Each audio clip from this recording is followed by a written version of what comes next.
What's up, friends? I hope you're doing well. Shout out to GB. I'm going to get things started here.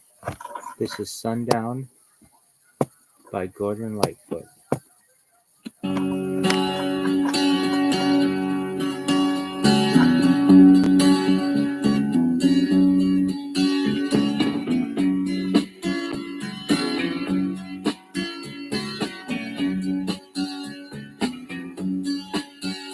I can see her lying back in her satin dress in a room where you do what you don't confess.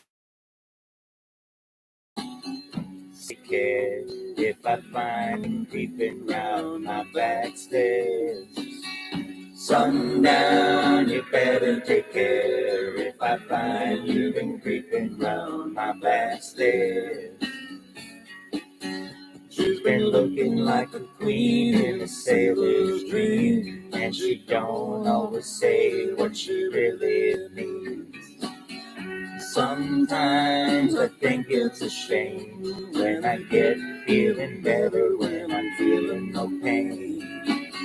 Sometimes I think it's a shame when I get feeling better when I'm feeling no pain.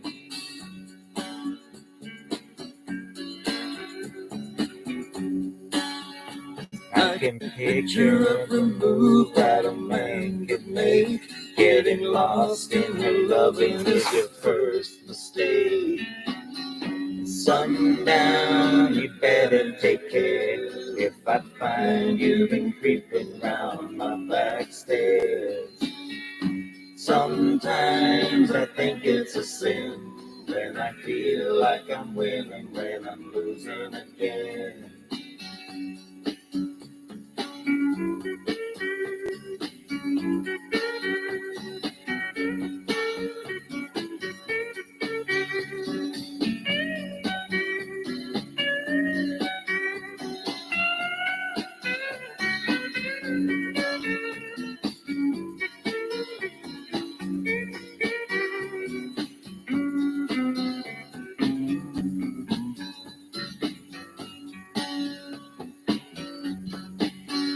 I can see her looking fast in her faded jeans. She's a hard-loving woman, got me feeling mean.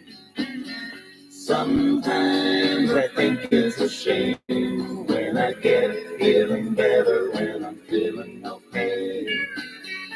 Sundown, you better take care if I find you've been creeping round my back stairs.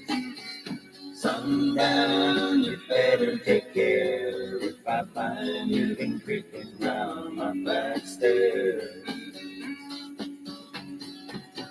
Sometimes I think it's a sin when I feel like I'm winning when I'm losing again.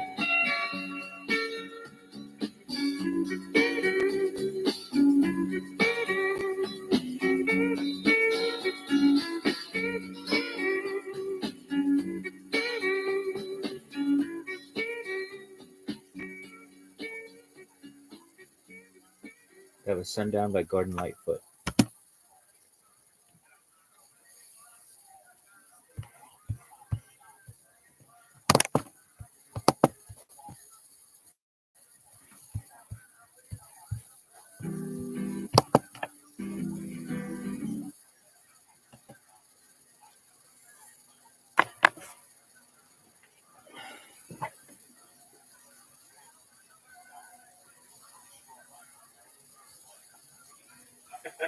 Like we are really one human species, and we are so similar to each other.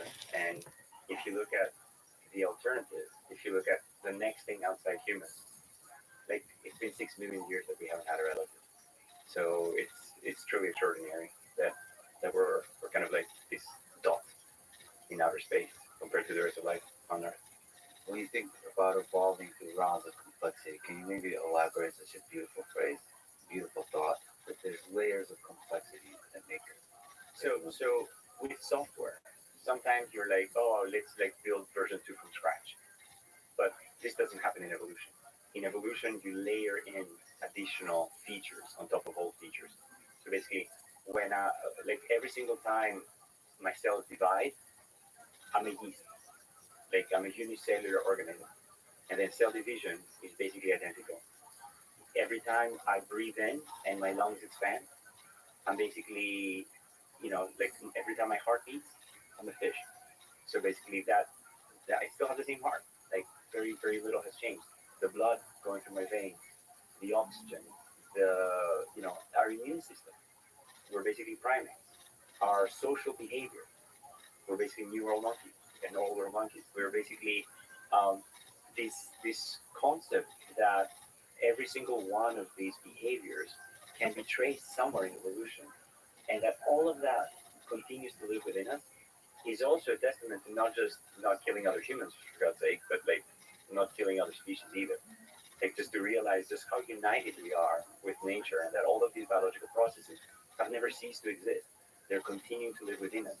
And then just the neocortex and all of the reasoning capabilities of humans are built on top of all of these other species that continue to live, breathe, divide, metabolize, fight off pathogens, all continue inside us. So you think the neocortex, the whatever reasoning is, that's the latest feature in the latest version of this journey. It's extraordinary that humans have evolved so much in so little time. Again, if you look at the timeline of evolution, you basically have billions of years to even get to a dividing cell, and then a multicellular organism, and then a complex body plan, and then these incredible senses that we have for perceiving the world. The fact that bats can fly, and they evolved flight, they evolved sonar in the span of a few million years. I mean, it's just extraordinary how much evolution has kind of sped up, and all of that comes through this evolvability. The fact that we took a while to get good at evolving, and then once you get good at evolving, you can sort of you have modularity built in, you have hierarchical organizations built in, you have all of these constructs that allow meaningful changes to occur without breaking the system completely. If you look at a traditional genetic algorithm, the way that humans designed them in the 60s, you can only evolve so much. And as you evolve a certain amount of complexity, the number of mutations that move you away from something functional exponentially increases. And the number of mutations that move you to something better exponentially decreases. So the probability of evolving something so complex becomes infinitesimally small as you get more complex.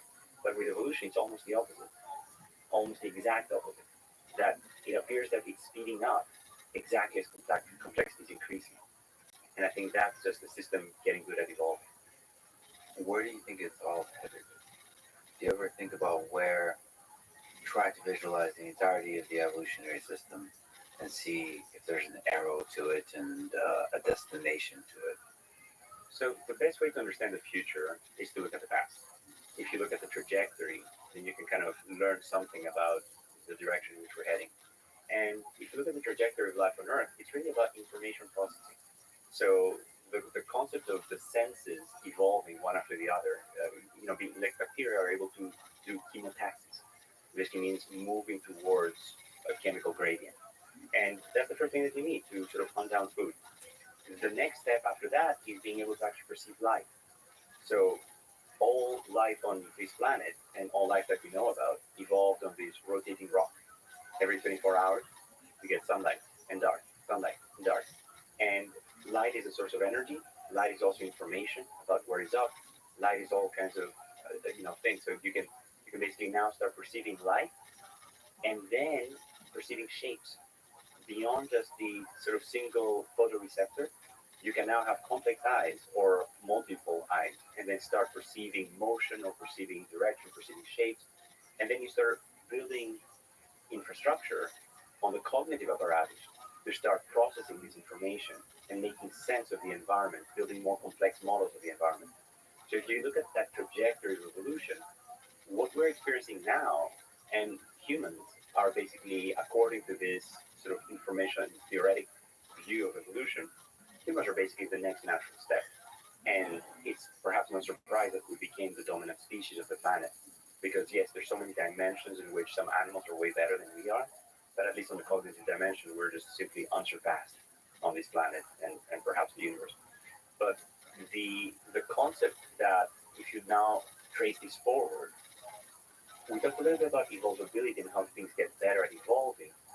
One possibility is that the next layer of What's up, Pim? evolution How are you? builds the next layer of evolution. And what we're looking at now, It's going to the moon. What'd you say?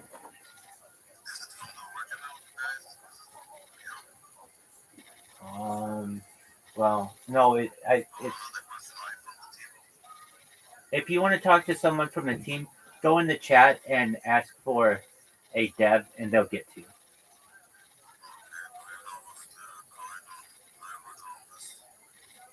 It started May of last year.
What's up, Juju?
now with humans and AI is that having mastered this information capability that humans have from this quote unquote old hardware, this basically, biological evolved system that kind of, somehow in the environment of Africa and then in subsequent environments of sort of dispersing through the globe was evolutionarily advantageous.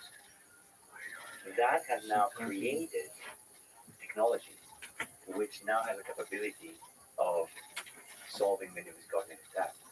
It doesn't have all the baggage of the previous evolutionary layer, but maybe the next round of evolution on Earth is self-replicating AI, where we're actually using our current smarts to build better programming languages, and the programming language to build, ChatGPT, and that then builds the next layer of software that will then sort of help AI speed up. And it's lovely that we're coexisting with this AI, that sort of the creators of this next layer of evolution, this next stage, are still around to help guide it and hopefully will be for the rest of eternity as partners. But it's also nice to think about it as just simply the next stage of evolution, where you've kind of extracted away the biological need. Like if you look at animals, most of them spend 80% of their waking hours hunting for food or building shelter. Humans, maybe 1% at that time. And then the rest is left to creative endeavors. And AI doesn't have to worry about shelter, etc. So basically, it's all living in the cognitive space. In a way, it might just be a very natural sort of next step to think about evolution. And that's on the sort of purely cognitive side.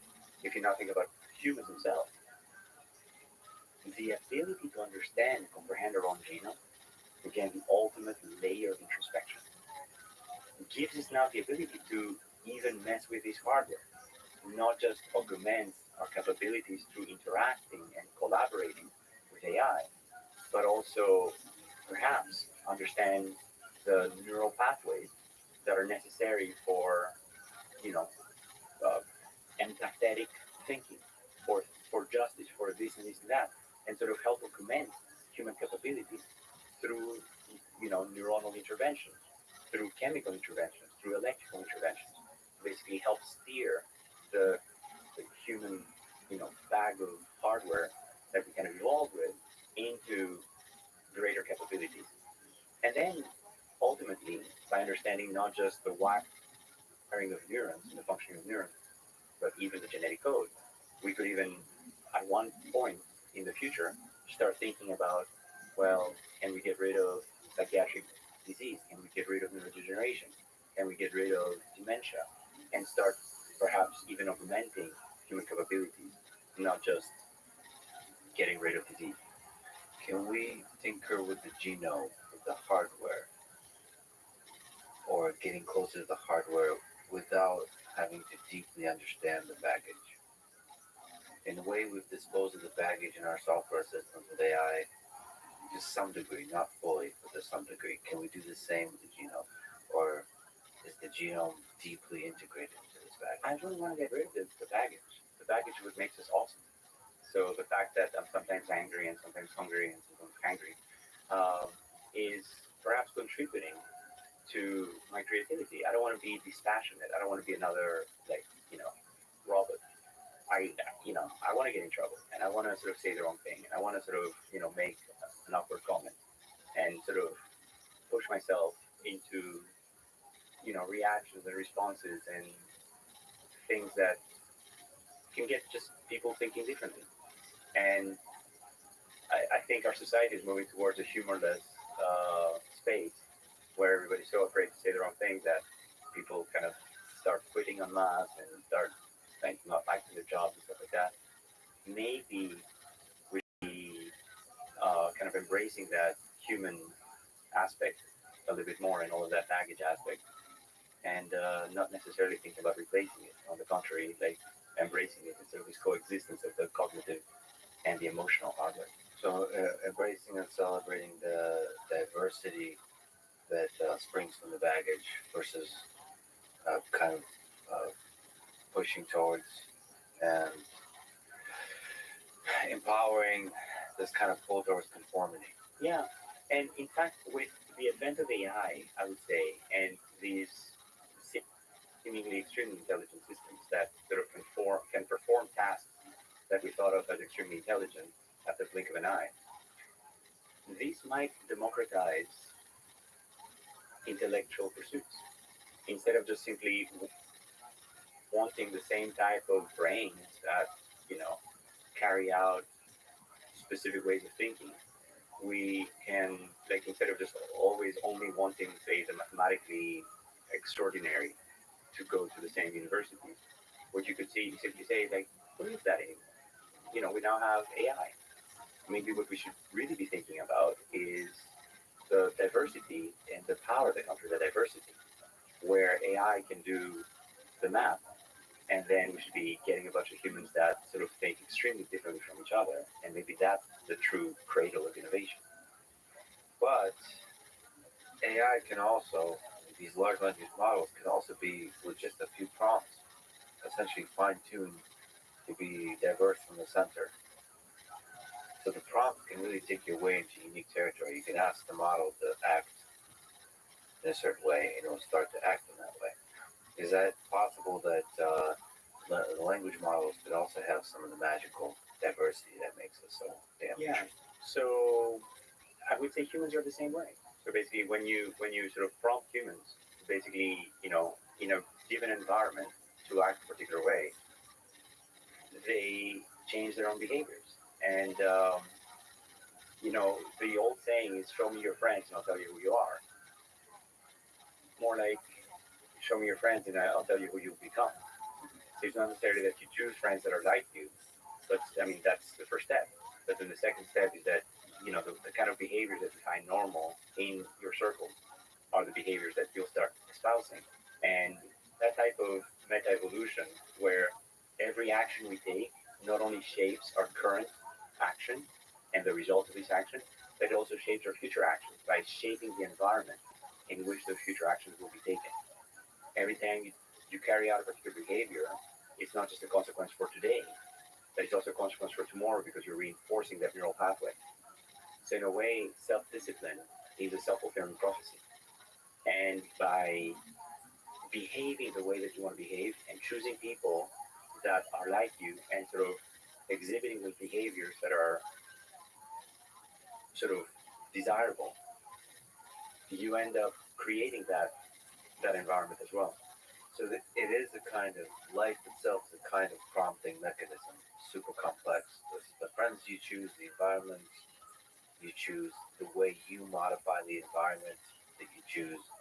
Yes, but that seems like that process is much less efficient than a large language model. You can literally get a large language model through a couple of prompts, be a mix of Shakespeare and David Bowie, right? You can very aggressively change in a way that's stable and convincing to really transform through a couple of prompts the behavior of the model into something very different from the original. So well before ChatGPT, I would tell my students, just ask, what would Nolly say right now? And you guys all have a pretty good emulator of me right now. Yes. And I don't know if you know the programming paradigm of the rubber duckman, where you basically explain to the rubber duckman that's just sitting there exactly what you did with your code and why you have a bug. And just by the act of explaining, he'll kind of figure it out. I woke up one morning from a dream where I was giving a lecture in this amphitheater, and one of my friends was basically giving me some deep evolutionary insight on how cancer genomes and cancer cells evolve. And I woke up with a very elaborate discussion that I was giving and a very elaborate set of insights that he had that I was projecting onto my friend in my sleep. And obviously, this was my dream. So my own neurons were capable of doing that, but they only did that under the prompt of, "You are now Yush Gupta. You are a professor in cancer genomics. You're an expert in that field. What do you say?" So I feel that we all have that inside us, that we have that capability of basically saying, "I don't know what the right thing is, but let me ask my virtual X, what would you do?" And virtual X would say, "Be kind." I'm like, "Oh, yes." Or something like that. And even though I myself might not be able to do it unprompted, and my favorite prompt is think step by step. And I'm like, this also works on my 10-year-old.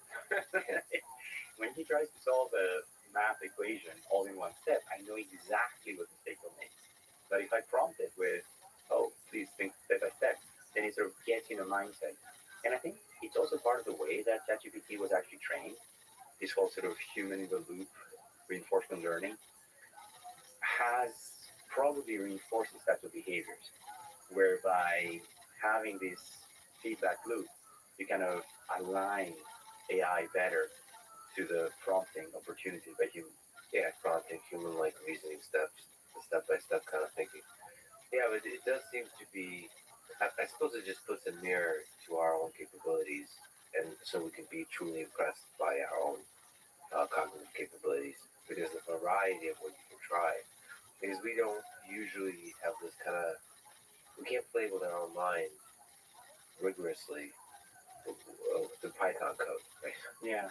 So this allows us to really play with all all of human wisdom and knowledge, or at least knowledge, at our fingertips, and then mess with that little mind that can think and speak in all kinds of ways. What's unique is that, as I mentioned earlier, every one of us was trained by a different subset of human culture. And ChatGPT was trained on all of it. And the difference there is that it probably has the ability to emulate almost every one of us. The fact that you can figure out where that is in cognitive behavioral space just by a few prompts is pretty impressive. But the fact that that exists somewhere is, absolutely beautiful. And the fact that it's encoded in an orthogonal way from the knowledge, I think is also beautiful. The fact that somehow through this extreme overparameterization of AI models, it was able to somehow figure out that context, knowledge, and form are separable. And that you can sort of describe scientific knowledge in a haiku in the form of, I don't know, Shakespeare or something. That tells you something about the decoupling and the decouplability of these types of aspects of human psyche. And that's part of the science of this whole thing. So these large language models are, days old in terms of this kind of leap that they've taken. And it would be interesting to do this kind of analysis on them of content, of the separation of context, form, and knowledge. Where exactly does that happen? Yeah. There's already sort of initial investigations, but it's very hard to figure out where. Is there a particular set parameters that are responsible for a particular piece of knowledge, or a particular context, or a particular style of speaking? So with convolutional neural networks, interpretability had many good advances because we can kind of understand them. There's a structure to them. There's a locality to them. And we can kind of understand the different layers of different sort of ranges that they're looking at. So we can look at activation features and basically see where does that correspond to. With large language models, it's perhaps a little more complicated, but I think it's still achievable. In the sense that we could kind of ask, well, what kind of prompt does this generate? If I sort of drop out this part of the network, then what happens? And sort of start getting at a language to even describe these types of aspects of human behavior or psychology, if you wish, from the spoken part, the language part. And the advantage of that is that it might actually teach us something about humans as well. Like, we might not have words to describe these types of aspects right now, but when somebody speaks in a particular way, it might remind us of a friend that we know from here and there. And if we have better language for describing that, these concepts might become more apparent in our own human psyche, and then we might be able to encode them better in machines themselves. I mean, both probably you and I would have certain interests with the base model, what OpenEcho is the base model, which is before the alignment of the reinforcement learning with human feedback, and before the AI safety based kind of censorship of the model. It would be fascinating to explore, to investigate the ways that the model can generate hate speech, the kind of hate that humans are capable of. It would be fascinating, or the kind of course, like sexual language, or the kind of romantic language, or all kinds of ideologies. Can I get it to be a communist? Can I get it to be a fascist? Can I get it to be a capitalist? Can I get it to be all these kinds of things, and see which parts get activated and not? Because it would be fascinating to sort of explore at the individual mind level and at a societal level, where do these ideas take hold? What is the fundamental core of those ideas?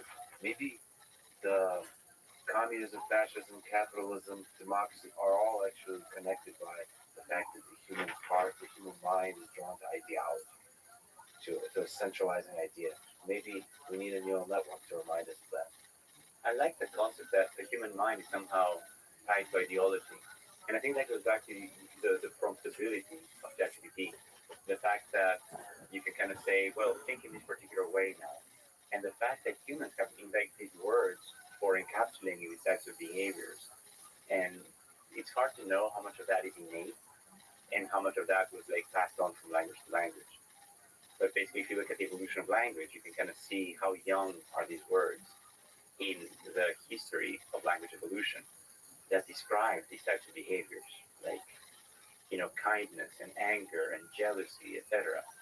If these words are very similar from language to language, it might suggest that they're very ancient. If they're very different, it might suggest that these concepts may have emerged independently in each different language and so on and so forth. So, looking at the phylogeny, the history, the evolutionary traces of language at the same time as people moving around that we can now trace thanks to genetics is a fascinating way of understanding the human psyche and also understanding sort of how these types of behaviors emerge. And to go back to your idea about sort of exploring the system unfiltered, I mean, in a way, psychiatric hospitals are full of those people. So basically, people whose mind is uncontrollable, who have kind of gone adrift in specific locations of their psyche. And I do find this fascinating. Basically, watching movies that are trying to capture the essence of troubled minds, I think is teaching us so much about our everyday self. Because many of us are able to sort of control our mind and are able to somehow hide these emotions. And but every time I see somebody who's troubled, I see versions of myself, maybe not as extreme, but I can sort of empathize with these behaviors. And I see bipolar, I see schizophrenia, I see depression, I see autism, I see so many different aspects that we kind of have names for and crystallize in specific individuals. And I think all of us have that. All of us have sort of just this multidimensional brain and genetic variations that push us in these directions, environmental exposures and traumas that push us in these directions, environmental behaviors that are reinforced by the kind of friends that we chose or friends that we were stuck with because of the environments that we grew up in. So in a way, a lot of these types of behaviors are within the vector span of every human. It's just that the magnitude of those vectors is generally smaller for most people. Yo, what's going on, my friend? How are you? They haven't inherited that particular set of genetic variants, or because they haven't been exposed to those environments. Or something about the mechanism of reinforcement learning of human feedback didn't quite work for them. So it's fascinating to think about that's what we do. We have this capacity to have all these psychiatric or behaviors associated with psychiatric disorders. But we, through the alignment processes we grow up with our parents, we kind of we know to suppress them. Yeah. We know how to control them. Every human that grows up in this world.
and several decades being shaped into place. And without that, maybe we would have the unfiltered ChatGPT before.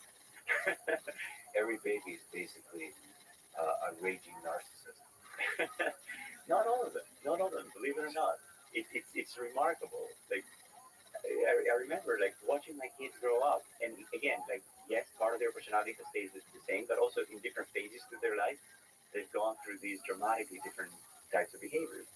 And my daughter basically saying, basically one kid saying, "Oh, I want a bigger piece," the other one saying, "Oh, everything must be exactly equal," and the third one saying, "I'm okay.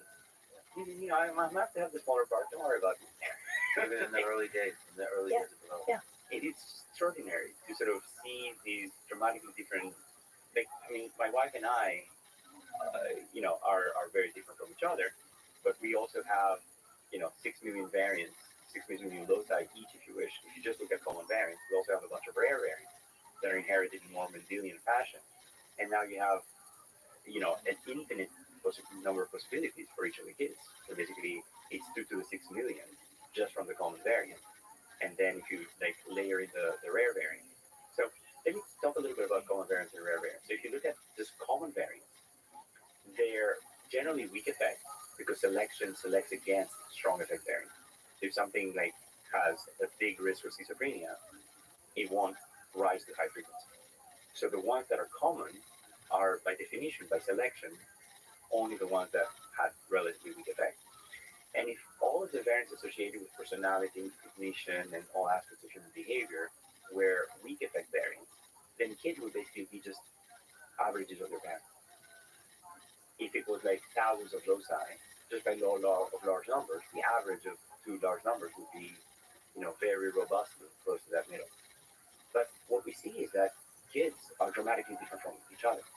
So that basically means that in the context of that common variation, you basically have rare variants that are inherited in more Mendelian fashion that basically then sort of govern likely many different aspects of human behavior, human biology, and human psychology.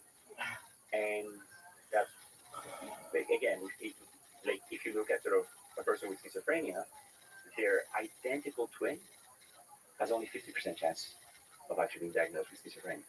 So that basically means there's probably developmental exposures, environmental exposures, trauma, all kinds of other aspects that can shape that. And if you look at siblings, for the common variants, it kind of drops off exponentially as you would expect, with sharing 50% of your genome, 25% of your genome, 12.5% of your genome, etc., with more and more distant cousins. But the fact that siblings can differ so much in their personalities that we observe every day, it can't all be nurtured. Basically, we've like again as parents, we spend an enormous amount of energy trying to fix quote unquote the nurture part, trying to get them to share, get them to be kind, get them to be open, get them to trust each other, like like overcome the prisoner's dilemma of if everyone fends on themselves, we're all going to live in a horrible place. But if we're a little more altruistic, then we're all going to be in a better place. And I think it's not like we treat our kids differently, but they're just born differently. So in a way, as a geneticist, I have to admit that there's only so much I can do with nurture. That nature definitely plays a big component. The selection of variants we have, the common variants and the rare variants. What can we say about the landscape of possibility they create? If you could just linger on that. So the selection of rare variants is defined how? How do we get the ones we get? Is it just laden in that giant evolutionary baggage? So I'm going to talk about regression. Why do we call it regression? And the concept of regression to me, the fact that when fighter pilots in a dogfight did amazingly well, they would give them rewards. And then the next time they're in a dogfight, they would do worse. So then, the Navy basically realized that, wow, or at least interpreted that as, wow, we're ruining them by praising them. And then they're going to perform worse. The statistical interpretation of that is regression to the mean. The fact that you're an extraordinary pilot, you've been trained in an extraordinary fashion. That pushes your mean further and further to extraordinary achievement. And then in some dog bites, you'll just do extraordinarily well. The probability that the next one will be just as good is almost nil, because this is the peak of your performance. And just by statistical odds, the next one will be another sample from the same underlying distribution, which is going to be a little closer to the mean. So regression analysis takes its name from this type of realization in the statistical world. Now, if you now take humans, you basically have people who have achieved extraordinary achievements. Einstein, for example, you would call him, for example, the epitome of human intellect. Does that mean that all of his children and grandchildren will be extraordinary geniuses? It probably means that they're sampled from the same underlying distribution, but he was probably a rare combination of extremes in addition to these common variants. So you can basically interpret your kid's variation, for example, as, well, of course, there's going to be some kind of sample from the average of the parents with some kind of deviation according to the specific combination of rare variants that they have inherited. So, given all that, the possibilities are endless as to sort of where you should be. But you should always interpret that with, well, it's probably an alignment of nature and nurture. And the nature has both the common variants that are acting kind of like the law of large numbers, and the rare variants that are acting more in a Mendelian fashion.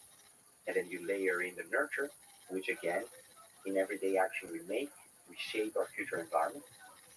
But the genetics we inherit are shaping the future environment of not only us, but also our children. So there's this weird nature-nurture interplay and self-reinforcement where you're kind of shaping your own environment, but you're also shaping the environment of your kids. And your kids are going to be born in the context of your environment that you shape, but also with a bag of genetic variants that they have inherited. And there's just so much complexity associated with that. When we start blaming something on nature, it might just be nurture. It might just be that, well, yes, they inherited the genes from the parents, but they also, were shaped by the same environment. It's very, very hard to untangle the two. And you should always realize that nature can influence nurture, nurture can influence nature, or they'd be correlated with and predictive of, and so on and so forth. So I love thinking about that distribution that you mentioned, and here's where I can be my usual ridiculous self. And I sometimes think about that army of sperm cells, however many hundreds of thousands there are, and I kind of think of all the possibilities there. So there's a lot of variation, and one gets to win. Is that It's not a random. is it a totally ridiculous way to think about? No, not at all. So I would say evolutionarily, we are a very slow evolving species. Basically, the generations of humans are a terrible way to do selection. What you need is processes that allow you to do selection in a smaller, tighter group. Yeah. And part of what, if you look at our immune system, for example, it evolves at a much faster pace than humans evolve, because there is actually an evolutionary process that happens within our immune cells as they're dividing. There's basically VDJ recombination that basically creates this extraordinary wealth of antibodies and antigens against the environment. And basically all these antibodies are now recognizing all the antigens for the environment, and they send signals back that cause these cells that recognize the non-self to multiply. So that basically means that even though viruses evolve at millions of times faster than we are, we can still have a component of ourselves which is environmental facing, which is sort of evolving at not the same scale, but very rapid pace. Sperm expresses perhaps the most proteins of any cell in the body. And part of the thought is that this might just be a way to check that the sperm is intact. In other words, if you waited until that human has a liver and starts eating solid food and, sort of filtrates away, or kidneys or stomach, etc. Basically, if you wait until these mutations, manifest late in life, then you would end up not failing fast, and you would end up with a lot of failed pregnancies and a lot of later onset, psychiatric illnesses, etc. If instead you basically express all of these genes at the sperm level and within this form, they basically cause the sperm to cripple, then you have, at least on the male side, the ability to exclude some of those mutations. And on the female side, as the egg develops, there's probably a similar process where you could sort of weed out eggs that are just not, carrying beneficial mutations, or at least that are carrying highly detrimental mutations. So you could basically think of the evolutionary process in a nested loop, basically, where there's an inner loop where you get many, many more iterations to run, and then there's an outer loop that moves at a much slower pace. And going back to the next step of evolution, of possibly designing systems that we can use to sort of complement our own biology, or to sort of eradicate disease and you name it, or at least mitigate some of the, psychiatric illnesses, neurodegenerative disorders, etc. You can basically, and also from, metabolic, immune, cancer, you name it, simply engineering these mutations from rational design might be very inefficient. If instead you have an evolutionary loop where you're kind of growing neurons on a dish, and you're exploring evolutionary space, and you're sort of shaping that one protein to be better adapt at sort of, recognizing light or communicating with other neurons, etc., you can basically have a smaller evolutionary loop that you can run like thousands of times faster than the speed it would take to evolve humans for another million years. So I think it's important to think about sort of this evolvability as a set of nested structures that allow you to sort of test many more combinations, but in a more fixed setting. Yeah, that's fascinating. That the mechanism there is for sperm to express protein is to create a testing ground early on, so that the failed designs don't make it. Yeah, I mean, in design of engineering systems, fail fast is one of the principles you learn. Like basically, you assert something. Why do you assert that? Because if that something ain't right, you better crash now, than sort of let it crash at an unexpected time. And in a way, you could think of it as like 20,000 assert functions. Assert protein can fold. Assert protein can fold. And if any of them fail, that sperm is gone. Well, I just like the fact that I'm the winning sperm. I'm the result of the winner. Winning #winning. My wife always plays me this French song that actually sings about that. Like, remember in life, we were all the first one time. At least one time. At least one time, you were the first. I should mention as a brief tangent back to the place where we came from, which is the base model that I mentioned for OpenAI, which is before the reinforcement learning with human feedback. And you kind of gave this metaphor of it being kind of like a psychiatric hospital. Like that, because it's basically all of these different angles at once. Like you basically have the more extreme versions of human psyche. So the interesting thing is, I've talked with folks in OpenAI quite a lot, and they say it's extremely difficult to work with that model. Yeah, kind of like it's extremely difficult to work with some humans.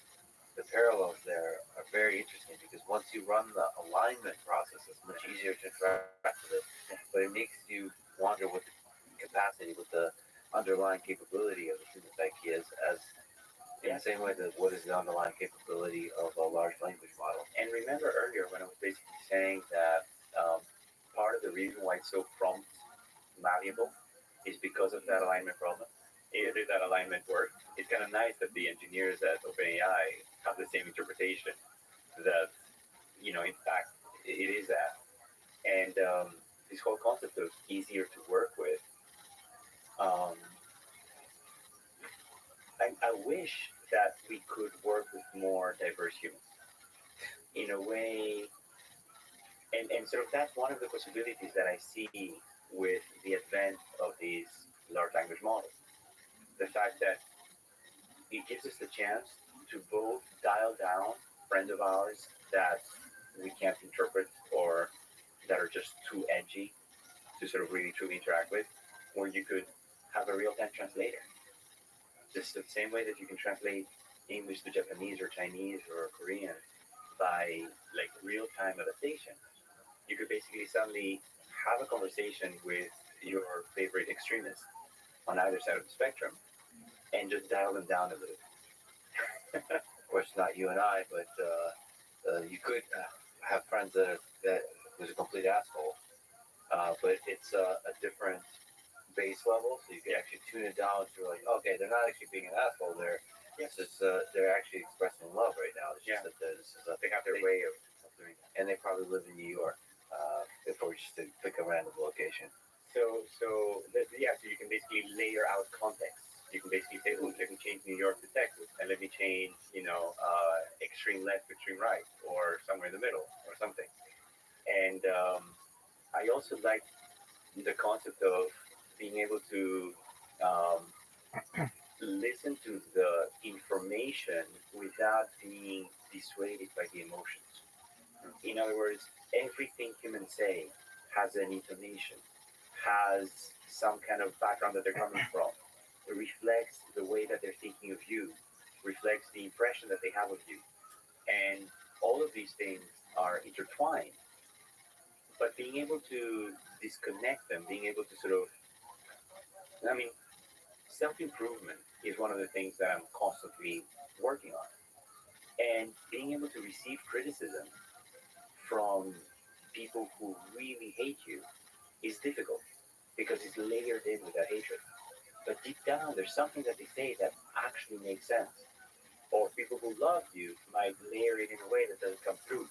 That if you're able to sort of disconnect that emotional component from the sort of self improvement, and basically when somebody says, whoa, that was a bunch of bullshit, did you ever do the control, this and that? You could just say, oh, thanks for the very interesting presentation. I'm wondering, what about that control? And then suddenly you're like, oh yeah, of course, I'm going to run that control. That's a great idea. Instead of that was a bunch of BS, you're like, you're sort of hitting on the brake and you're trying to push back again for that. So any kind of criticism that comes after that is very difficult to interpret in a positive way because it helps reinforce a negative assessment of your work. When in fact, if we disconnected the technical component from the negative assessment, then you're embracing the negative, you're embracing the technical component, you're going to fix it. Whereas if it's coupled with, and if that thing is real, and I'm right about your mistake, then it's a bunch of BS, then suddenly you're going to try to prove that mistake does not exist. Yeah, it's fascinating to like carry the information, and this is what you're essentially able to do here. Is you carry the information in the rich complexity that information contains. So it's not like you're dumbing it down and stuff like that. Still expressing it, but taking off. But you can dial the emotional side. Yeah, which is probably so powerful for the internet or for social networks. Again, when it comes to understanding each other, like for example, I don't know what it's like to go through life with a different skin color. I don't know how people will perceive me. I don't know how people will respond to me. We don't often have that experience. But in a virtual reality environment or in a sort of AI interactive system, you could basically say, okay, now make me Chinese or make me South African or make me, Nigerian. You can change the accent. You can change layers of that contextual information and then see how the information is interpreted. And you can rehear yourself through a different angle. You can hear others. You can have others react to you from a different package. And then hopefully we can sort of build empathy by learning to disconnect all of these social cues that we get from like how a person is dressed. If they're wearing a hoodie or if they're wearing a shirt or if they're wearing a, jacket, you get very different emotional responses that, I wish we could overcome as humans. And perhaps large language models and augmented reality and deep fake can kind of help us overcome all that. In what way do you think these large language models and the thing they give birth to in the AI space will change this human experience, the human condition? The things we've talked across many podcasts about that makes life so damn interesting and rich. Love, fear of death, all of it. Uh, if we could just begin kind of thinking about how does it change for the good and the bad, the human condition. Human society is extremely complicated.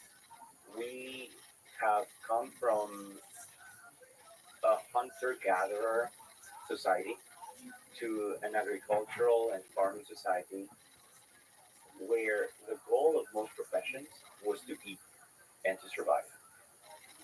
And with the advent of agriculture, the ability to live together in societies, humans could suddenly be valued for different skills. If you don't know how to hunt, but you're an amazing potterer, then you fit in society very well because you can sort of make your pottery and you can barter it for rabbits that somebody else got. And the person who hunts the rabbits doesn't need to make pots because you're making all the pots. And that specialization of humans is what shaped modern society. And with the advent of currencies and governments and you know credit cards and Bitcoin, you basically now have the ability to exchange value for the kind of productivity that you have. So basically, I make things that are desirable to others, I can sell them and buy back food, shelter, etc. With AI, the concept of I am my profession might need to be revised because I defined my profession in the first place as something that humanity needed, that I was uniquely capable of delivering. But the moment we have AI systems able to deliver these goods, for example, writing a piece of software or making a self-driving car or interpreting the human genome, then that frees up more of humankind for other pursuits. These could be pursuits that are still valuable to society. I could basically be 10 times more productive at interpreting genomes and do a lot more. Or I could basically say, oh, great, the interpreting genome part of my job now only takes me 5% of the time instead of 50% of the time. So now I can do more creative things. I can explore not new career options, but maybe new directions for my research lab. I can sort of be more productive, contribute more to society. And if you look at this giant pyramid that we have built on top of the subsistence economy, what fraction of US jobs are going to feeding all of the US? Less than 2%. Basically, the gain in productivity is such that 98% of the economy is beyond just feeding ourselves. And that basically means that we can have built this system of interdependency of needed or useful or valued goods that sort of make the economy run. That the vast majority of wealth goes to other, what we now call needs, but usually wants. So basically, I want to fly a drone, I want to buy a bicycle, I want to buy a nice car, I want to have a nice home, I want to, et cetera, et cetera, et cetera. So, and then sort of, what is my direct contribution to my eating? I mean, I'm doing research in the human genome. I mean, this will help humans. It will help all humanity. But how is that helping the person who's giving me poultry or vegetables? So, in a way, I see AI as perhaps leading to a dramatic rethinking of human society. If you think about sort of the economy being based on intellectual goods that I'm producing, what if AI can produce a lot of these intellectual goods and satisfy that need?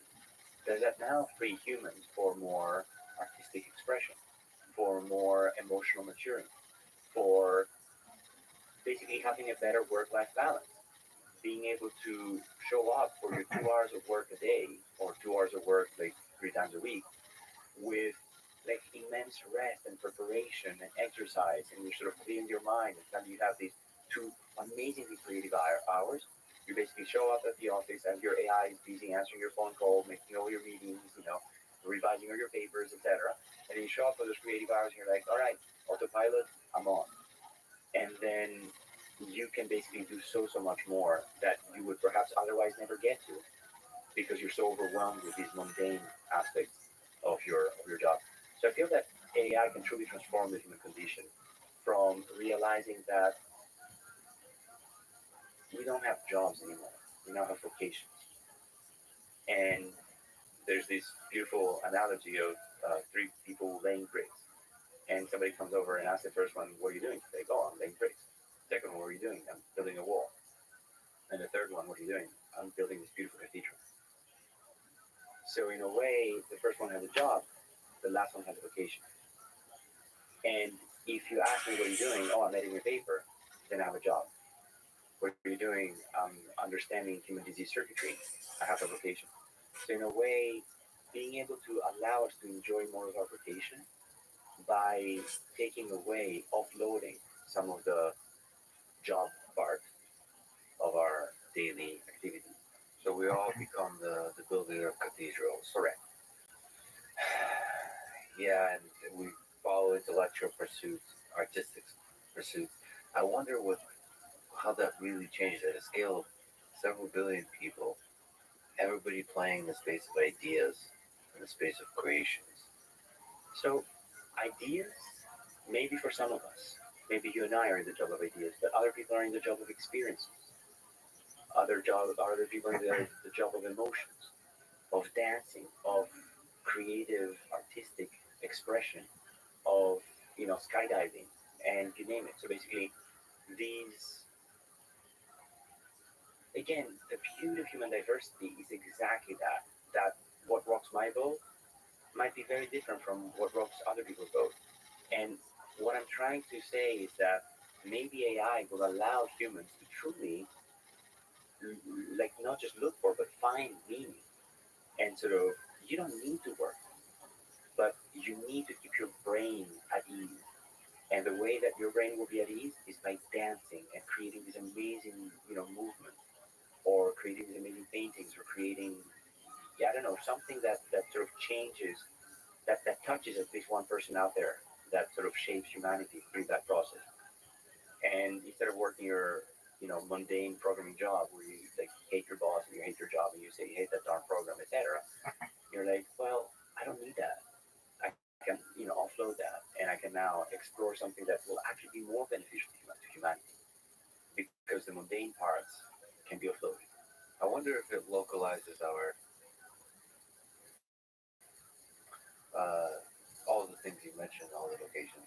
So you mentioned that you and I might be playing in the space of ideas, but there's two ways to play in the space of ideas, both of which we're currently engaging in.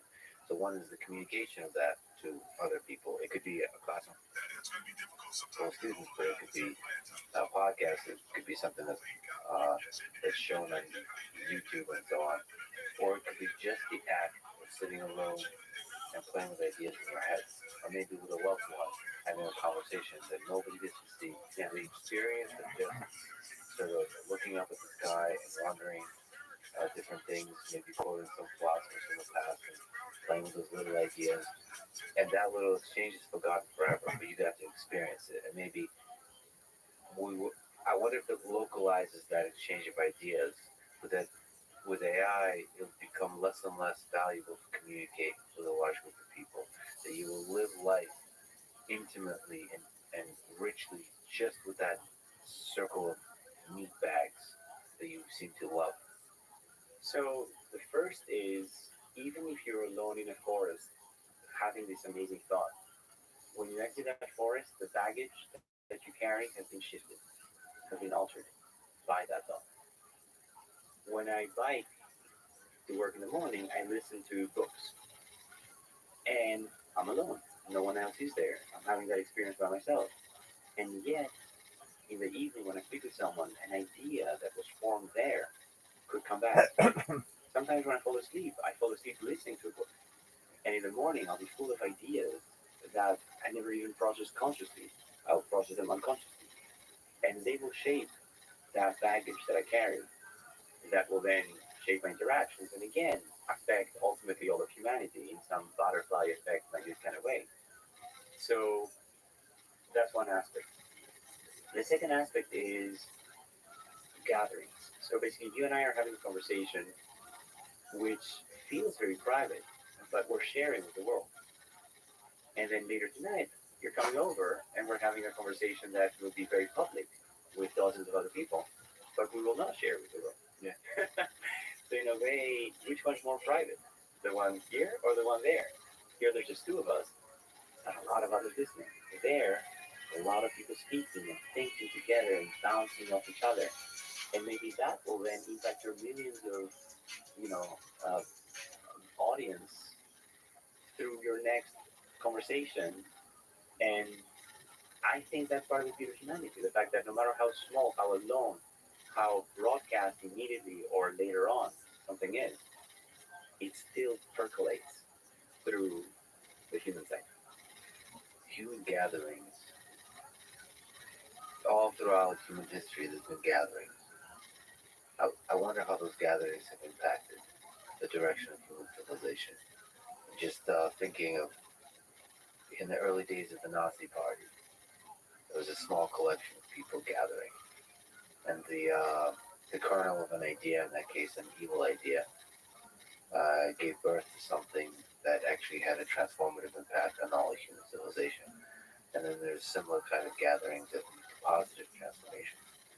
Um, this is probably a good moment to ask you a bit of a tangent, but you mentioned it. You put together salons with gatherings, small human gatherings, with folks from MIT, Harvard, here in Boston, friends, colleagues. What's your vision behind that? So it's not just MIT people, it's not just Harvard people. We have artists, we have musicians, we have painters, we have dancers, we have cinematographers, we have so many different diverse folks. And the goal is exactly that: celebrate humanity. What what is humanity? Humanity is the all of us. It's not the any one subset of us. And we live in such an amazing, extraordinary moment in time where you can sort of bring people from such diverse professions all living under the same city. We live in an extraordinary city where you can have extraordinary people who have gathered here from all over the world. So my father grew up in a village in an island in Greece that didn't even have a high school. To go get a high school education, he had to move away from his home. My mother grew up in another small island in Greece. They did not have this environment that I am now creating for my children. My parents were not academics. They didn't have these gatherings.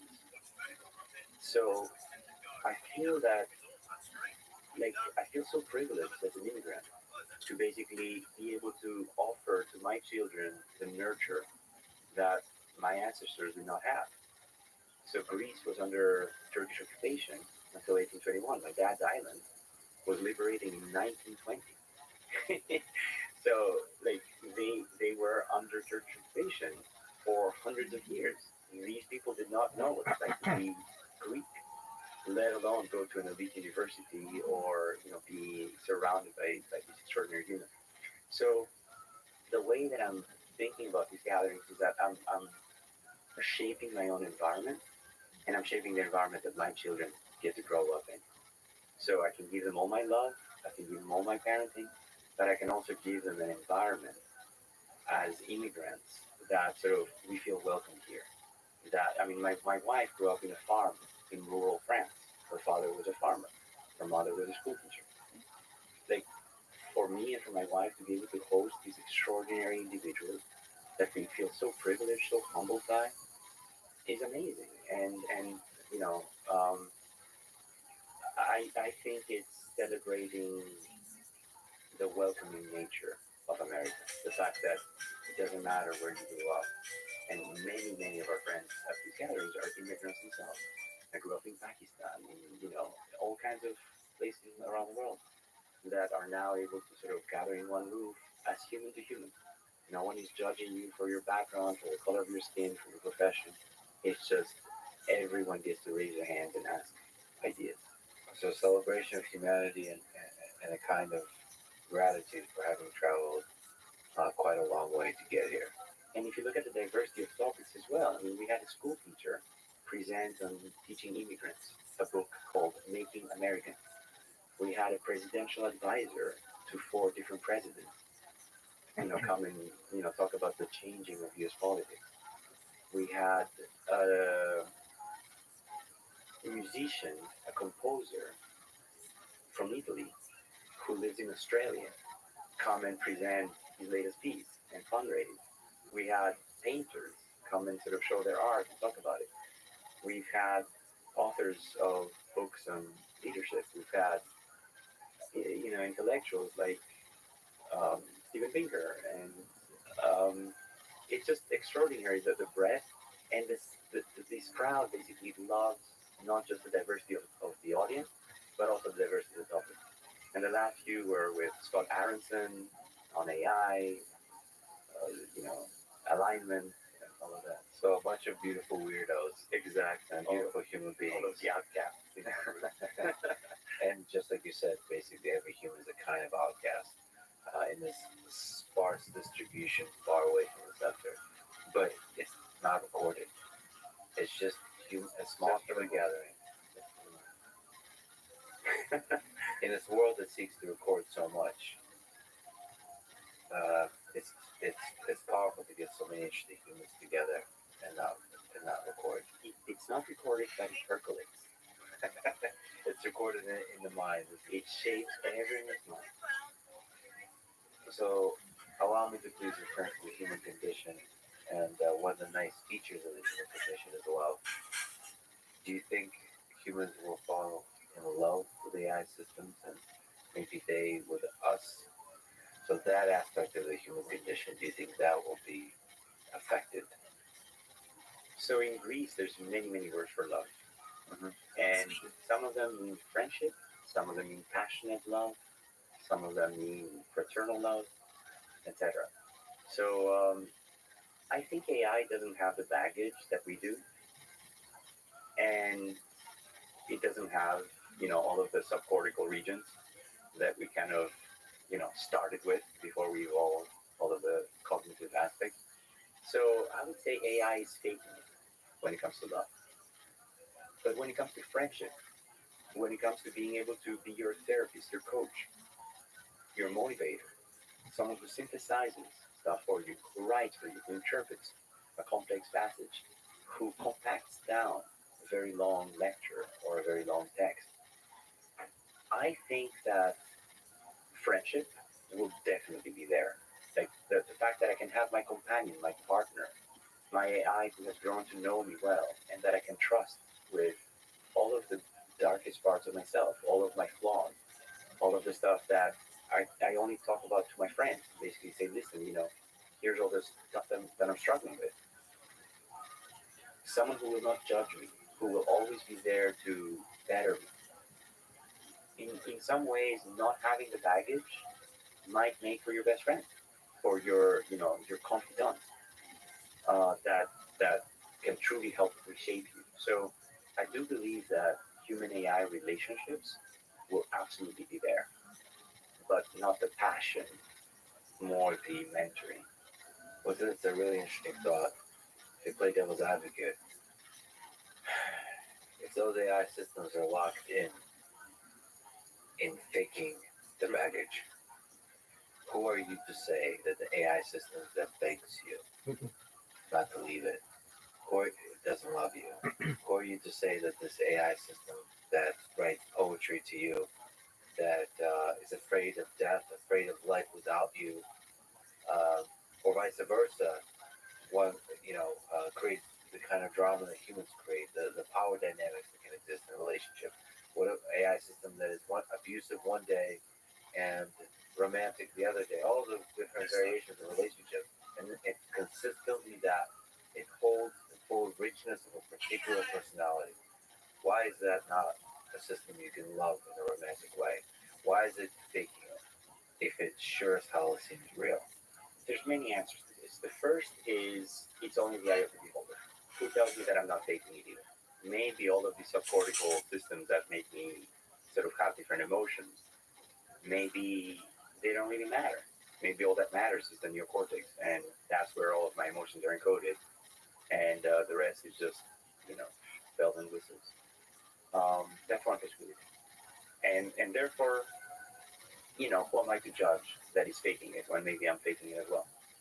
The second is neither of us is faking it. Maybe it's just an emergent behavior of these neocortical systems that is truly capturing the same exact essence of love and hatred and dependency and sort of reverse psychology and um, that we have.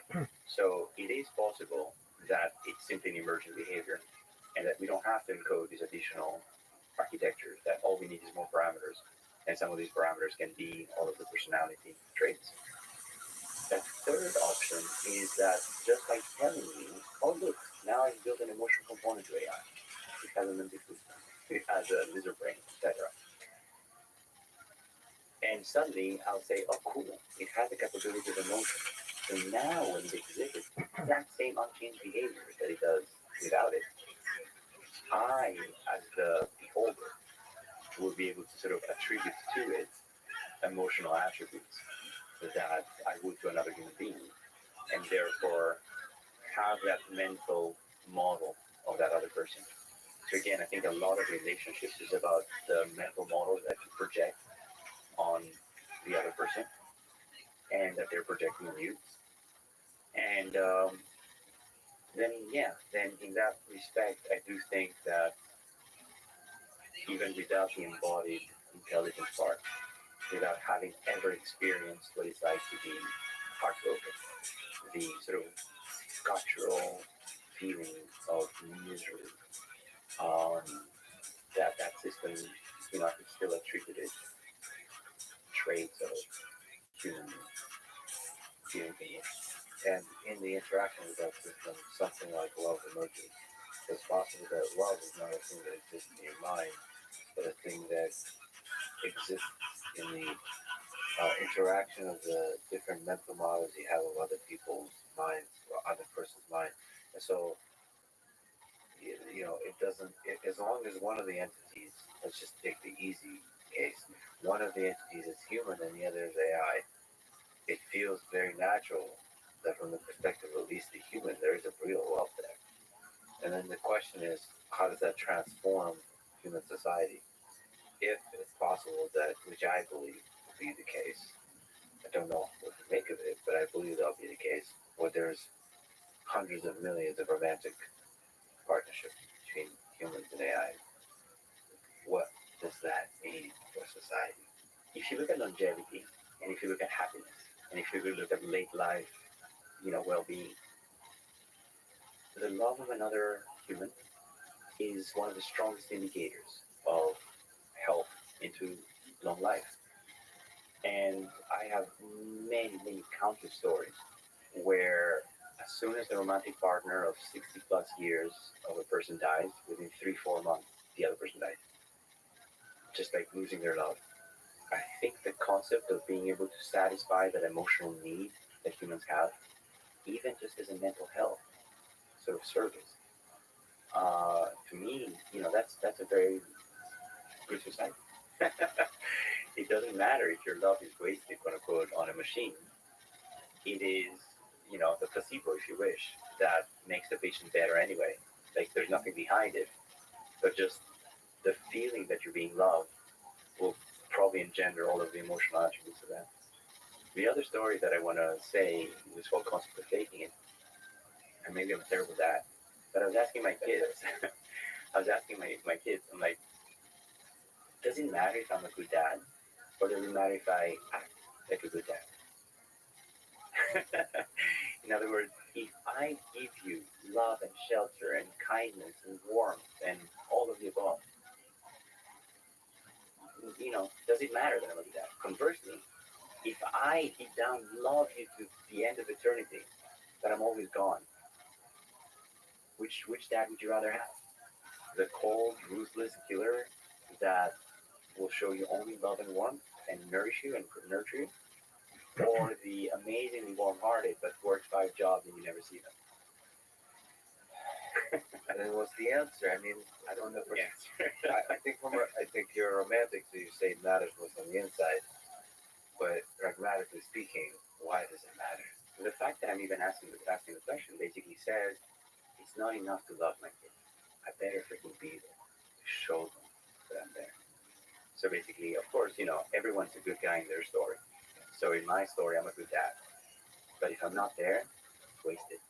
So the reason why I ask the question is for me to say, does it really matter that I love them if I'm not there to show it?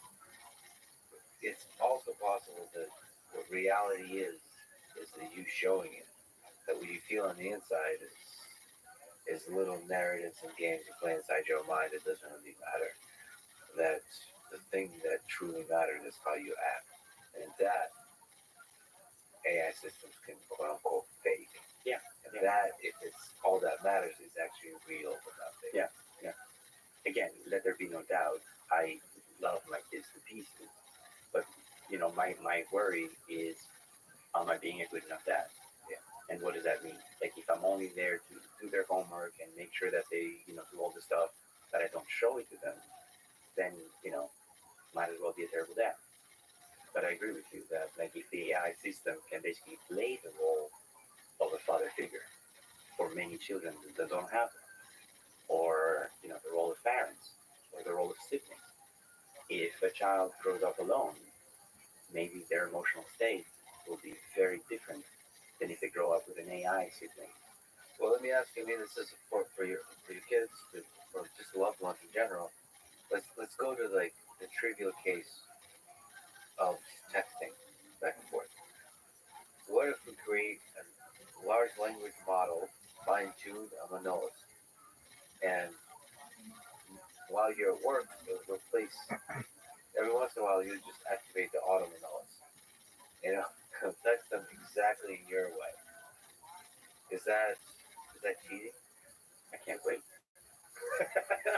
I mean, it's the same guy. I cannot wait. Seriously. Hey, But wait, wouldn't that have a big impact on you emotionally? Because now, I'm replaceable. I love that. No, seriously. I would love that. I would love to be replaced. I would love to be replaceable. I would love to have a digital twin that, we don't have to wait for me to die or to disappear in a plane crash or something, uh, to replace me. Like, I'd love that model to be constantly learning, constantly evolving, adapting with every one of my changing, growing self. As I'm growing, I want that AI to grow. And I think this would be extraordinary. Number one, when I'm, you know, giving advice, being able to be there for more than one person. Why does someone need to be at MIT to get advice from me? Like, people in India who download it, and so many students contact me from across the world who want to come and spend the summer with me. I wish they could do that. All of them. Like, we don't have room for all of them, but I wish I could do that to all of them. And um, that aspect is the democratization of relationships. I think that is extremely beneficial. The other aspect is I want to interact with that system. I want to look inside the hood. I want to sort of evaluate it. I want to basically see if, when I see it from the outside, if the emotional parameters are off, or the cognitive parameters are off, or the set of ideas I'm giving are not quite right anymore. I want to see how that system evolves. I want to see the impact of exercise or sleep on sort of my own cognitive system. I want to be able to sort of decompose my own behavior in a set of parameters that can evaluate and look at my own personal growth. I'd love to sort of, at the end of the day, have my model say, well, you didn't quite do well today. Like, you weren't quite there, and sort of grow from that experience. And I think the concept of basically being able to become more aware of our own personalities, become more aware of our own identities, maybe even interact with ourselves and sort of hear how we are being perceived, I think would be immensely helpful in self growth, in self actualization, self appreciation. the experiments I would do on that thing, because one of the challenges, of course, is you might not like what you see in your interaction, and you might say, well, the model is not accurate. But then you should probably consider the possibility that the model is accurate and that there's actually flaws in your mind. I would definitely prod and see how many biases I have of different kinds. I don't know, and I would of course go to the extremes. I would go like, how jealous can I make this thing? Like, what at which stages does it get super jealous? Or at which stages does it get angry? Can I like provoke it? Can I get it like, Yeah, what are your triggers? But not only triggers, can I get it to go like lose its mind, like go completely nuts? Just don't exercise what you did. That's basically it. Yeah. I mean that's an interesting way to prod yourself, almost like a self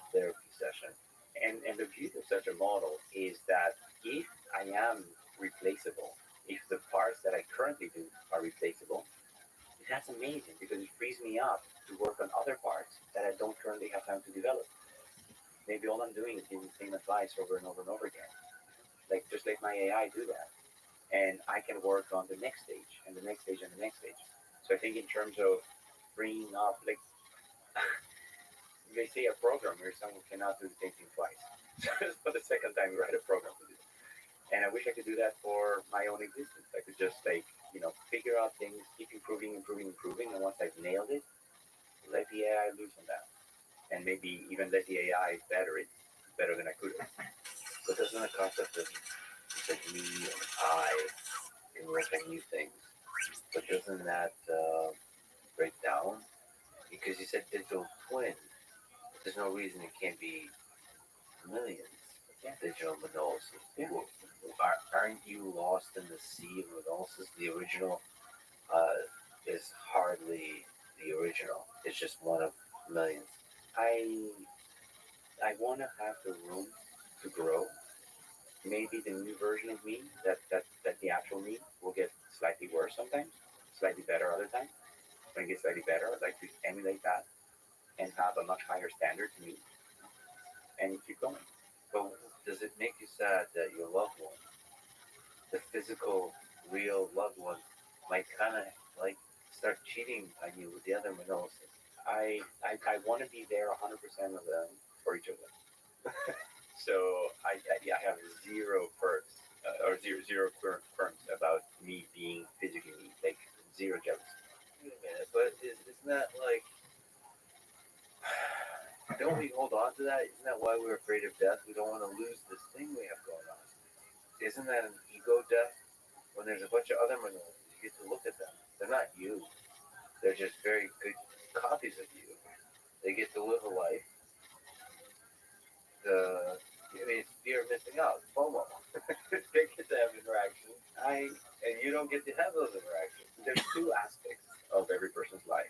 There's what you give to others, and there's what you experience yourself. Life truly ends when you experiencing ends, but if others experiencing you doesn't need to. But your experience, you could still, I guess you're saying, the digital twin does not limit your ability to truly experience. To Yeah. experience it. Yeah. The downside is when my wife or my kids will have a really emotional interaction with my digital twin, and I won't know about it. So I will show up, and they now have the baggage that I don't. So basically, what makes interactions between humans unique in this sharing and exchanging kind of way is the fact that we are both shaped by every one of our interactions.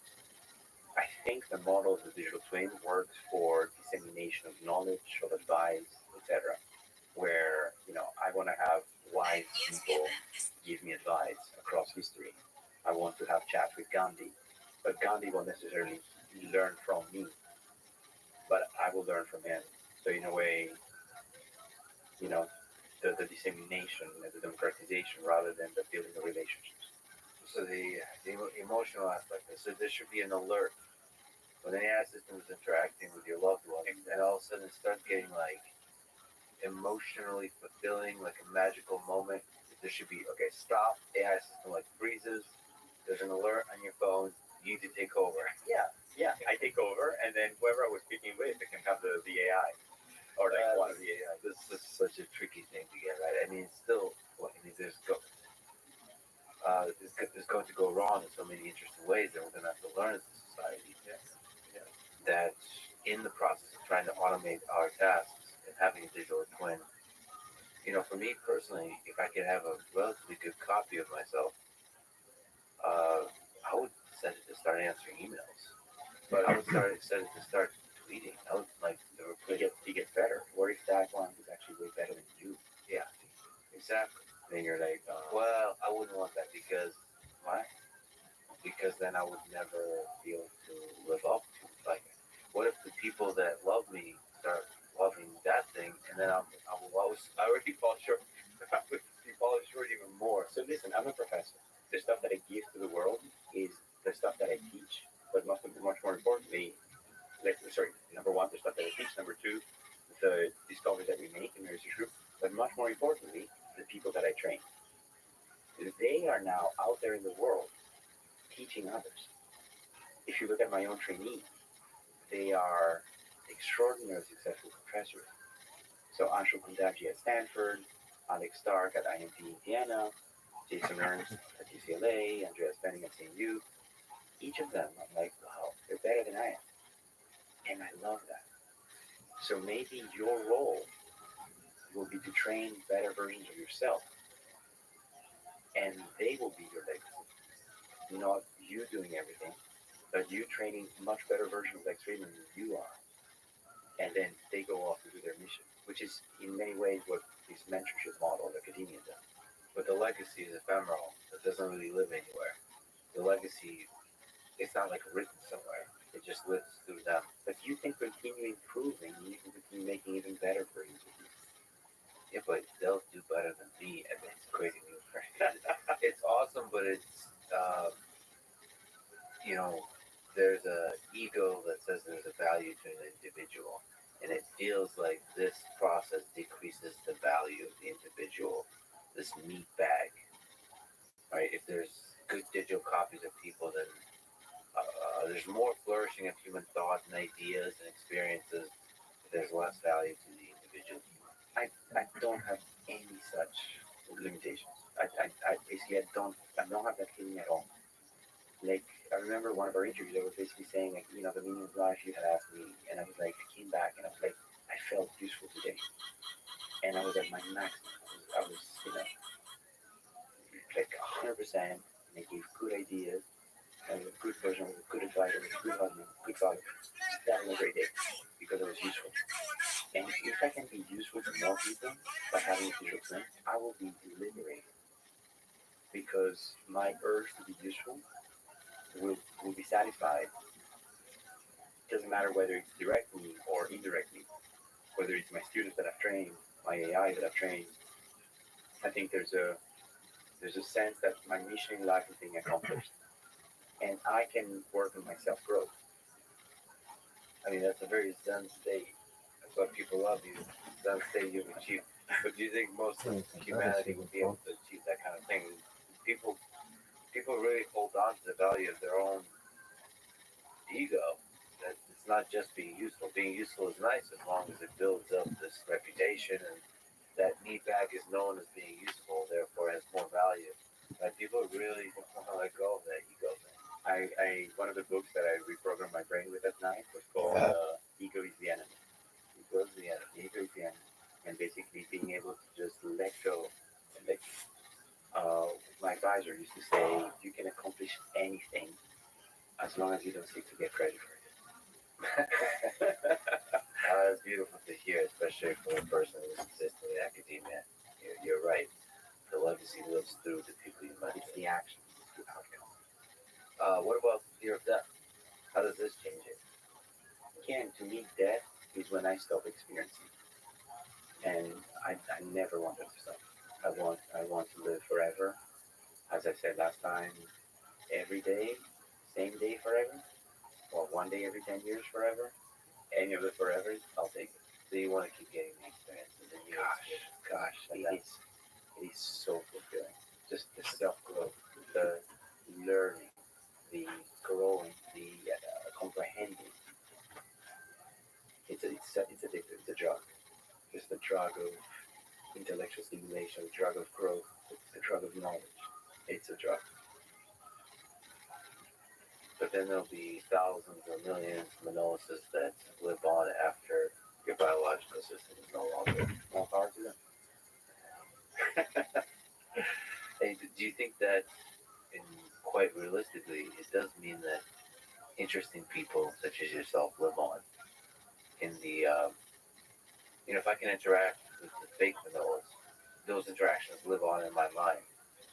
So about 10 years ago, I started recording every single meeting that I have. Every single meeting. We just start either the voice recorder at the time or now a Zoom meeting.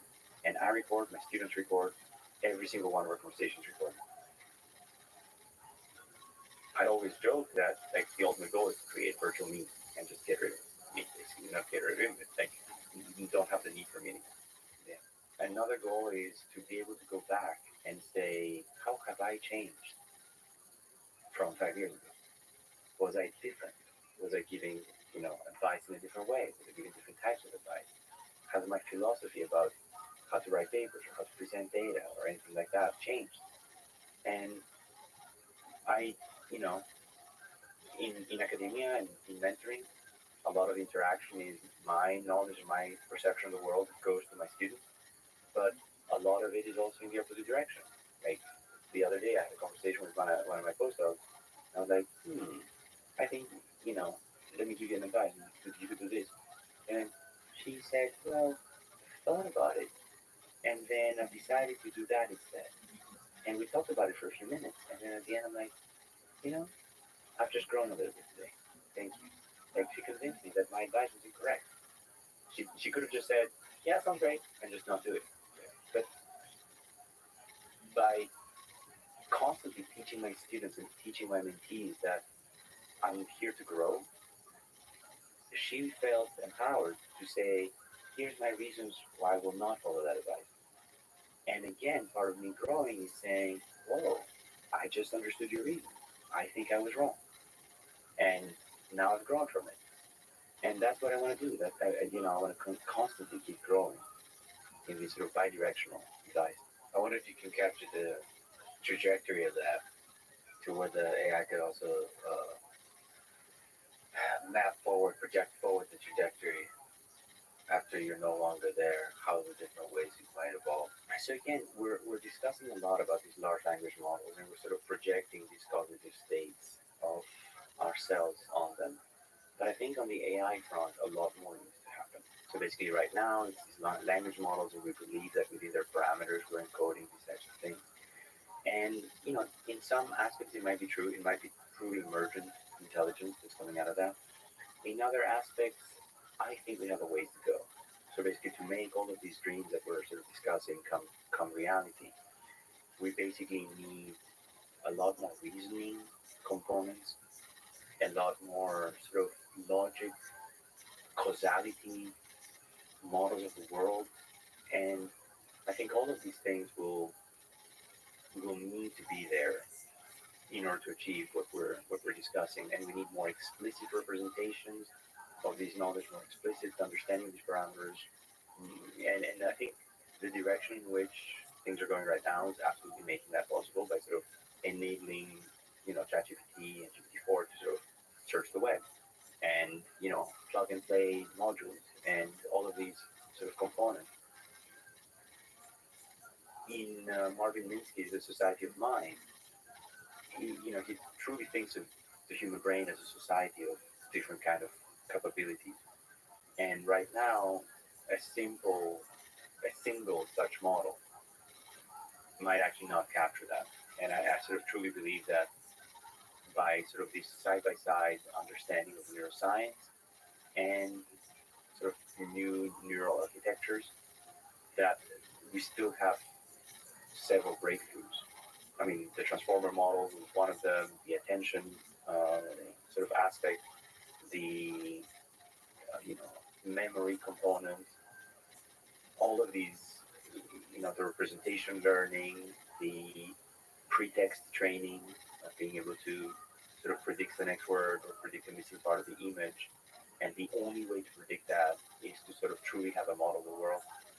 I think those have been transformative paradigms. But I think going forward, when you think about AI research, what you really want is perhaps more inspired by the brain, perhaps more that is just orthogonal to sort of how human brains work, but sort of more of these types of components. But I think it's also possible there's something about us that in different ways can be expressed. Noam Chomsky, he wants, can't have intelligence unless we really understand deeply language, the linguistic underpinnings of reasoning. But these models seem to start building deep understanding of stuff. Yeah. So what does it mean to understand? Because if you keep talking to the thing and it seems to to show understanding, that's understanding. It doesn't need to present to you a schematic of, look, Yeah. this is all I understand. You can just keep prodding it with prompts and it's really And you can go back to the human brain. Basically, look at places where there's been accidents. For example, the corpus callosum of some individuals, can be damaged, and then the two hemispheres don't talk to each other. So you can close one eye and give instructions that that half the brain will interpret, but not be able to sort of project to the other half.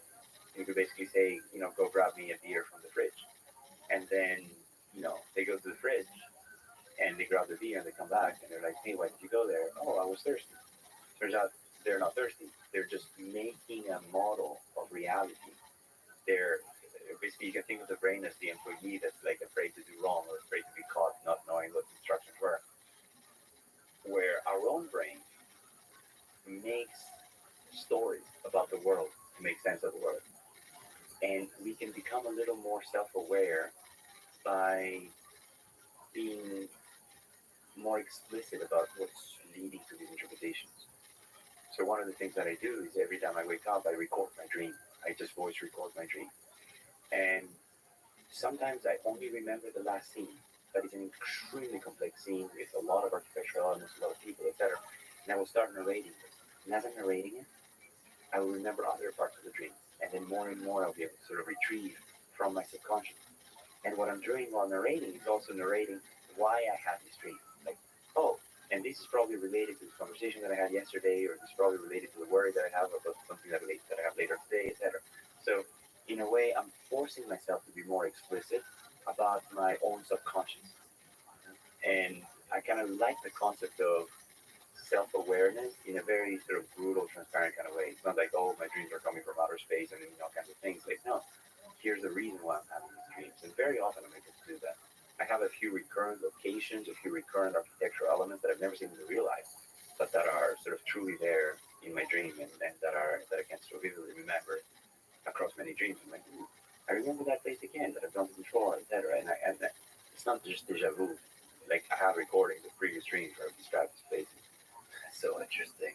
These places, however much detail you could describe them in, you you can you can place them onto a sheet of paper through introspection. Yeah, Through this self-awareness that they come all from this particular machine. that's exactly it. Yeah. And I love that about being alive. Like the fact that I'm not only experiencing the world, but I'm also experiencing how I'm experiencing the world. There's a lot of this introspection, a lot of this self-growth. I love this dance for having, the language models, at least GPT 3.5 and 4, seem to be able to do that too. Yeah. You seem to explore different kinds of things about what, you could actually have a discussion with it of the kind, why did you just say that? And it starts to wonder, yeah, why did I just say that? You're right, I was wrong. I was wrong. It doesn't, and then there's this weird kind of losing yourself in the confusion of your mind, and it, of course, it might be anthropomorphizing, but there's a feeling like almost of a melancholy feeling of like, oh, I don't have it all figured out. Almost like losing you're supposed to be a knowledgeable, perfectly fact-based, knowledgeable language model, Yeah. and yet you fall short. So human self-consciousness, in my view, may have arisen through building mental models of others. This whole fight or fright kind of thing uh, that basically says, I interpret this person as about to attack me, or I can trust this person, etc. And we constantly have to build models of other people's intentions, and that ability to encapsulate intent and to build a mental model of another entity is probably evolutionarily extremely advantageous, because then you can sort of have meaningful interactions, you can sort of avoid being killed, being taken advantage of, etc. And once you have the ability to make models of others, it might be a small evolutionary leap to start making models of yourself. So now you have a model for how others function, and now you can kind of, as you grow, have some kind of introspection of, maybe that's the reason why I'm functioning the way that I'm functioning. And maybe what ChatGPT is doing is in order to be able to again predict the next word, it needs to have a model of the world. So it has created now a model of the world. And by having the ability to capture models of other entities, when you say, say it in the tone of Shakespeare, in the tone of Nietzsche, etc., you suddenly have the ability to now introspect and say, why did you say this? Oh, now I have a mental model of myself, and I can actually make inferences about that.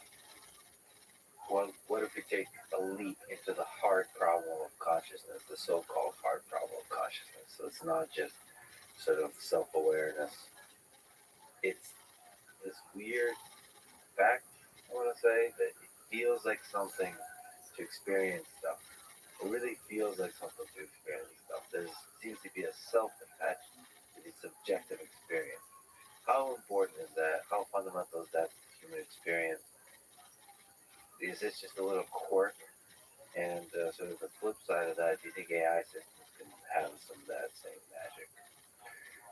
The scene that comes to mind is from the movie Memento, where like it's this absolutely stunning movie where every black and white scene moves in the forward direction and every color scene moves in the backward direction, and they're sort of converging exactly at a moment where the whole movie is revealed. And he describes the lack of memory as always remembering where you're heading, but never remembering, you know, where you just were. And sort of he's encapsulating the sort of forward scenes and the back scenes. But in one of the scene starts as he's running through a parking lot. And he's like, oh, I'm running. Why am I running? And then he sees another person running like beside him on the other line of cars. He's like, oh, I'm chasing this guy. And he turns towards him and the guy shoots him. He's like, oh no, he's chasing me. So in a way, I like to think of the brain as constantly playing these kinds of things where you're walking through the living room to pick something up and you're realizing that you have no idea what you wanted, but you know exactly where it was, but you can't find it. So you go back to doing what you were doing, like, oh, of course, I was looking for this. And you go back and get. And this whole concept of, we're very often sort of partly aware of why we're doing things, and we can kind of run on autopilot for a bunch of stuff. And this whole concept of sort of, you know, making these stories for, who we are and what our intents are, and again, sort of, trying to pretend that we're kind of on top of things. So the narrative Exactly. generation procedure that we follow, like, what Yeah. about that? There's also just like feeling. It doesn't feel like narrative generation. Yeah. The narrative comes out of it, but then it feels like So this piece of cake is delicious, right? It feels delicious. yeah, It's good. there's two components to that. Basically, for a lot of these cognitive tasks where we're kind of motion planning and path planning, etc. Maybe that's the neocortical component. And then for I don't know, intimate relationships, for food, for sleep and rest, for exercise, for overcoming obstacles, for surviving a crash, or sort of pushing yourself to an extreme and sort of making it. I think a lot of these things are sort of deeper down and maybe not yet captured by these language models. And that's sort of what I'm trying to get at. What I'm basically saying, listen, there's a few things that are missing, and there's like this whole embodied intelligence, this whole emotional intelligence, this whole sort of baggage of feelings of subcortical regions, etc. I wonder how important that baggage is. I just have this suspicion that we're not very far away from AI systems that not only behave, I don't even know how to phrase it, but they seem awfully conscious. They beg you not to turn them off. They Welcome, Alex. they How are show you? signs of the capacity to suffer, to feel pain, to feel loneliness, I'm well. longing. What's good in your neck of the woods, my friend? Just not doing a lot. Absolutely. To see if he's got any more teachings. Yeah, I mean, we're watching AI podcasts right now, so feel free to listen along should you wish. If you have any questions, let me know. You should know that you should always feel welcome here, and I appreciate you coming in. Thank you. Absolutely, my friend. Here we go. This is Lex I Friedman. might, Go ahead. I might get Mr. Truck to come in here too. All right, that sounds great. All right, We'd I'll lo- be back. Excellent. Oh, Excellent. Sounds great, Alex. Feel richly the experience I don't know who Mr. Truck is. of a mundane I'm not interaction supposed to know who or that is. a beautiful, once in a lifetime interaction. All of it. And so what do we do with it? And I worry that us humans will, shut that off Yeah. and discriminate against the capacity of another entity that's not human Yeah. to feel. I'm with you completely there. We can debate whether Oh it's man, today's I systems just or in 10 wanted years like a or in fucking 50 years, relief pitcher. but that moment will come. Really? And ethically, I think we need to grapple with it. We need to basically say that humans have always shown this extremely self-serving approach to everything around us. Basically, we kill the planet, we kill animals, we kill, everything around us just to our own service. And maybe we shouldn't think of AI as our tool and as our assistant. Maybe we should really think of it as our children. And the same way that you are responsible for training those children, but they are independent human beings, and at some point they will surpass you, and they will sort of go off and change the world on their own terms. In the same way that my academic children sort of, again, they start out by emulating me, and then they surpass me. Um, we need to sort of think about not just alignment, but also just the ethics of AI should have its own rights, and this whole concept of alignment, of basically making sure that the AI is always at the service of humans, is very self-serving and very limiting. If instead you basically think about AI as a partner and AI as someone that shares your goals but has freedom, I think alignment might be better achieved. So the concept of let's let's basically convince the AI that we're really like that our mission is aligned and truly genuinely give it rights and not just say, oh, and by the way, I'll shut you down tomorrow.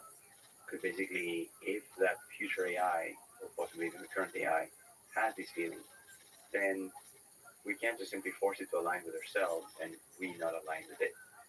So in a way, building trust is mutual. You can't just simply train an intelligent system to love you when it realizes that you can just shut it off. People don't often talk about the AI alignment problem as a two-way street. And maybe That's we should. true. Yeah, as it becomes more and more intelligent, it It will know that you don't love it back. yeah, and there's a humbling aspect to that. We may have to sacrifice any effective collaboration. Yeah. It might have some compromises. Yeah. And that's the thing. We're creating something that will one day be more powerful than we are. And for many, many aspects, it is already more powerful than we are for some of these capabilities. We cannot, think, suppose that chimps had invented humans. Yes. And they said, great, humans are great, but we're going to make sure that they're aligned and that they're only at the service of chimps. It would be a very different planet we would live in right now.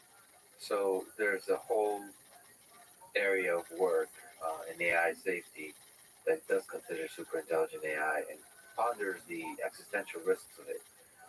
In some sense, when we're looking down into the muck, into the mud, and not up at the stars, it's easy to forget that these systems might get there.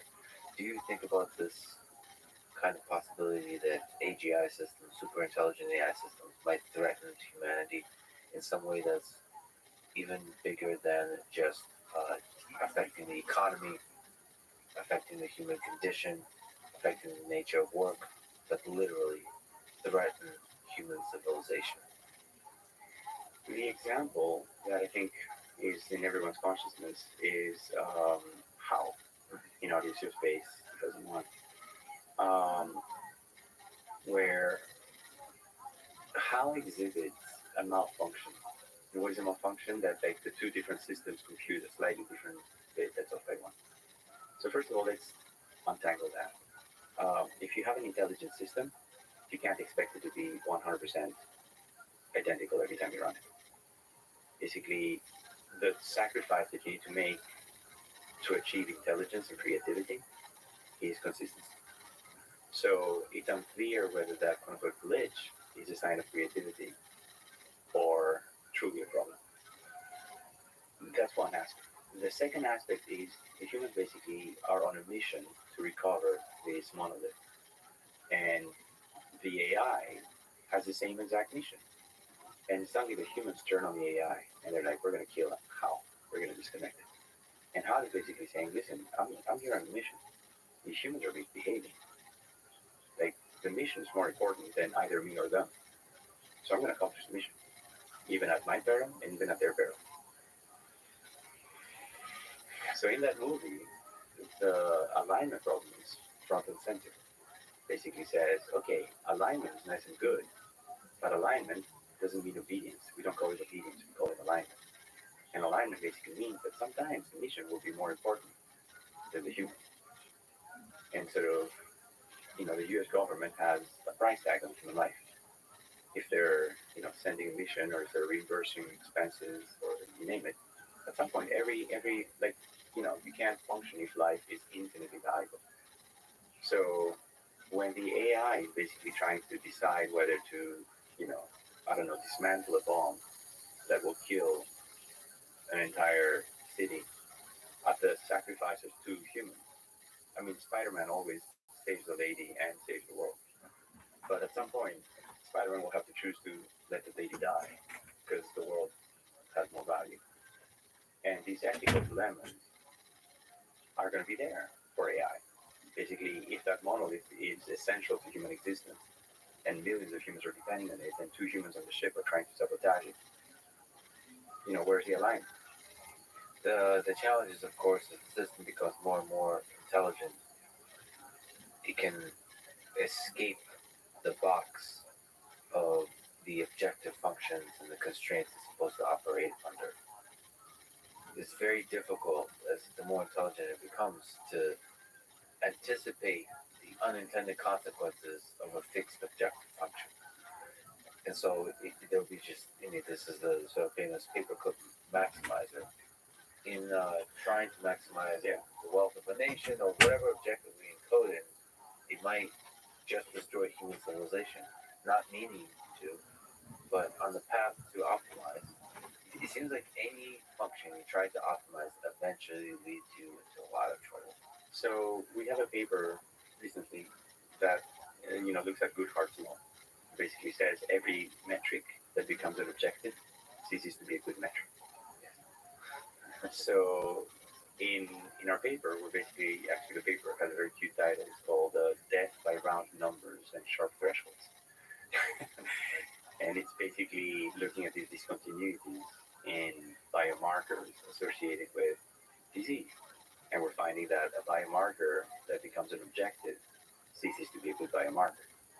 That basically, like the moment you make the biomarker a treatment decision, that biomarker used to be informative of risk, but it's now inversely correlated with risk because you use it to sort of induce treatment. Um, in a similar way, you can't have a single metric without having the ability to revise it. Because if that metric becomes the sole objective, it will cease to be a good metric. And if an AI is sufficiently intelligent to do all these kinds of things, you should also empower it with the ability to decide that the objective has now shifted. And again, when we think about alignment, we should be really thinking about it as let's think of the greater good, not just the human good. And yes, of course, human life should be much more valuable than many, many, many, many, many things. But at some point, you're not going to sacrifice the whole planet to save one human being. There's an interesting open letter that was just released from several folks at MIT, Max Tegmark, Elon Musk, and a few others, that is asking AI companies to put a 6-month hold on any further training of large language models, AI systems. Can you make the case for that kind of hold and against it? So the big thing that we should be saying is what did we do what did we do the last 6 months when we saw that coming? And if we were completely inactive in the last 6 months, what makes us think that we'll be a little better in the next 6 months? Yeah. So if this whole 6 month thing, I think is a little silly. It's like no, let's just get busy, do what we were gonna do anyway. And we should have done it 6 months ago. Sorry, we messed up. Let's work faster now. Because if we basically say, why don't you guys pause for 6 months, and then we'll think about doing something. In 6 months, we'll be exactly the same spot. So my answer is, tell us exactly what you were going to do the next 6 months. Tell us why you didn't do it the last 6 months, and why the next 6 months will be different. And then let's just do that. Conversely, as you train these large models with more parameters, the alignment becomes sometimes easier. That as the systems become more capable, they actually become less dangerous than more dangerous. So in a way, it might actually be counterproductive to sort of fix the March 2023 version and not get to experience the possibly safer September 2023 version. That's actually a really interesting thought. There's several interesting thoughts there. But the idea is that this is the birth of something that is sufficiently powerful to do damage and is not too powerful to do irreversible damage. At the same time, it's sufficiently complex to be able for us to enable us to study it. So we can investigate all the different ways it goes wrong, all the different ways we can make it safer, all the different policies from a government perspective that we want to in terms of regulation or not, how we perform, for example, the reinforcement learning with human feedback in such a way that gets it to not do as much hate speech as it naturally wants to, all that kind of stuff. And have a public discourse and enable the very thing that you're a huge proponent of, which is diversity. So give time for other companies to launch other models, give time to launch open source models, and to start to play, where a lot of the research community, brilliant folks such as yourself, start to play with it before it runs away in terms of the scale of impact it has on society. My recommendation would be a little different. It would be let the Google and the Meta, Facebook, and all of the other large models, make them open, make them transparent, make them accessible. Let OpenAI continue to train larger and larger models. Let them continue to train larger and larger models. Let the world experiment with the diversity of AI systems rather than sort of fixing them now. And you can't stop progress. Progress needs to continue, in my view. And what we need is more experimenting, more transparency, more openness, rather than, oh, OpenAI is ahead of the curve, let's stop it right now until everybody catches up. I think that's doesn't make complete sense to me. The other component is we should, yes, be cautious with it, and we should like not give it the nuclear codes. As we make more and more plugins, yes, the system will be capable of more and more things. But right now, I think of it as just an extremely able and capable assistant that has these emergent behaviors, which are stunning, rather than something that will suddenly escape the box and shut down the world. And the third component is that we should be taking a little bit more responsibility for how we use these systems. Basically, if I take the most kind human being and I brainwash them, I can get them to do hate speech overnight. That doesn't mean we should stop any kind of education of all humans. We should stop misusing the power that we have over these influenceable models. So I think that the people who get it to do hate speech, they should take responsibility for that hate speech. I think that giving a powerful car to a bunch of people or giving a truck or a garbage truck should not basically say, oh, we should stop all garbage trucks until we, like, because we can run one of them to a crowd. No, people have done that. And there's laws and there's like regulations against, running trucks into the crowd. Trucks are extremely dangerous. We're not going to stop all trucks until we make sure that none of them run into the crowd. No, we just have laws in place, we have mental health in place, and we take responsibility for our actions when we use these otherwise very beneficial tools like garbage trucks for nefarious uses. So in the same way, you can't expect a car to never, do any damage when used, especially like specifically malicious ways.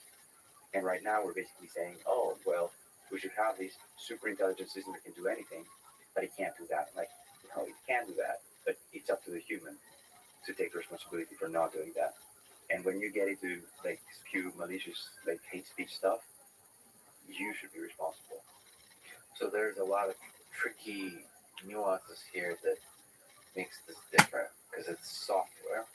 So you can deploy it at scale and you can have the same viral impact that software can. So you can create bots that are human-like and it can do a lot of really interesting stuff.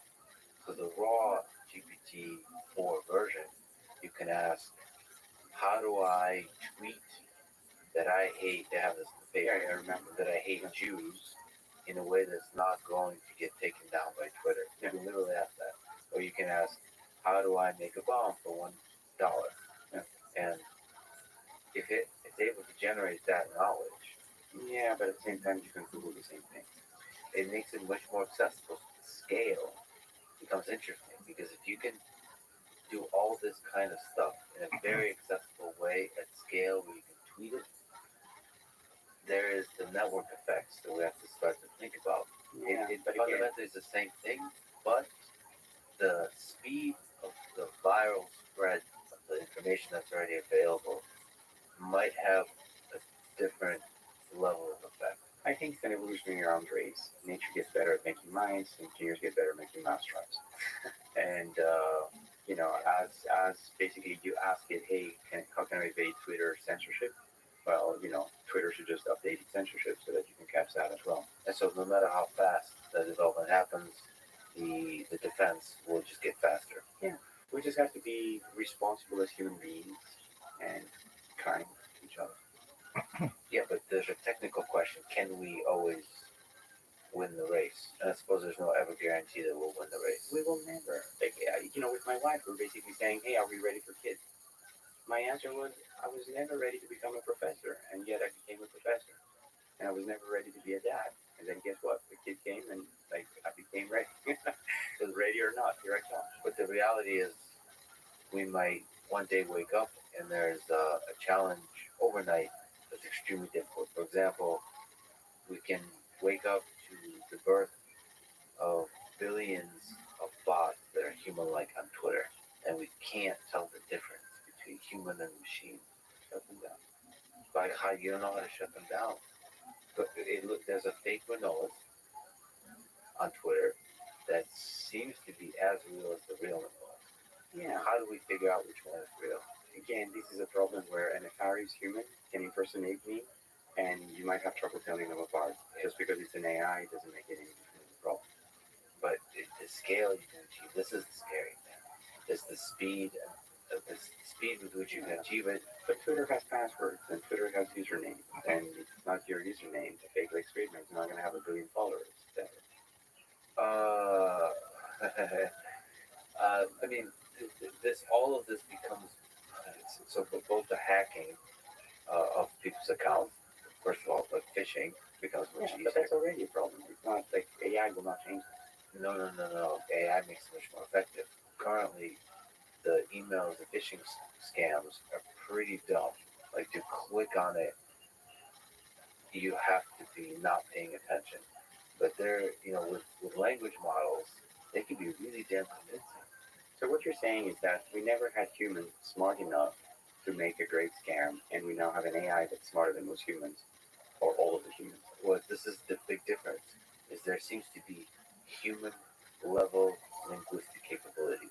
Yeah. That's the And in fact, superhuman level. superhuman level. It's like saying I'm not gonna allow machines to compute multiplications of 100-digit numbers because humans can't do it.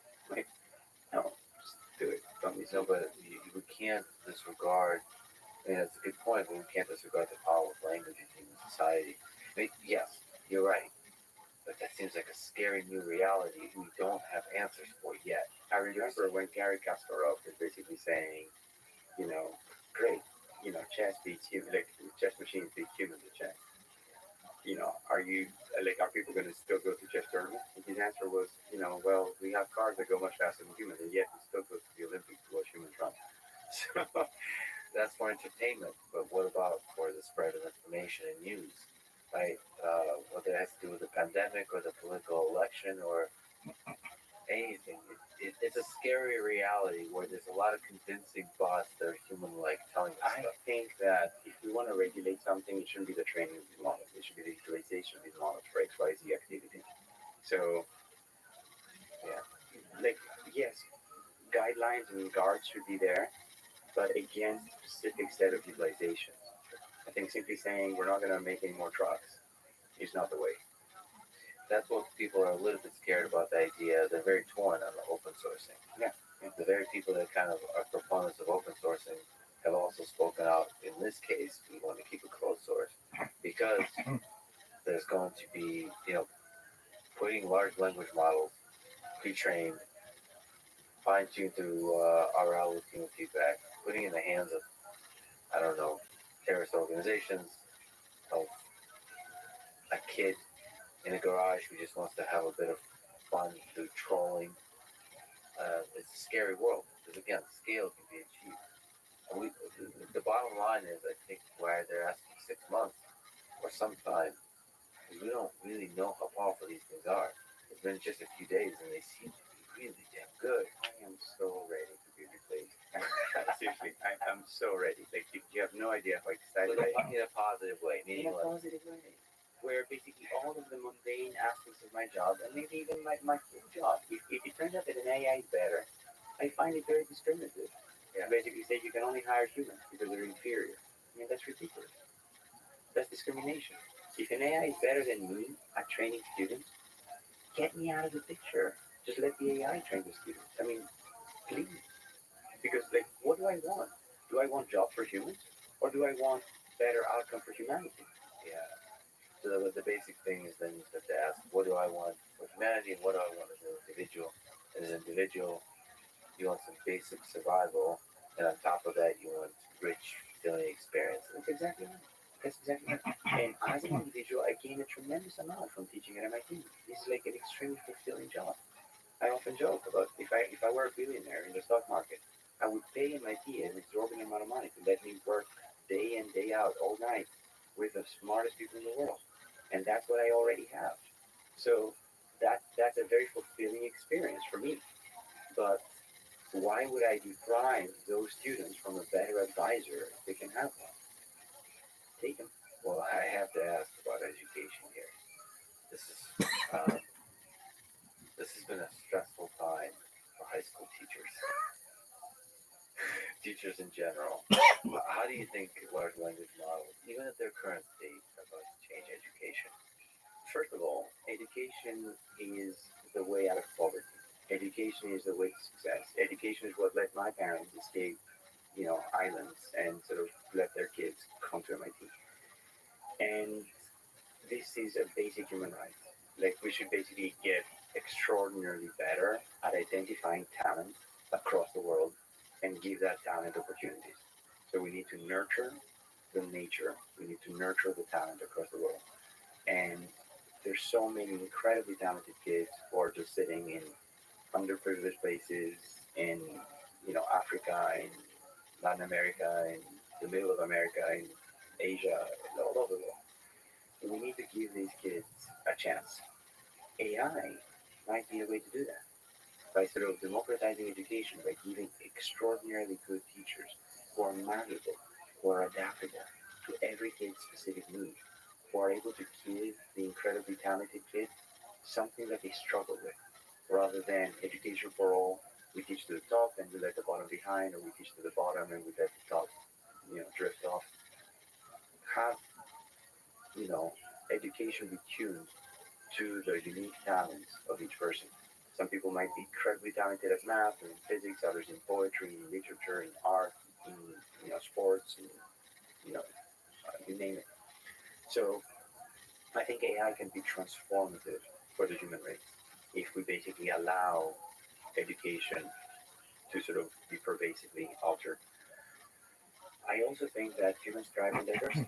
Basically saying, oh, you're extraordinarily good at math. We don't need to teach math to you. We're just going to teach you history now. I think that's silly. No, you're extraordinarily good at math. Let's make you even better at math. Because we're not all going to be growing our own chicken and hunting our own pigs or whatever they do.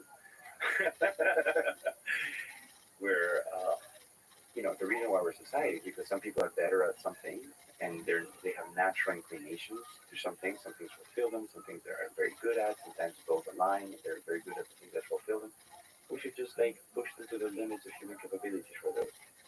And if some people excel in math, just like challenge them. I think every child should have the right to be challenged.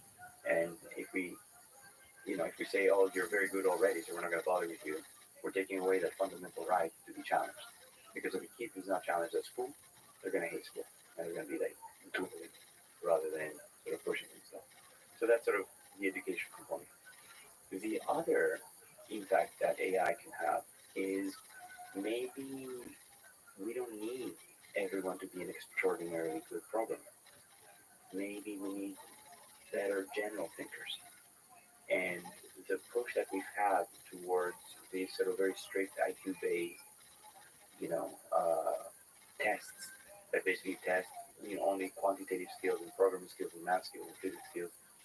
Maybe we don't need those anymore. Maybe AI will be very good at those. Maybe what we should be training is general thinkers.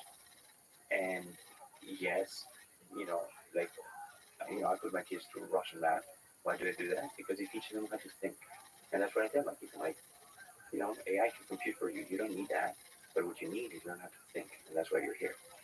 And I think challenging students with more complex problems, with more multidimensional problems, with more logical problems, I think it's sort of perhaps a very fine direction that education can go towards, with the understanding that a lot of the traditionally, scientific disciplines perhaps will be more easily solved by AI. And sort of thinking about bringing up our kids to be productive, to be contributing to society, rather than to only have a job because we prohibited AI from having those jobs, I think is the way to the future. And if you sort of focus on overall productivity, then let the AIs come in. Let everybody become more productive. What I told my students is, you're not going to be replaced by AI, but you're going to be replaced by people who use AI in your job. So embrace it, use it as your partner, and work with it rather than sort of forbid it. Because I think the productivity gain will actually lead to a better society. And that's something that humans have been traditionally very bad at. Every productivity gain has led to more inequality. And I'm hoping that we can do better this time. That basically right now, a democratization of these types of productivity gains will hopefully come with better sort of humanity level um, improvements in human condition. So, as most people know, you're not just an eloquent romantic, you're also a brilliant computational biologist, one of the great biologists in the world. I had to ask, how do the language models, how do these large language models and the advancements in AI affect the work you've been doing? So it's truly remarkable to be able to encapsulate this knowledge and sort of build these knowledge graphs and build representation of this knowledge in these sort of very high dimensional spaces, being able to project them together jointly between, say, single cell data, genetics data, expression data, being able to sort of bring all this knowledge together allows us to truly dissect disease in a completely new kind of way. And what we're doing now is using these models. So we have this wonderful collaboration called the Drug GWAS with Brad Pintaluta in the chemistry department and Marinka Zipnik in Harvard Medical School. And what we're trying to do is effectively connect all of the dots to effectively cure all of disease. So it's no small challenge.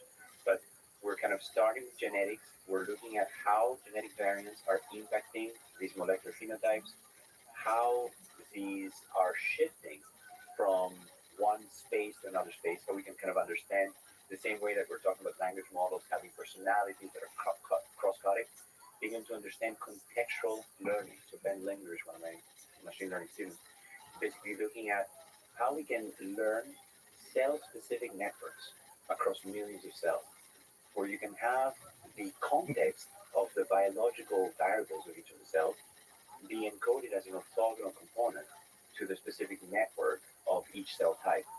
And being able to sort of project all of that into sort of a common knowledge space is transformative for the field.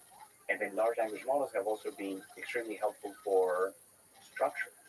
If you understand protein structure through modeling of geometric relationships, through geometric deep learning and graph neural networks.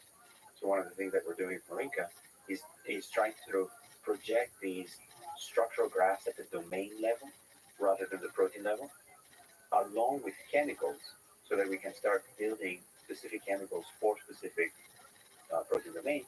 And then we are working with the chemistry department at Brad to basically synthesize those. So what we're trying to create is this new center at MIT for genomics and therapeutics that basically says, can we facilitate this translation? We have thousands of these genetic circuits that we have uncovered. I mentioned last time in the New England Journal of Medicine, we have published this dissection of the strongest genetic association with obesity. And we showed how you can manipulate that association to switch back and forth between fat burning cells and fat storing cells.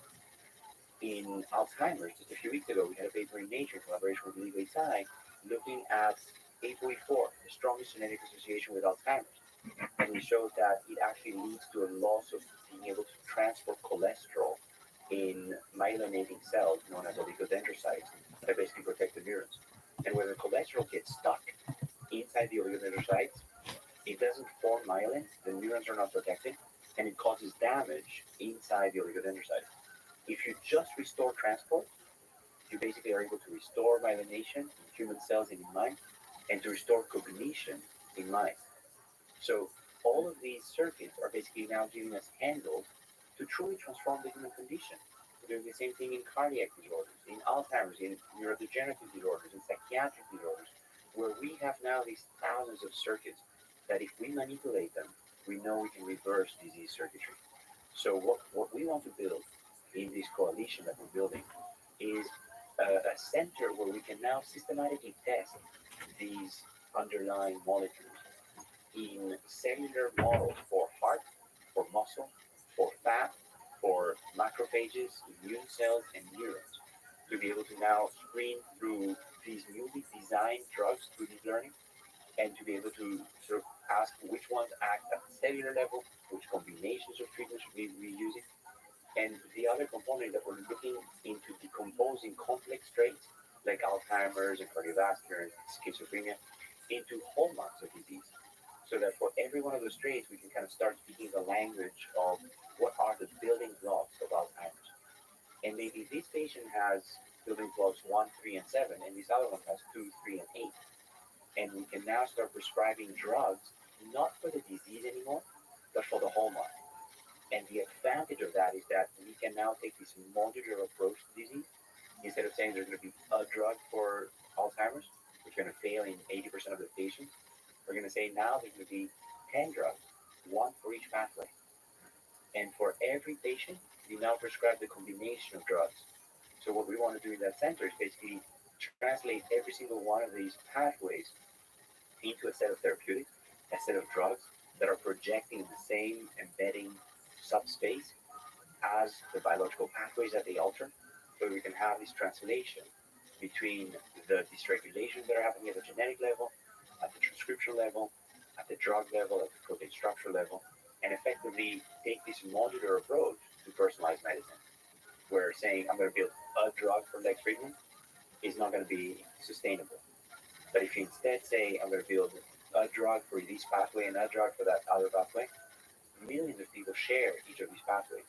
So that's the vision for how all of this AI and deep learning and embedding can truly transform biology and medicine, where we can truly take these systems and allow us to finally understand disease at a superhuman level by sort of finding these knowledge representations, these projections of each of these spaces, and try understanding the meaning of each of those embedding subspaces and sort of how well populated it is, what are the drugs that we can build for it, and so forth. So it's truly transformative. So systematically find how to alter the pathways. It maps the structure and information in genomics to therapeutics and allows you to have drugs that look at the pathways, not at the final. Exactly. And the way that we're coupling this is with cell-penetrating peptides that allows us to deliver these drugs to specific cell types by taking them through the receptors of those cells. We can intervene at the antisense oligo level to basically intervene at the protein level, small molecule level. We can use proteins themselves as drugs just because of their ability to interfere, to interact directly from protein to protein interaction. So I think this space is being completely transformed with the marriage of high throughput technologies and all of these like AI, large language models, deep learning models. You mentioned your updated answer to the meaning of life as it continuously keeps updating. The new version is self-actualization. Can you explain? I basically mean let's try to figure out number one, what am I supposed to be? And number two, find the strength to actually become it. So I was recently talking to students about this commencement address, and I was talking to them about sort of how they have all of these paths ahead of them right now. And part of it is choosing the direction in which you go, and part of it is actually doing the walk to go in that direction. And in doing the walk, what we talked about earlier about sort of you create your own environment, I basically told them, listen, you're ending high school. Up until now, your parents have created all of your environment. Now it's time to take that into your own hands and to sort of shape the environment that you want to be an adult in. And you can do that by choosing your friends, by choosing your particular neuronal routine. I basically think of your brain as a muscle where you can exercise specific neuronal pathways. So very recently, I realized that I was having so much trouble sleeping, and I would wake up in the middle of the night. I would wake up at 4 a.m. and then just never go back to bed. So I was basically constantly losing. I started a new routine where every morning as I bike in, instead of going to my office, I hit the gym. I basically go rowing first, I then do weights, I then swim very often when I have time. And what that has done is transform my neuronal pathways. So basically, right, like on Friday, I was trying to go to work and I was like, this is not going to go exercise. And I couldn't. My bike just went straight to the gym. Like, I don't want to do it. And I just went anyway because I couldn't do otherwise. And that has completely transformed me. So I think this sort of beneficial effect of exercise on the whole body is one of the ways that you could transform your own pathways. Understanding that it's not a choice, it's not an option, it's not optional, it's mandatory.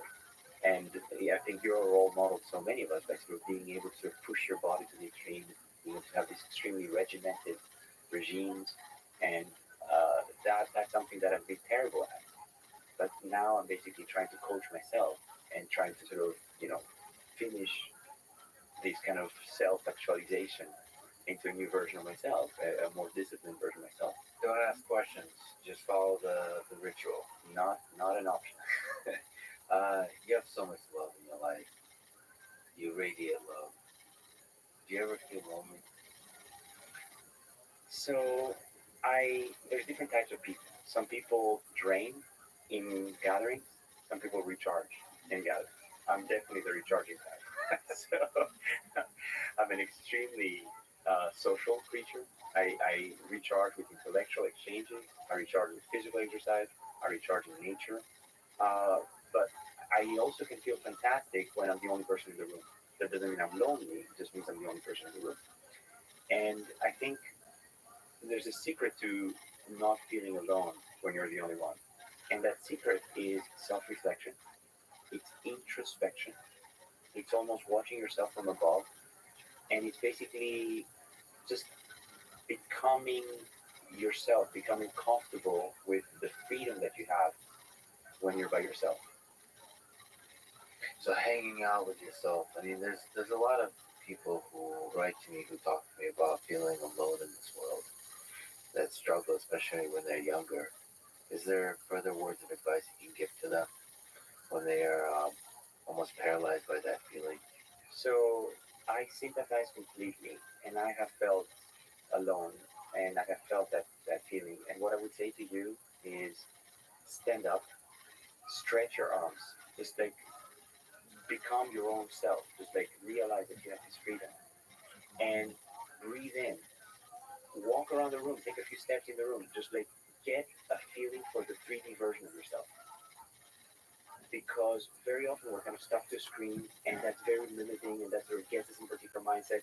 But activating your muscles, activating your body, activating your full self is one way that you can kind of get out of it. And that is exercising your freedom, reclaiming your physical space. And one of the things that I do is I have something that I call me time, which is if I've been really good all day, I got up in the morning, I got the kids to school, I made them breakfast, I sort of, hit the gym, I have a series of really productive meetings, I reward myself with this me time. And that that feeling of sort of when you're overstretched to realize that that's normal and you just want to just let go, that feeling of exercising your freedom, exercising your me time, that's where you free yourself from all stress. You basically say it's not a need to anymore, it's a want to.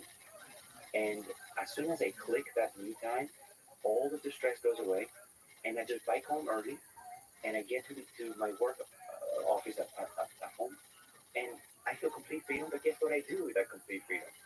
I just don't go off and drift and do boring things. I basically now say, okay, whew, this is just for me. I'm completely free. I don't have any requirements anymore. What do I do? Just look at my to-do list, and I'm like, what can I clear off?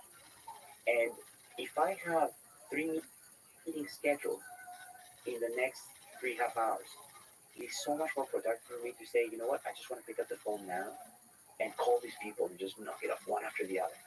And I can finish 3.5 hour meetings in the next 15 minutes just because it's the want, not I have to.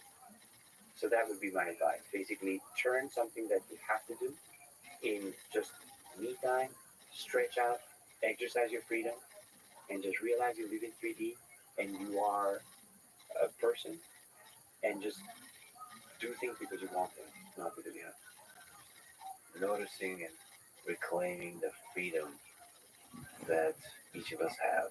That's what it means to be human. If you notice that you're truly free, physically, mentally, psychologically, Manolis, you're an incredible human.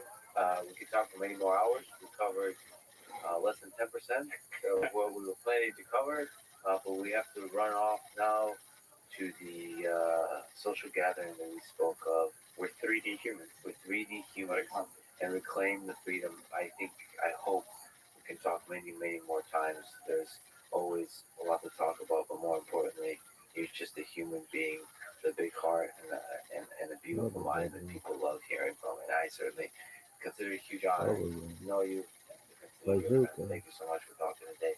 Thank you so much for talking so many more times. And thank you for all the love behind the scenes that you send my way. It's the lowest usual. Lex, you are a truly true special human being, and I have to say that I'm honored to know you.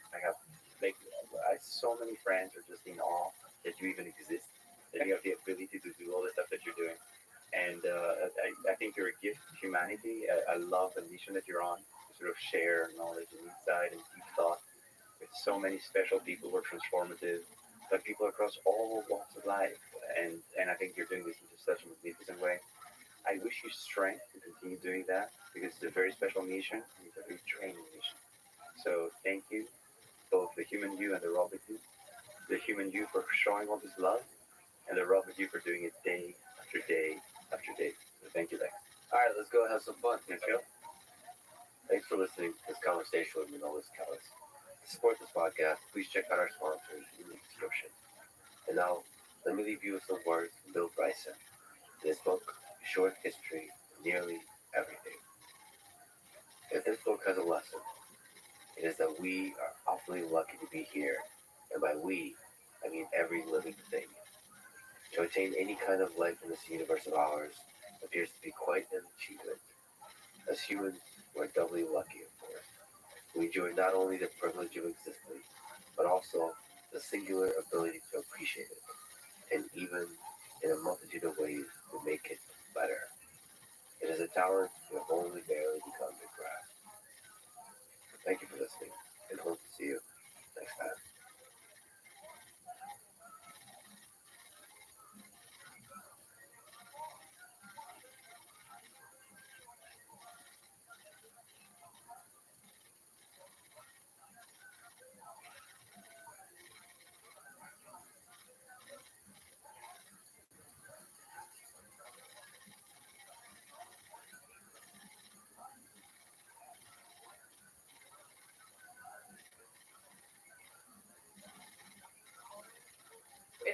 machine. It was my friend Daniel Beauchamp and I. We had this long-running joke about a proud parent machine that you could give a quarter and it passed you on the shoulder and says proud of you.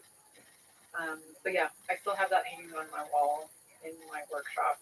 So that one I'm really happy with. I just think it's a really funny concept, and also I executed the build well. With an arm. Mm-hmm. Like what's the build? Yeah, I built it off of an old lamp arm. Yeah, basically it's just a motorized arm and this kind of torso of a person. So it's actually a hand, right? Just laser cut plywood, and it kind of has like, it looks creepy. Yeah. And yeah, it says "Proud of you, son," because I just thought that sounded more funny than "Proud of you, daughter," and also "Proud of you, son." Just it immediately communicates that it's a parent. It's not just like a colleague or something. It's like "Proud of you." And he charges you a quarter for it. Yeah, but he added like ChatGPT on top of that and fine tune it on conversations you've had with your parents, and all of a sudden you have a thing that can fundamentally transform your psyche. Yeah. The following is a conversation with Simone Yech, an inventor, designer, engineer, and roboticist, famous for a combination of humor and brilliant creative design in the systems and products she creates, including as part of her new product design company called Yech. She has a popular YouTube channel where she has demonstrated a lot of her incredible and fun designs and inventions, from, quote, shitty robots to a Tesla Model 3 converted into a truck, but where she also revealed her personal journey after having been diagnosed with a brain tumor. Simone is a brilliant, fun, and inspiring human being. It was truly an honor for me to get to meet her and to have this chat. This is the Let's Freedom Podcast. To support it, please check out our sponsors in the description. And now, dear friends, here's Simone Yech. What was the first cool thing you built where you fell in love with the process of making stuff? You know, I think in the beginning of building stuff, you run into the limitations of your skills so much. So I feel like honestly, building gets less and less frustrating, or like I love it more and more the more I know. So those limitations aren't fun. Like when it's The limitations are fun, but it's like when you have an idea of something and you want to make it a certain level, and then you just have to compromise with the materials and the tools and the skills you have. So I can't remember the first time where I felt like, wow, this was so smooth. I'm so proud of it. Like I feel like a lot of people, I watch them build stuff, and it's just like watching water pour down. You know, it's just like so easy, and for me, it's just like trying to shove a toy car into a wall. So you're not able to step back and marvel like at the early creations, even like we're not even talking Arduino stuff even before that. I'm from Sweden, and you have to choose either sewing or woodworking, and I chose to like woodworking in middle school. And I remember the sense of pride when I got to bring something home, and that thing of like, oh my god, I get to show my parents this. And I think that is kind of the feeling that I've built my job around. It's like the sense of pride of wanting to show people something made. What up, pimps? How are you? A wooden spoon. And now it's What's good in your neck of the woods? What's up? You're just watching podcasts on AI, on artificial intelligence, enjoying the world. Oh, yeah. What's, Stuff. what's good with you? I've just been reading into some UFOs and stuff. Have you really? Yeah. I was looking into all that declassified stuff from Congress. But yeah, it Excellent. looks pretty real. 100%, man. Okay, so I apologies if I've asked you this question. Do you know who Bob Lazar is? Yeah. I've seen him on Joe Rogan. Okay, so I remember you saying that. Okay, yeah. So if you know what that is, that's phenomenal. That's like half the battle. Just knowing that there are real people who work at these places and that they reverse engineer alien technology. Okay, are you familiar with recently?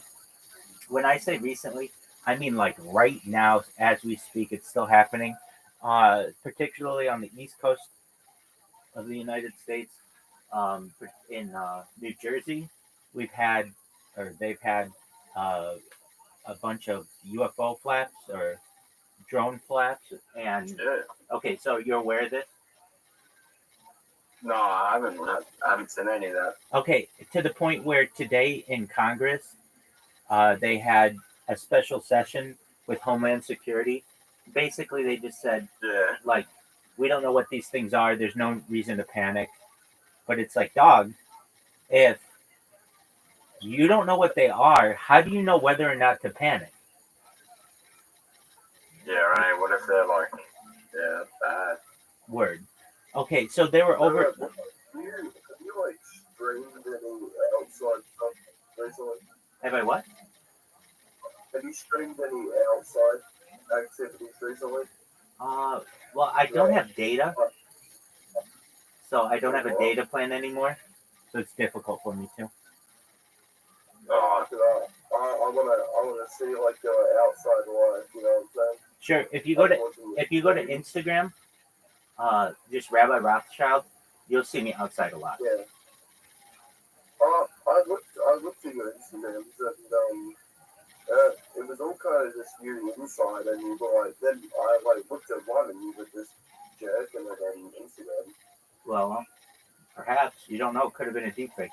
Here, I'll show you myself outside.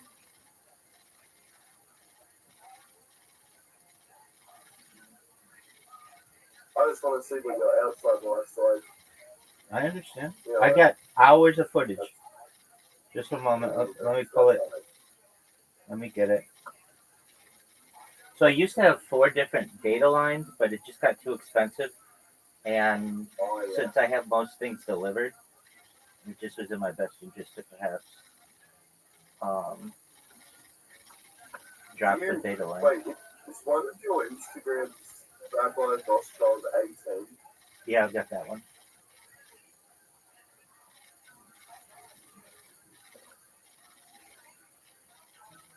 Let me see if I have. Let me see if I have it on there.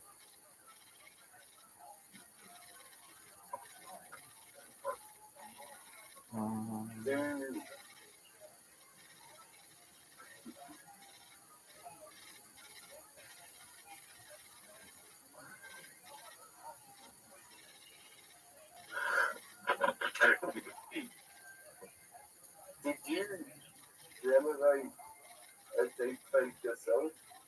Perhaps. You never know. Oh yeah.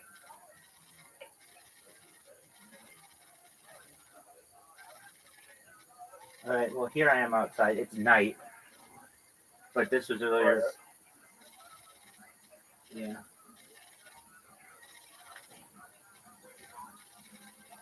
I smoked a joint at the local park. I mean, that's alright. Do you like play sports and shit, Rabbi? Yeah, actually, this all started with me playing golf. I wanted to see what my golf swing looked like, so I started hitting golf balls in Anaheim at Tiger Woods' golf course. Do you still go out? It's too expensive. Too expensive. Well, I mean, I have literally had to cut all of my expenses to just being food, rent, and internet, basically. I've been doing this for more than 3.5 years, so I have put everything that I have into this. I've sold my car for it. I have sold a lot of things. Well, I didn't really need a car. I mean, I've got tons of footage. The whole first year of me is basically in the car. So here's. Here I am. Was most of your oil being paid by your electricity usage? You know what happened? Just a moment. What'd you say? How high is your power bill? Is that what the main tank is?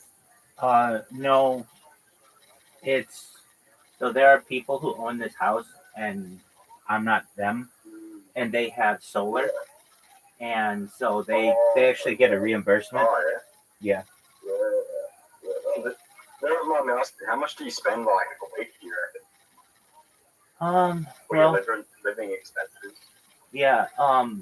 When I first started, my rent was like $800 a month. Now it's getting up to $1,200 a month, and when it comes to food. Yeah, but I mean that was 8 years ago. Do Um, you, do Yeah, you okay, have like yeah. do you have like a shop, or do you make like money, just make money off your streams and shit? I'm a certified project management professional, so whenever I do need more money, Alright. I can just work projects. Oh yeah. Alright. How often do you do that?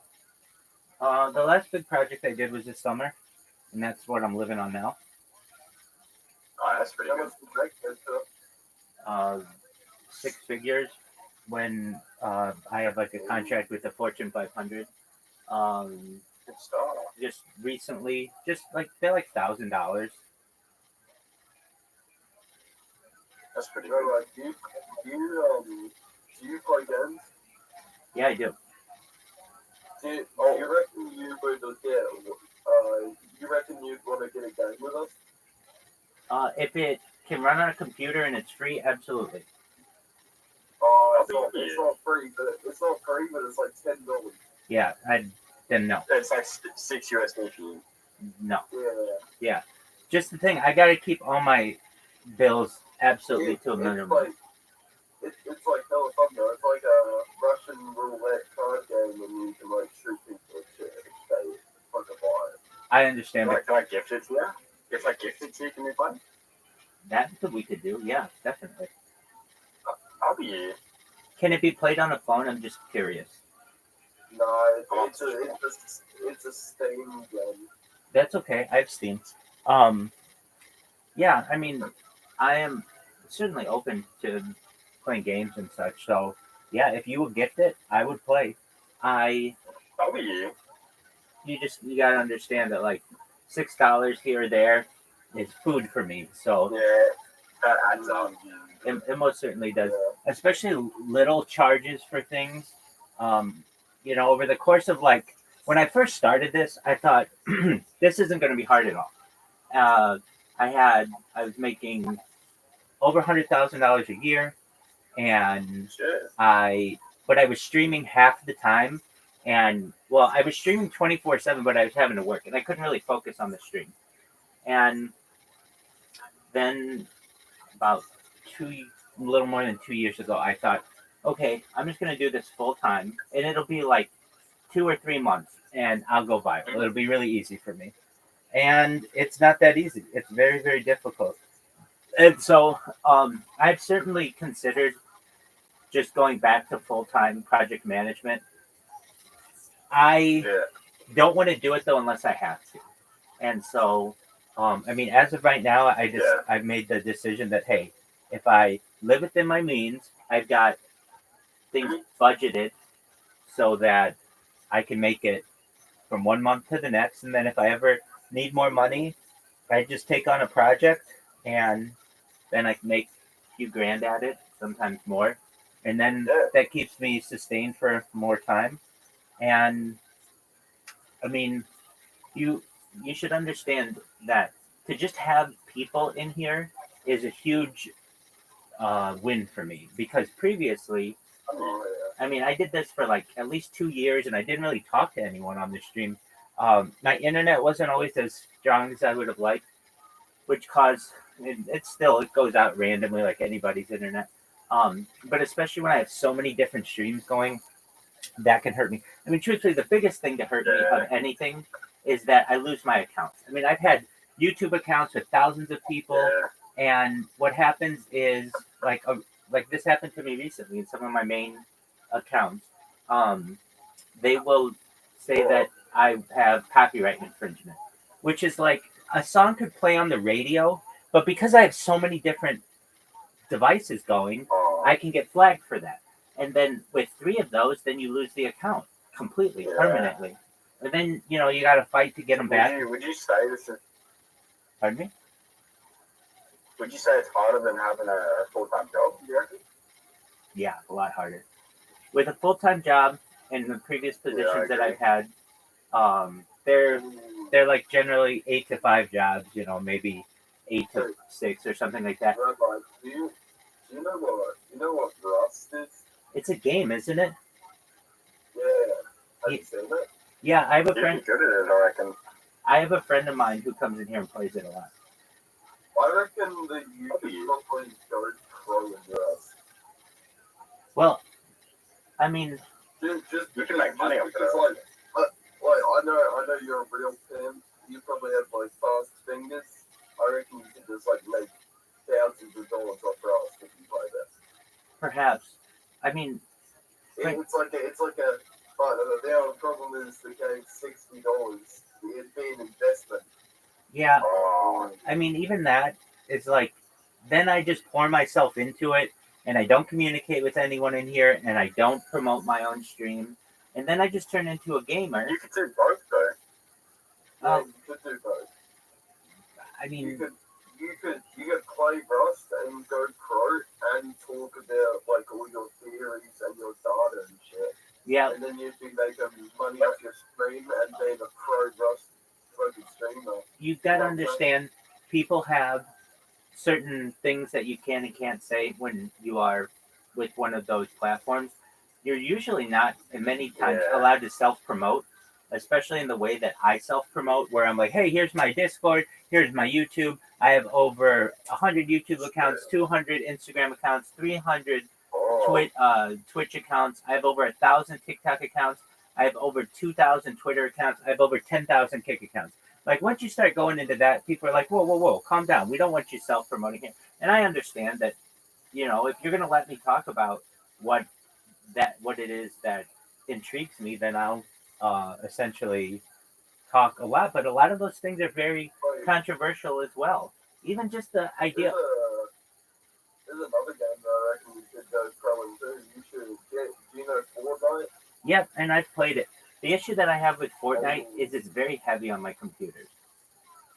Oh yeah. Yeah, and so I have. I reckon it might be worth like with your fast fingers from being like a pimp in Pittsburgh. I reckon you could like go up the scales in Fortnite and the cash cups in there are worth a shit ton. You buy a PC, you go pro in Fortnite, and you keep talking about your theories at the data on Discord. Yeah, that would be some pimp activities. You know what I'm saying? I recognize that. When it comes to that world, the world of Fortnite, a lot of it, I feel you need a really good PC and really excellent internet. And the good PC is kind of, it's something that I could get into. I'm not saying that I haven't played it before, but here's what happens when I play it. At least on YouTube and Twitch, I get zero people watching. I'm in it free, so I know. Right. I mean, I've played it for many days on this stream and live stream myself doing it. No one watches me. I'm live right now. What about? But if you became, I understand. It's taking a long time if though. you're really good, you run like a ton of cash cups and shit. People would have no choice to watch you because you're going to like FNCS and shit, and you're making millions and winning that cup. Okay, let's say I'm what's this guy in the beginning? He's a fucking sitcom from Pittsburgh. hey, let's say I'm really good at it. Excellent. If I do one thing though that's against their terms and conditions, I can never play Fortnite again.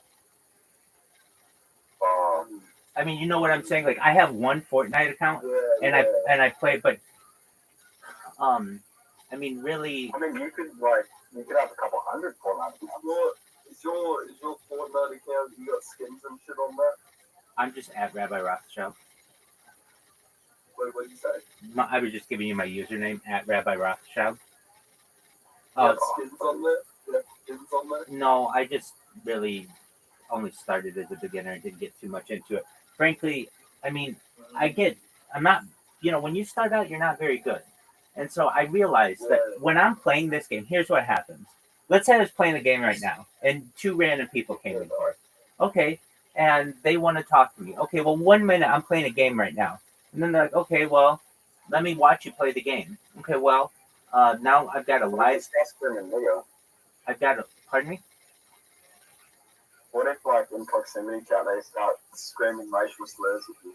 That happens all the time. It happens in here. Really? Okay. Why would someone fucking do that? Johnny, give me their name, man. I'll fuck them up. I get it. Fucking unacceptable. I get probably every 24 hours, I get at least 4 or 5 people who, maybe not 4 or 5, but 2 or 3 who just randomly come in here and yell the N word and then leave, and I have to ban them. I mean, it's just like, dude, if you want to have a conversation about it, That's the way to go. You just fucking turn your back and you fuck them off, and you just keep on tripping off. right? But I mean, it's like, Only a real pimp like you can do that. well, Shit, Rabbi. I don't necessarily want to ban people. I want as many people in here as possible. But what ends up happening is people just, they don't even want to have any conversations. They just literally want to troll. I had one guy, this was a few months ago. He would come in the middle of the night and just play a chainsaw all night. And, you know, nobody wants to hear that. And it keeps you awake, and it would awake me. And that was when I didn't have like a bunch of bots set up so that I would know who they are and be able to ban them. And it took me a few days to be able to get them. And I finally was able to. What's the time for you right now? It's 11:10. Oh, it's like so. When do you like? Do you have like a sleep schedule? Like, do you go to sleep at a certain time every night? No, Or I you don't. just sleep when you're tired. I sleep when I'm tired. But like last night, Yeah. Well, we've tried joining you a couple times when it hasn't been that late for us, and you're just like passed out because it's like the time zone difference. most certainly. So I'm just trying to figure out like when we can join and you're going to be in here, so that we can hear your data and shit, and Sure. also have a chat. You know what I'm saying? Absolutely. So, I've been getting some momentum in a karaoke stream, and the unfortunate thing is most of the people who are in this karaoke stream are like 8 hours. Let's see here. What are they? They're like 16 hours ahead of me. So, they're in Manila, Philippines, or just the Philippines. And so, Oh yeah, so like this morning, well, it was like, My hope was from there. there you go. It was like I had to stay up all night just so I could see how many people joined this Discord call at once to sing, and it's a lot of people. But it's like when it's like the afternoon here, it's like the middle of the night there, or basically like early in the morning. No one on a Monday morning at 8 a.m. wants to sing karaoke. I mean, unless you're like full time karaoke singer, very few people are.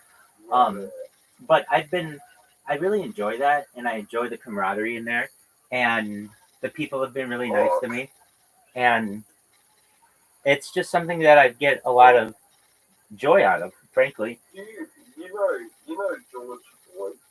Yeah, I mean, I don't know him personally, but I know of the situation. You know what happened to him. Yeah.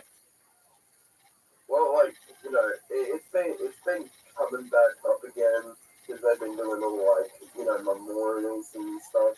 What's like your opinion on what happened to him and all the memorials and like how there's a whole like Black Rights movement about it? Like like he was a pretty bad person, but obviously he deserved that his neck stomped. Yeah. So, like, what's your opinion on like the overreaction that's happening like everywhere, even like news after it fucking happens? You know what I'm saying? Sure. Well, I am not a fan of. I used to be a big fan of the police, but I'm not anymore. Yeah. They've become militarized and discriminatory and bullies. They're basically a paid mafia, at least in the United States. They're basically like a gang. 100%. Yeah. 100%. Exactly. So, but with that said, have you ever had them like try? Because I know you're a real pimp. Have they ever like tried to shut down your operations? no, I mean that usually comes from just the corporatocracy, the platforms themselves, Twitter, YouTube, Twitch, Amazon, Alphabet. But then in terms, What about like your pimp stuff, like with all your girls? You know what I'm saying? Do they like try and shut that down? quit it. In answer to your other question about Black Lives Matter, really, Oh yeah. I think Sorry. that's okay. I think that if we want racism to go away, this is a quote of Morgan Freeman's. we'll just stop talking about it. Alright. Just stop talking about race. I If you just stop talking about race, it goes away after a few generations. like that. Do you reckon, like, eventually, like, the N word will just become like a free use word for anybody? Like, anybody? Yeah, with no meaning behind it, right? Yeah, like, no, like, you just say this, like, crazy, like, what's up, my nigga? You know what I'm saying? Well, some may say that it's, in some context, I mean, all it means, I should say, means a lot of different things in the different connotations. And so the way that I generally ever heard it used is to mean friend. And like, hey, what's up, friend? Yeah, And I like that. so in those connotations, it's absolutely fine. Now, when people want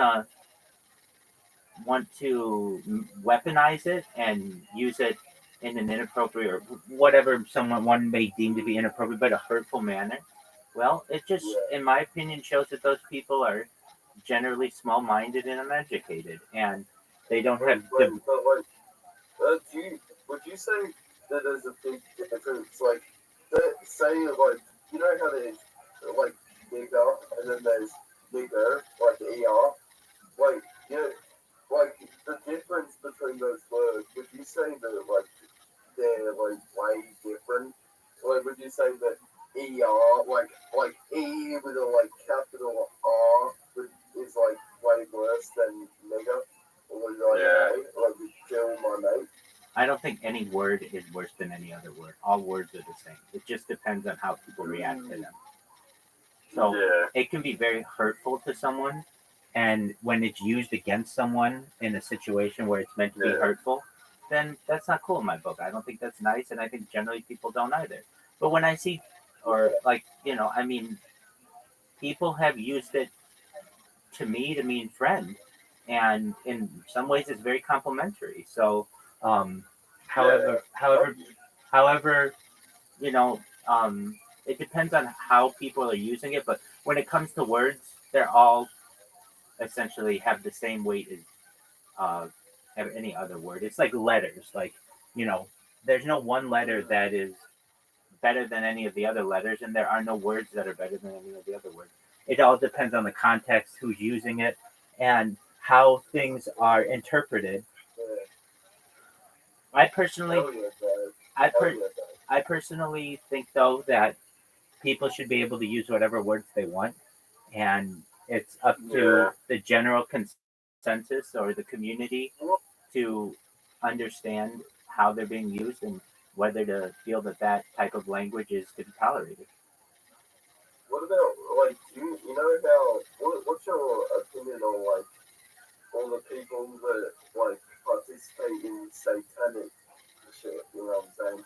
Like, would you like, what's your opinion on those people that are like, hail Satan, hail Sure, Satan, absolutely. I worship feel the devil? I feel that anyone should be able to do anything that they want from a religious standpoint, so long as it doesn't harm anyone else, whether it's a human or animal. So, someone who Well, what if their words are harming Jesus, though? okay, that's fine. I mean, they're entitled to be able to do that.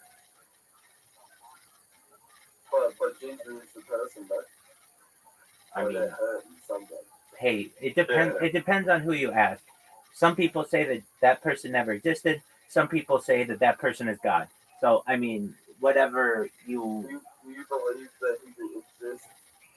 not still exists. Do I think that he was a real person? If you really want to know my opinion on that person, I truthfully mean this, and it's very related to the UFO topic. So, before we talk about him, let's talk first. Do you know what an alien abduction is? Yeah. Okay.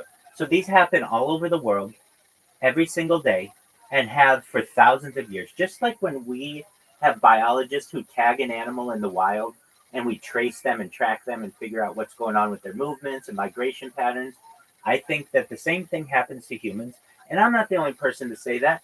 This allegedly comes from it's called the Grenada Treaty that happened in the 1950s. Allegedly, the United States president at the time, Dwight D. Eisenhower, met with representatives of an alien civilization, and in exchange for the devices we're talking through right now, computers and night vision and infrared and things um, like advanced metals and advanced coatings like Teflon and perhaps even things as relatively recent as some plastics.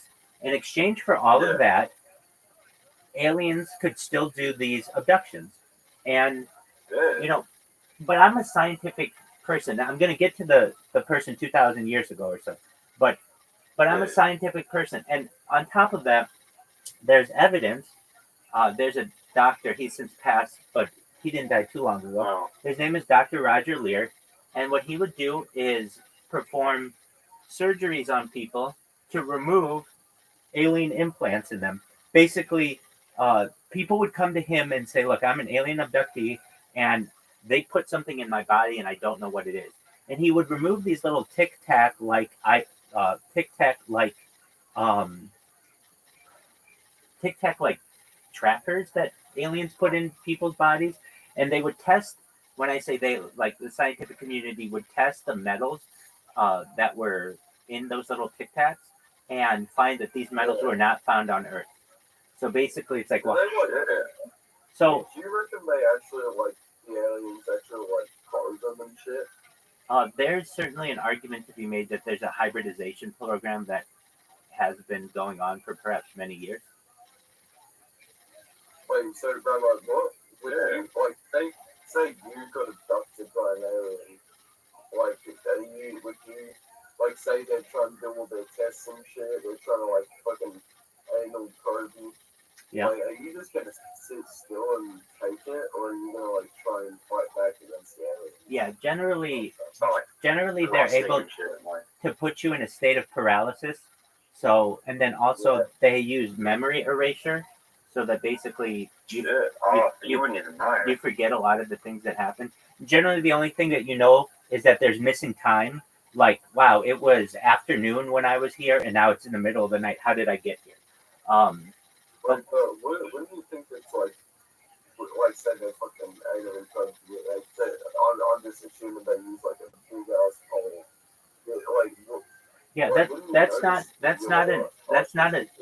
not an adequate assumption. So they don't. They just use, as I understand, something probably the size of a hot dog, and as I understand, that is used to stimulate it's used to stimulate the prostate of a man so that he excretes spermatozoa, and then that spermatozoa is sometimes used for experimentation purposes. Yeah, I think even with like a hot dog shaped thing, I feel like you also would still feel like it's gay. So like what are you doing if you just appear back on Earth and you're like fucking you got wall?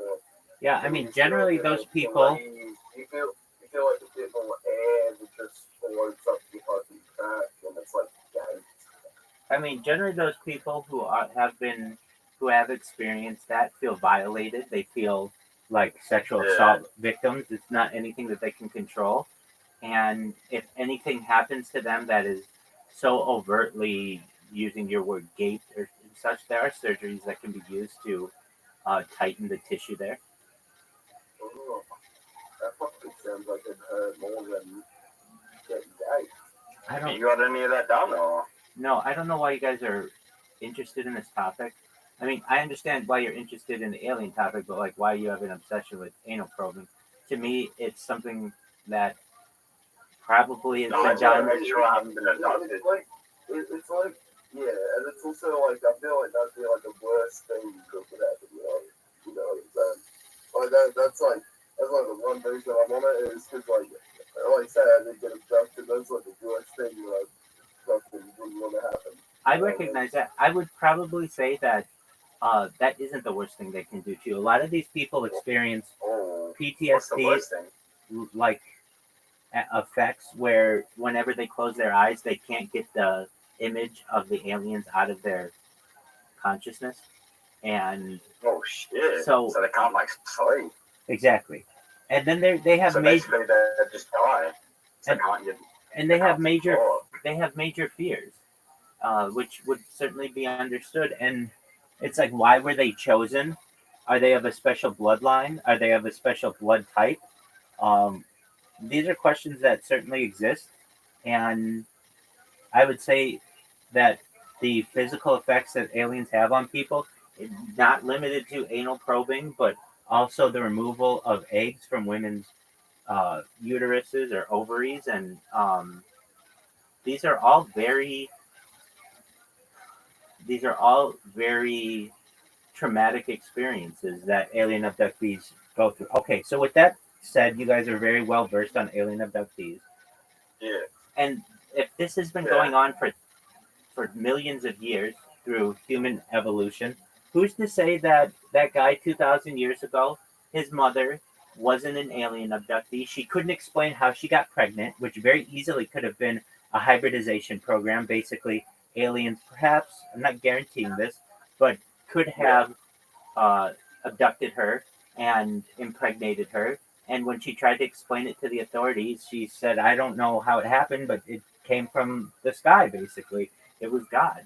And therefore, she could have been a virgin when it happened, and perhaps the birth of her son was something that was much more scientifically valid than many people would think. Sure. So basically, the Nazarene, from that person, uh, could have perhaps been a the offspring of an alien abduction, which would make sense because at least at the time, the major issue was who is this person's father. You need to know who that father is, or else it causes major issues in the law. And so the fact that this woman had never had sex, and the fact that she didn't know exactly how it happened and didn't know how to explain it, which would be totally understandable. I mean, you have to think of this as being essentially someone 2,000 years ago who doesn't have access to any kind of alien knowledge, doesn't have access to any kind of education at all, would have no other way of explaining it but by saying it was divine. Yeah. And then Yeah, keep you have a point. keep in mind there are hundreds of years for that story um, to be blown out of proportion or to be changed. So, when perhaps the Nazarene was at a wedding feast and needed to feed people, maybe he fed 100 people with bread and fish, but eventually that gets blown out of proportion into however many in that tradition he was feeding. Or perhaps, I mean, there's an argument to be made, not really a great one, but I'm just saying here, the walking on water. What happens when it gets very cold? Now, I'm not saying it necessarily did then, but if it gets very cold, ice forms. So that's an argument to be made that Sure. walking on water could take place. I'm not saying that that's what happened. I'm saying though, if you give people enough time to build a story, and especially when it has political implications, then it can get out of hand. I don't want to say out of hand, but it can be embellished. Is the I'm word just gonna go grab a drink. I'm gonna embellished? go grab a drink. I have my headset on. Should I grab a drink? You got it. You got it. Wait, So- like, Rabbi. Yeah. What, like, do you have, so, I like to go by, some pronouns, if you know what I mean? I mean, Like, do you, pronouns and shit? okay. Like, so, if I was, would you say that you would agree with my pronouns if I said that I wanted my pronouns to be king? No. Here's what I think. I don't think we need pronouns. In fact, in English at least, pronouns are relatively recent, and thus, because of that, I just refer to people as their name generally, as best I can. Now, if I have to keep referring to them, then I may say they or them, just like I did there, and I don't think that that's an issue. But like, if you want to make your pronoun something, that's absolutely fine. I'm just going to refer to you as your name, Alex. There's nothing wrong with that. So, if I was to change my name to King, would you refer to me as King? If that's what your legal name is, it would be insulting for me not to. My legal name is King. Okay, well, then what you should do is put that in your title, and if that's how you want people to reference you, you can. I don't generally refer to people by royal titles unless they're verified royalty, but even still, you have to be king something. So whatever, you want to be king, then I might call you double king. No, like my name is actually King. Okay, great. You know how like some people have their name is like Kingston. You know what I'm saying? I mean, I know that's a name. Like my parents are shorter and they just call me King. Okay, that's fine. Yeah. So in this case, I would call you Alex, as that's how I've known you. If you don't want to be called Alex anymore, then I would call you whatever your reference here is. Call me whatever. King. Yeah, that's fine. If that's what you want to go by, no one's there to stop you. I don't have to reference you as anything aside from how I met you. And if you want to change your name a whole bunch of other times, that's fine. But I don't have to reference essentially a title that I don't really think. No, it's not like King isn't a title to me. Like that's actually my name. Okay, that's fine. This conversation, frankly, isn't very interesting. Why? Because that's just stuff you're making up, and you're wanting people to make a big deal about you. That doesn't get us anywhere in society. Discussions on artificial intelligence and aliens, those are things that get. Okay, that's fine.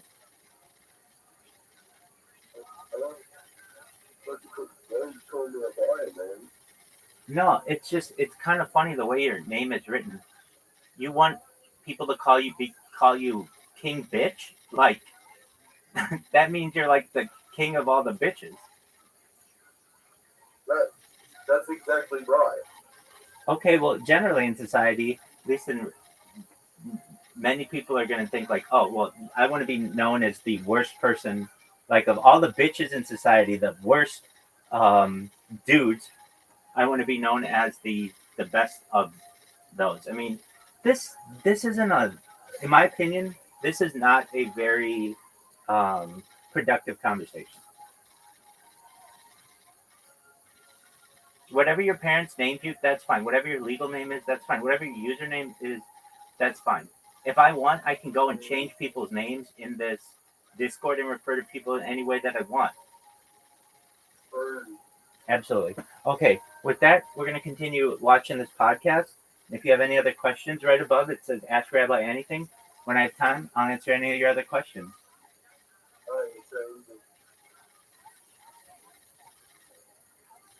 With Spoon, this dynamic and moves and has a mind of its own.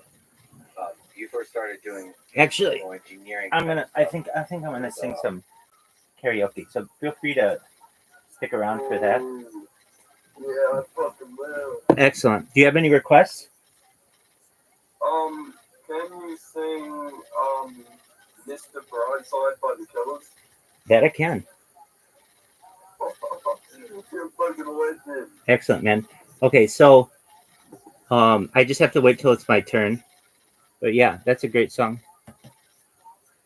Oh, you listen to it? Pardon me? You listen to it? Oh yeah, it's Do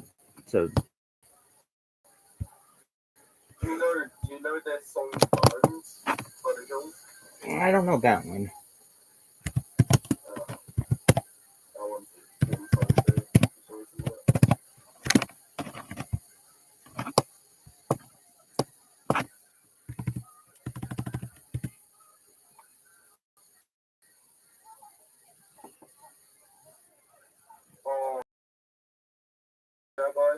Yeah, I know some Eminem. What's the best song by Eminem that you like? Probably Lose Yourself. Oh, you're a fucking legend. Absolutely, dog. Okay, I got to turn you down because I got to sing. So just be patient.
Absolutely, Shinra, that was beautiful. Great job.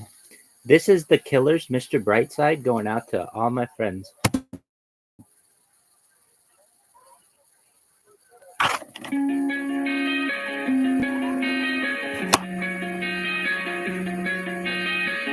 Coming out of my cage and I've been doing just fine. Gotta be down because I want it all.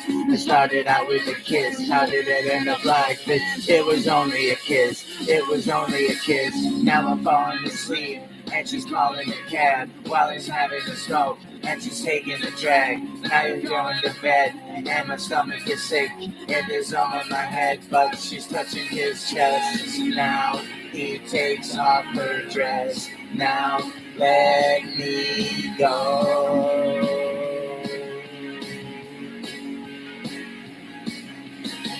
And I just can't look, it's killing me.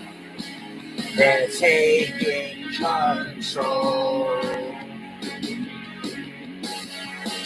Jealousy, turning saints into the sea, swimming through sick lullabies, choking on your alibis.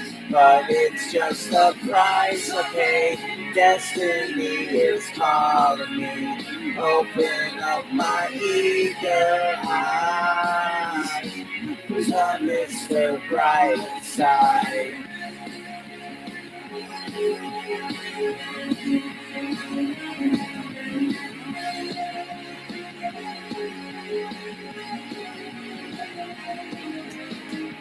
Coming out of my cage and I've been doing just fine. Gotta be down because I want it all. I started out with a kiss. How did it end up like this? It was only a kiss. It was only a kiss. Now I'm falling asleep and she's calling a cab while we're having a smoke and she's taking a drag. Now we're going to bed and I'm doing music and it's all in my head, but she's touching his chest. Now he takes off her dress. Now let me go.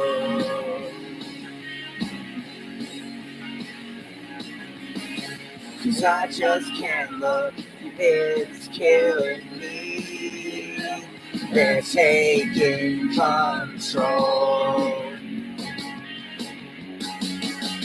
Jealousy, turning saints into the sea, swimming through sick lullabies, choking on your alibis. But it's just the price I pay. Destiny is calling me.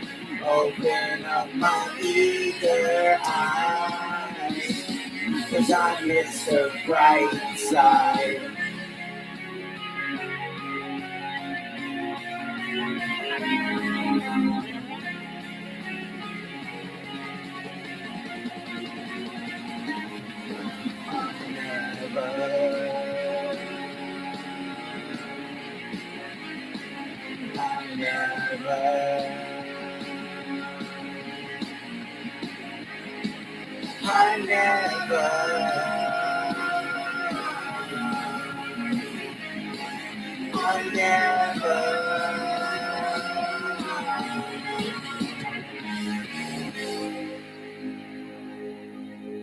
That was the Killers, Mr. Brightside.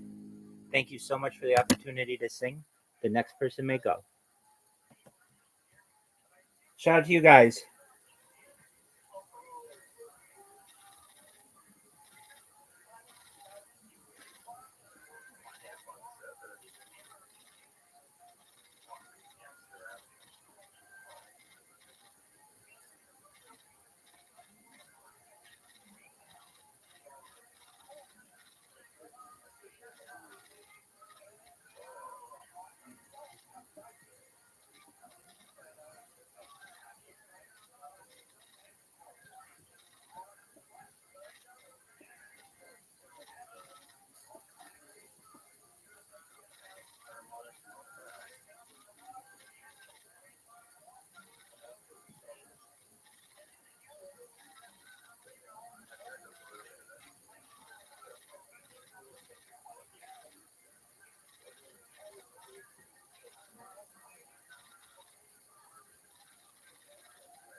Today is gonna be the day that they're gonna throw it back to you.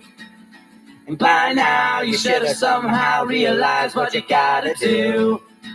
I don't believe that anybody feels the way I do about you now. My backbeat, the word is on the street that the fire in your heart is out. I'm sure you heard it all before, but you never really had a doubt. I don't believe that anybody feels the way I do about you now. And all the roads we have to walk are winding, and all the lights that lead us there are blinding. There are many things that I would like to say to you, but I don't know how. Because maybe you're gonna be the one that saves me. And after all, you're my wonderwall.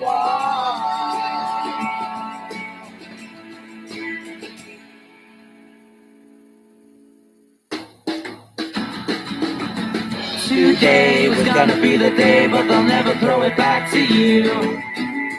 By now, you should have somehow realized what you're not to do. I don't believe that anybody feels the way I do about you now. And all the roads that lead you there were winding, and all the lights that light the way are blinding. There are many things that I would like to say to you, but I don't know how. I said maybe you're gonna be the one that saves me. And after all, you're my wonderwall.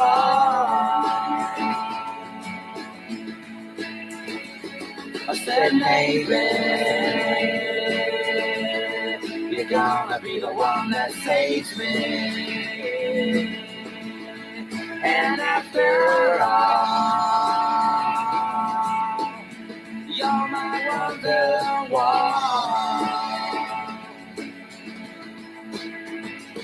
I said maybe you're gonna be the one that saves me. You're gonna be the one that saves me. You're gonna be the one that saves me.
I was scared of dentists in the dark. I was scared of pretty girls and starting conversations. All my friends are turning green. The magician's assistant in their dreams. Oh,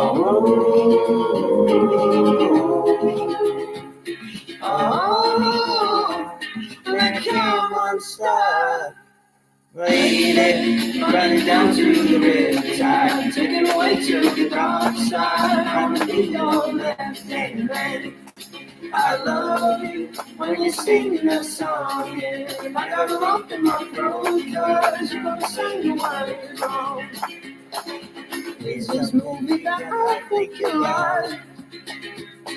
This guy decides to quit his job and head to New York City. This cowboy's running from himself. She's been living on the highest shelf. Oh,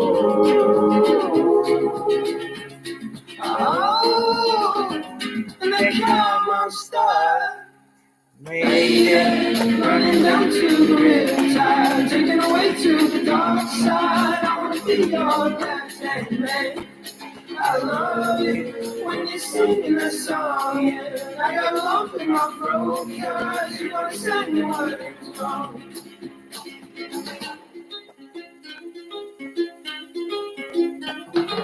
I just wanna know if you're gonna stay. I just gotta know. I can have it any other way. I swear she's destined for the screen. Closest thing to Michelle Pfeiffer that you've ever seen. Lady, running down to the riptide, making way to the dark side. I wanna be your left-hand man. I love you when you're singing that song, and I got a lump in my throat, cause you don't sing the words wrong. I'm lady, running down to the riptide, making way to the dark side. I wanna be your left-hand man.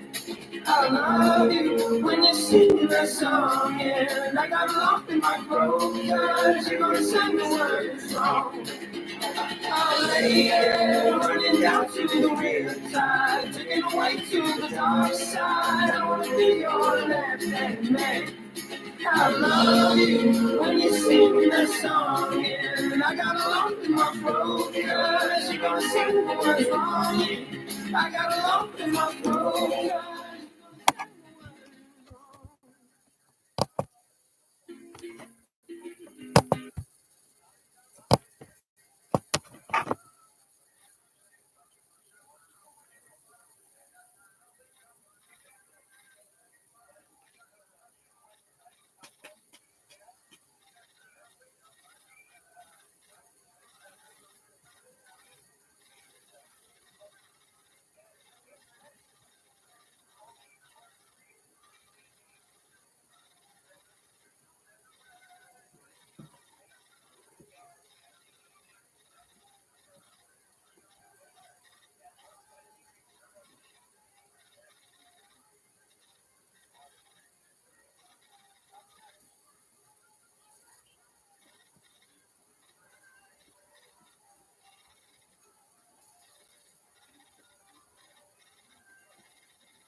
Yo,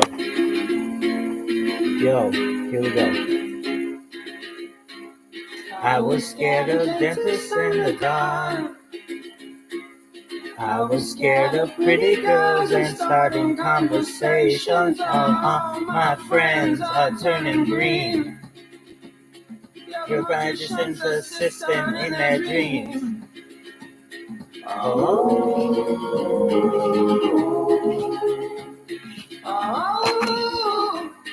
They come unstuck.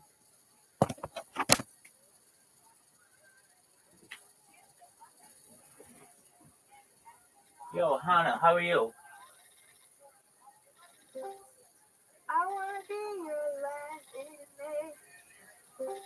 Alright, I'm singing karaoke right now, so feel free to listen.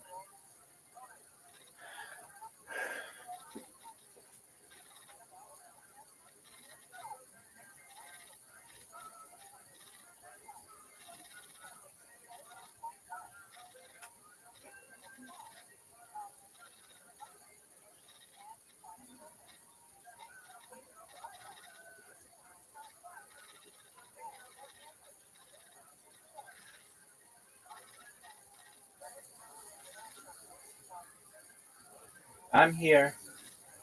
Just a moment, I'm adjusting my Discord in Aiden Ross's stream.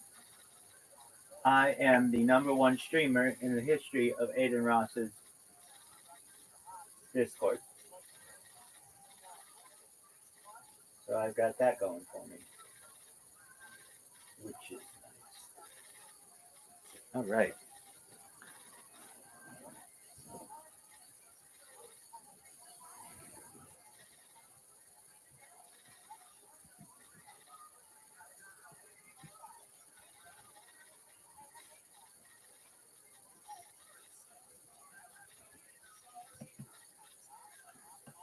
I heard my name.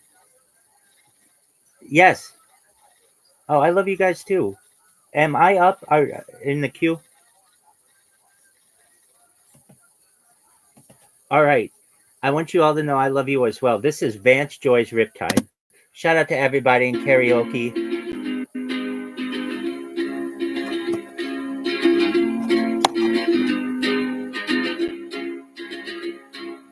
I was scared of dentists and the dark. I was scared of pretty girls and starting conversations. All my friends are turning green. Your magician's assistant in their dreams.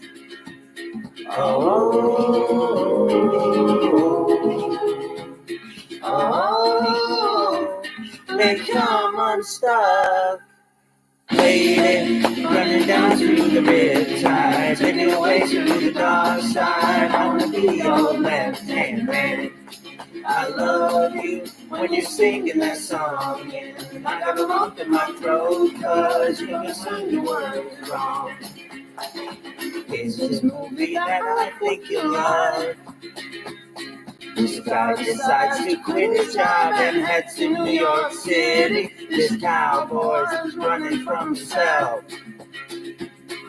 She's been living on the highest shelf.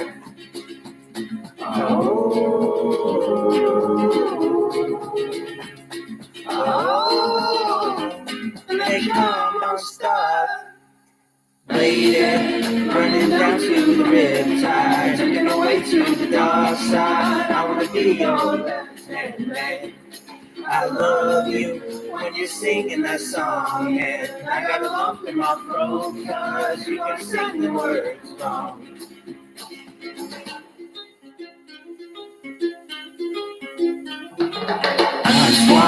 I just wanna know if you're gonna stay. I just gotta know. I can have it any other way. I swear she's destined for the screen. Closest thing to Michelle Pfeiffer that you've ever seen. Oh, lady, running down to the riptide, making a way to the dark side. I wanna be your left-hand man. I love you when you're singing that song, and I got a lump in my throat 'cause you can sing the words wrong. Oh lady, running down to the riptide, making a way to the dark side. I wanna be your left-hand man. I love you when you're singing that song, and I got a lump in my throat 'cause you're gonna sing the words wrong. Lady, running down to the riptide, taking away to the dark side. I wanna be your left-hand man. I love you when you're singing that song, and I got a lump in my throat 'cause you're gonna sing the word wrong. I got a lump in my throat 'cause you're gonna sing the word wrong. That was Vance Joy's Riptide. Thank you so much for the opportunity to sing. The next person may go.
Happiness comes like a train on a track,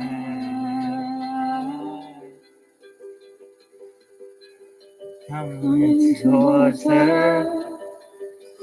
Stop still, no turning back. She hid around corners and she hid under beds. She killed it with kisses, and from it she fled.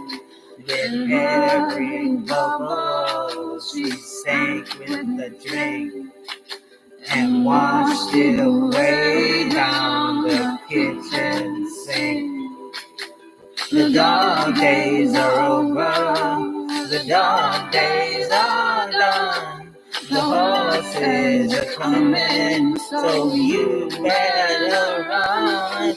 Run fast for your mother, fast for your father. Run for your sister, run for your sisters and your brothers. Leave all your love and your longing behind. You can't carry it with you if you want to survive. The dark days are over, the dark days are done. Can you hear the horses? 'Cause today they come.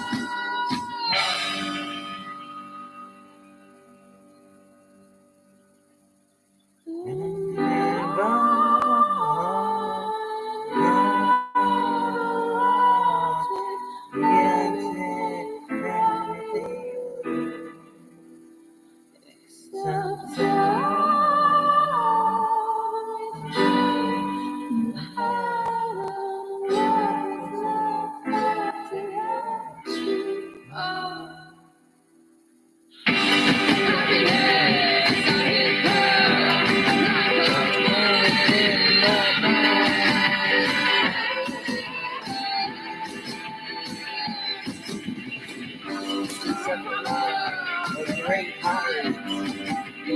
someone who should know better. The dark days are over. The dark days are done. The whole universe says that we are ready for.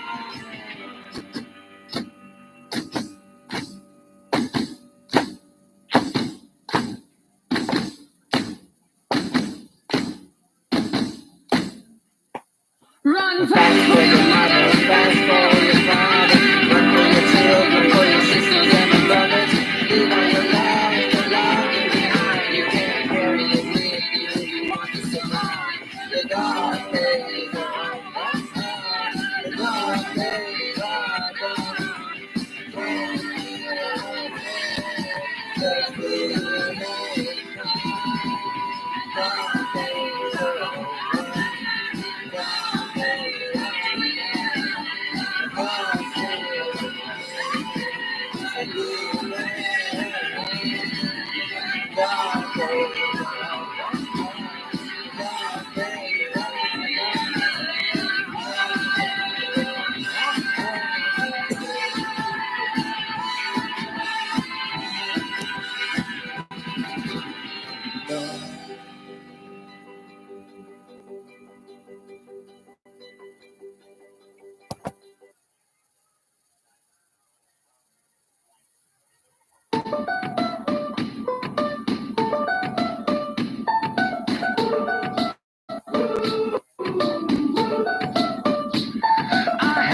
Dream so big and loud, I jumped so high I touched the clouds. Whoa, oh, oh, oh, oh, oh, oh, oh, oh, oh, oh. I stretched my hands out to the sky. We danced with monsters through the night. Whoa, oh, oh, oh, oh, oh, oh, oh, oh, oh, oh. I'm never gonna look back. Whoa, I'm never gonna give it up. No, please don't wake me now.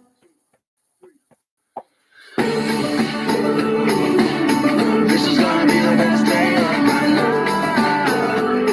My life. This is gonna be the best day of my life. My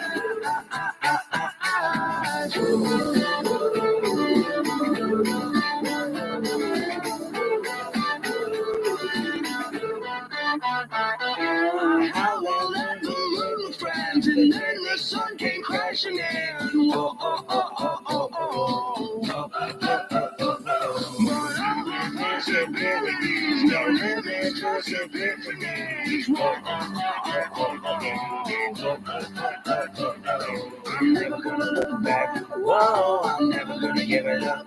No, just don't wake me now. This is gonna be the best day of my life. My life. This is gonna be the best day of my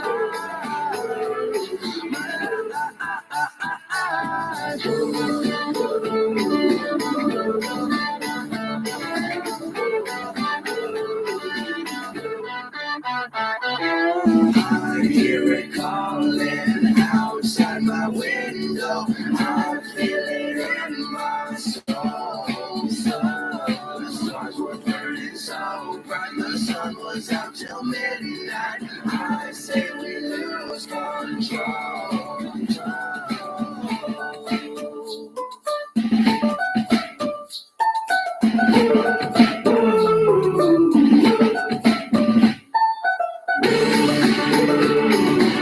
This is gonna be the best day of my life. My life. This is gonna be the best day of my life. My life. This is gonna be the best day of my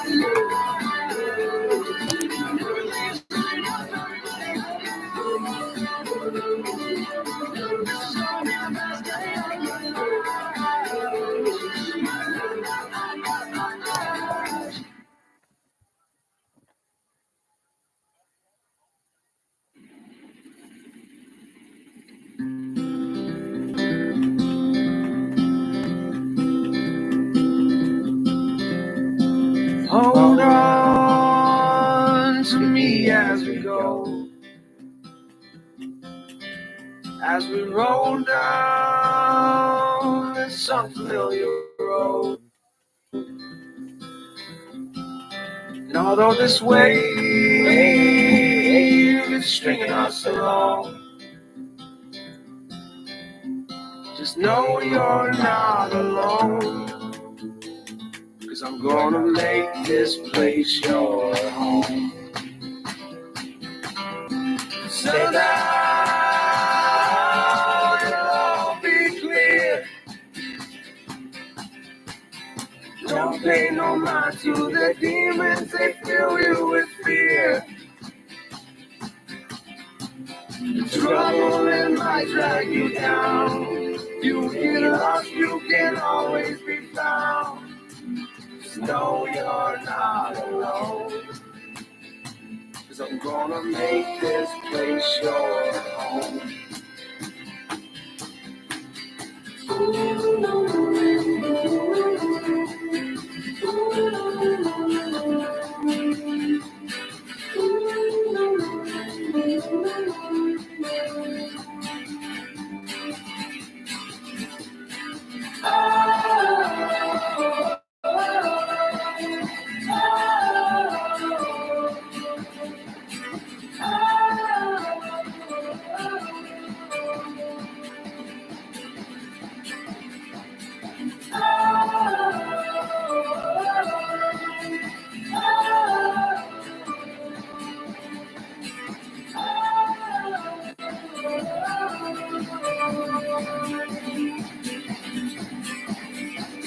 Settle down, it'll all be clear. Don't pay no mind to the demons, they fill you with fear. The trouble in life drag you down. If you get lost, you can always be found. Just know you're not alone. 'Cause I'm gonna make this place your home.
Shinra, that was beautiful.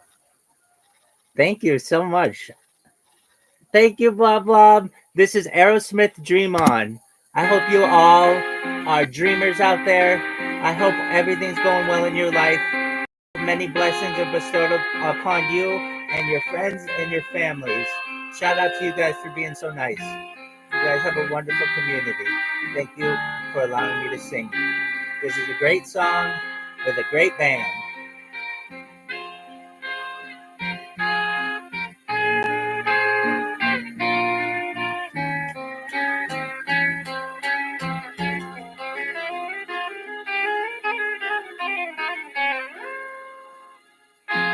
Every time that I look in the mirror, all these lines of my face getting clearer.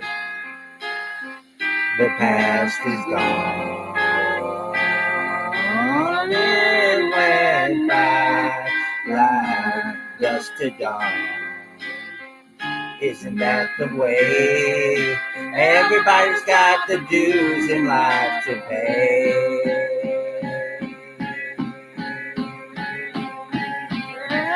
I know nobody knows where it comes and where it goes. I know it's everybody's sin. You got to lose to know how to win.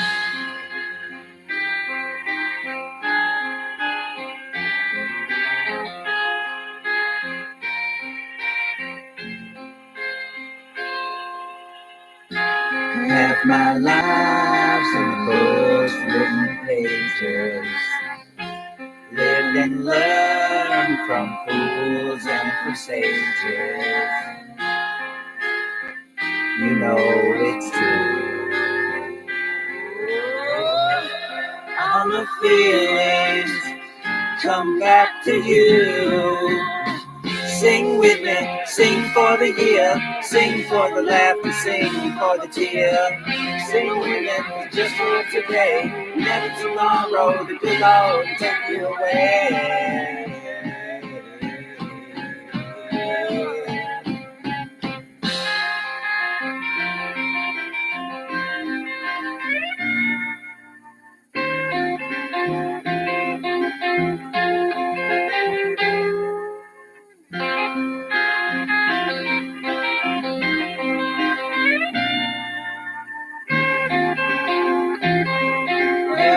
Sing with me, sing for the year, sing for the laughter, sing for the tear.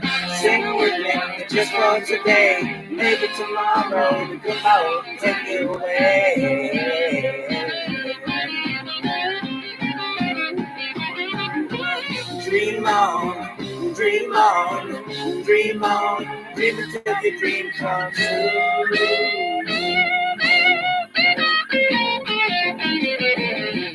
Dream on, dream on, dream on, dream until your dreams come true. Dream on, dream on, dream on, dream on, dream on, dream on, dream on.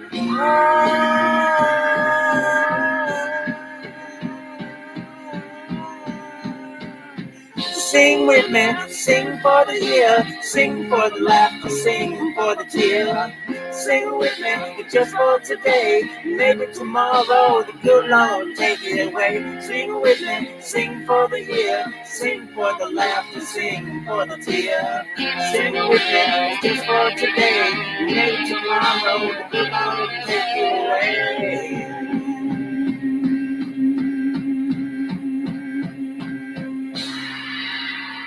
Shout out to all of you. You are such nice people.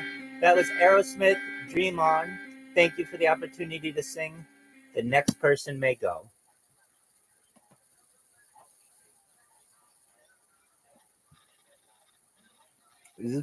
Blah, blah.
Shout out to blah blah blah blah blah blah, your sweetheart.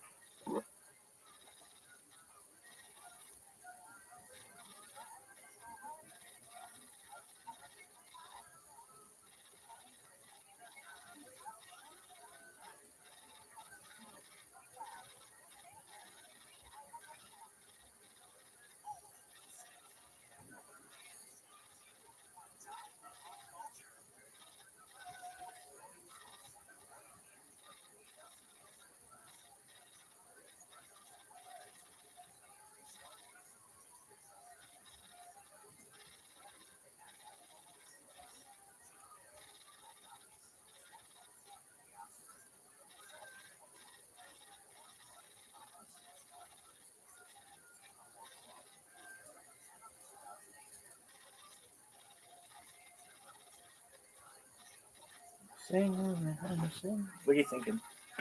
Well, I'd really like to get scientific with it.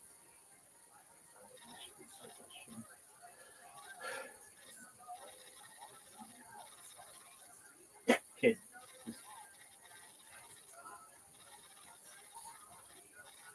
You know.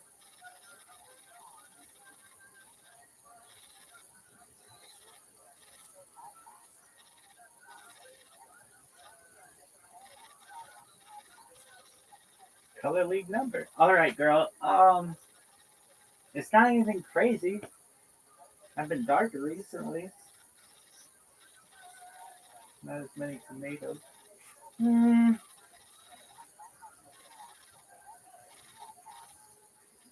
gonna go with I don't really know what color burnt sienna is. Burnt umber. That's pretty dark. I'm gonna go with just a regular sienna. I mean, it grows as I get here. Enough time, and we have a. I mean, generally, like unless I died on the spot, like a.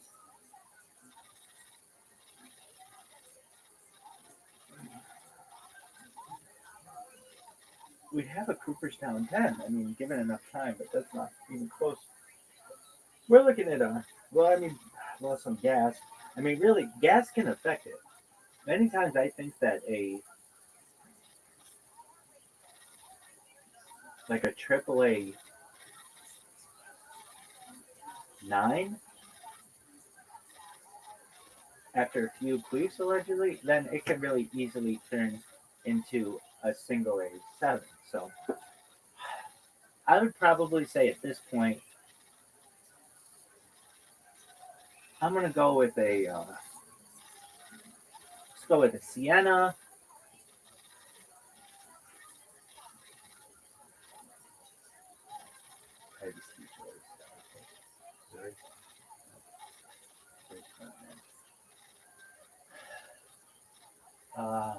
Very stiff. Stretch it out. Let's see here. And his crotch would be like right here, and you wouldn't think. And it wasn't like that at all. You just be stretching because it's so fucking boy. Oh shit! All right. Probably like a Sienna.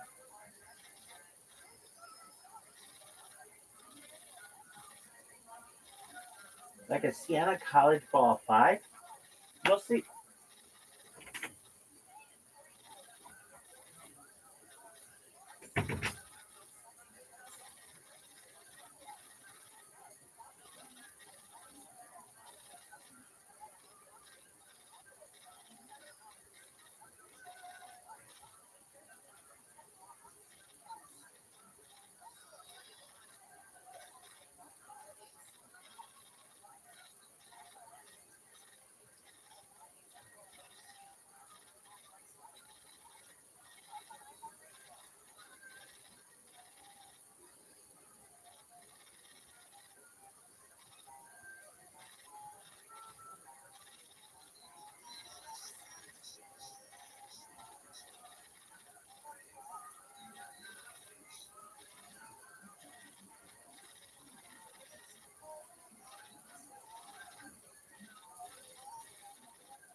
And I think I nailed it.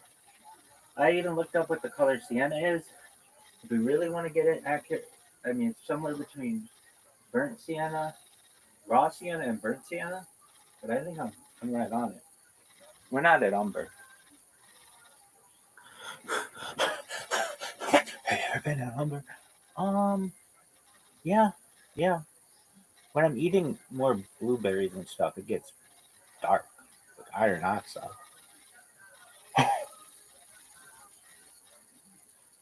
What the fuck color is iron oxide? More like carbon black. Who knows?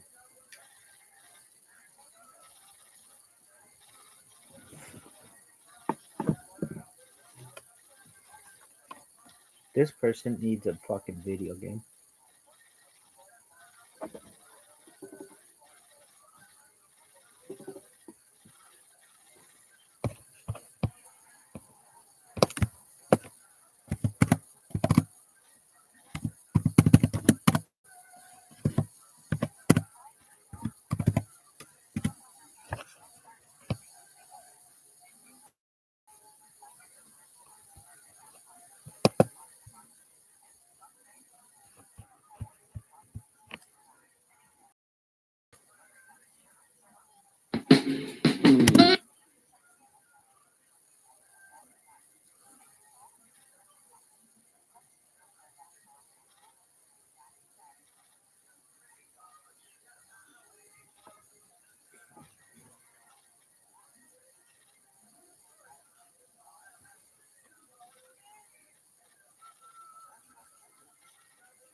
I fuss about the dog, got control in life. Now I'm thinking of my friends, so we can shop in your life. I can leave that base, okay, make it go. Let me give you my life.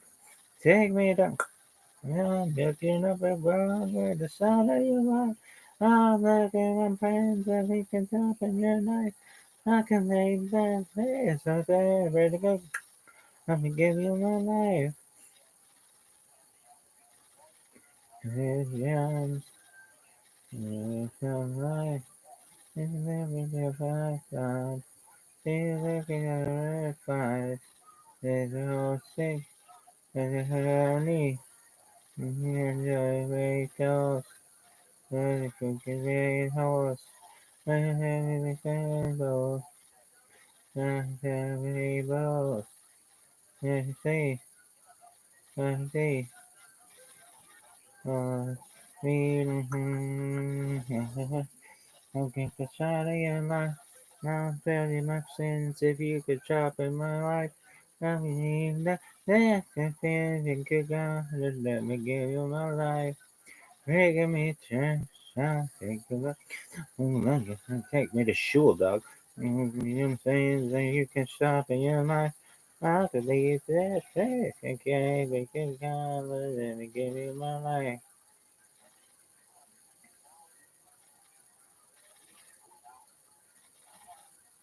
This person needs to be in their own game. They need to be like the voice of Pikachu. I'll be the voice of Hello Kitty Ghost, right? Why? Why not?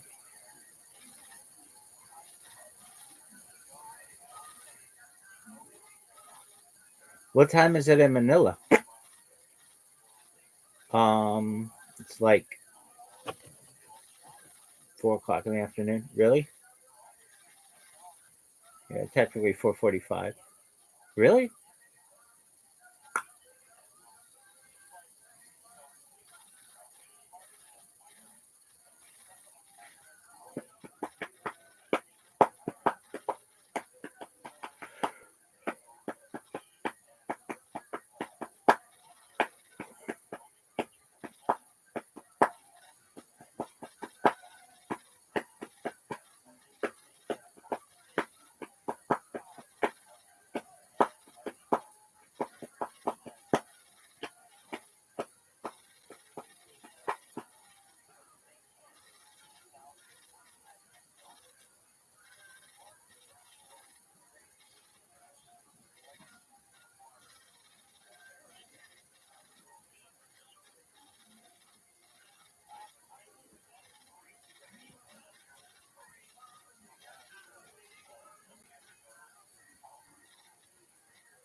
What is that?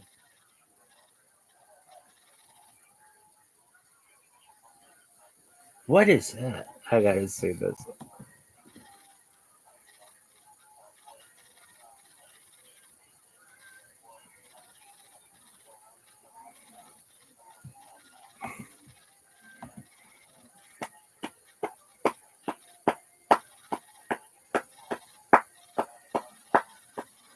Is this bitch still going?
I'm alive together.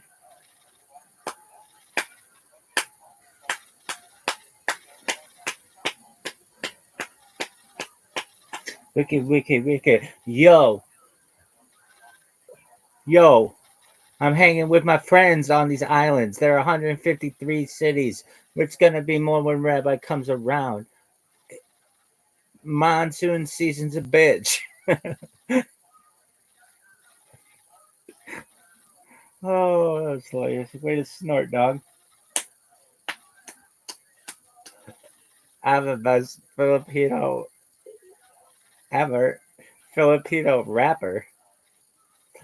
Yo. There's this fucking line so that we don't get alligators up here or crocodiles. But I think that some places have tigers. Maybe not. Maybe that's mainland. But Komodo is Indonesia. Everybody gets us confused. And then there is Malaysia. We have Manila. They have Kuala Lumpur, which means muddy water. It means muddy water. Manila like the envelope. Manila like the envelope. Manila like the envelope. We need to learn all the etymology of Manila. And then there's Queeftown, USA. It's also known as Quezon City. It's the largest city in the entire country. Yeah, everybody thinks it's Manila,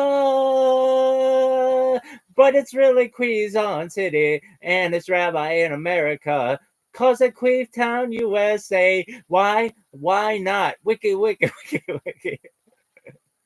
Why? It was just the best. Singular jungle? What does that mean?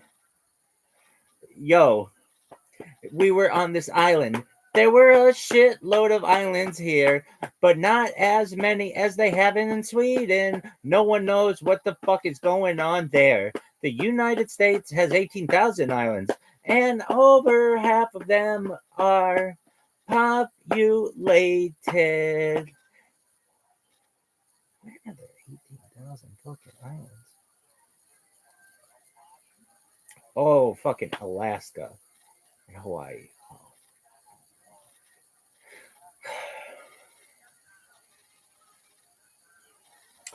All right. Was that was Filipino rap? We're living on these fucking islands. I think sometimes we take a canoe. No, wait, not in the ocean. But if the islands are really close.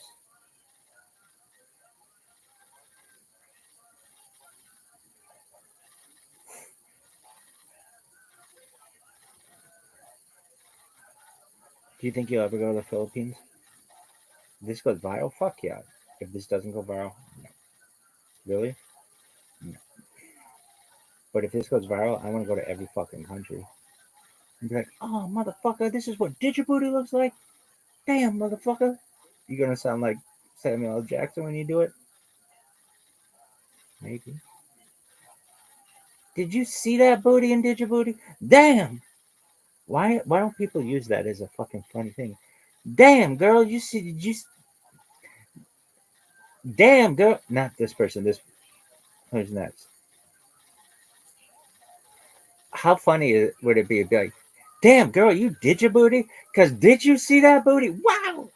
I think it's Djiboutis. Really? No one knows. No one. Is that even a thing? Is that a country? I think it's a country. I know where it is. I looked it up one time. Psych. I was just like, what is this little thing here near the Red Sea? And it was Djibouti. Is it a country? I think so. Really? It's not one of the things they teach you. Really? No. They should, but they don't.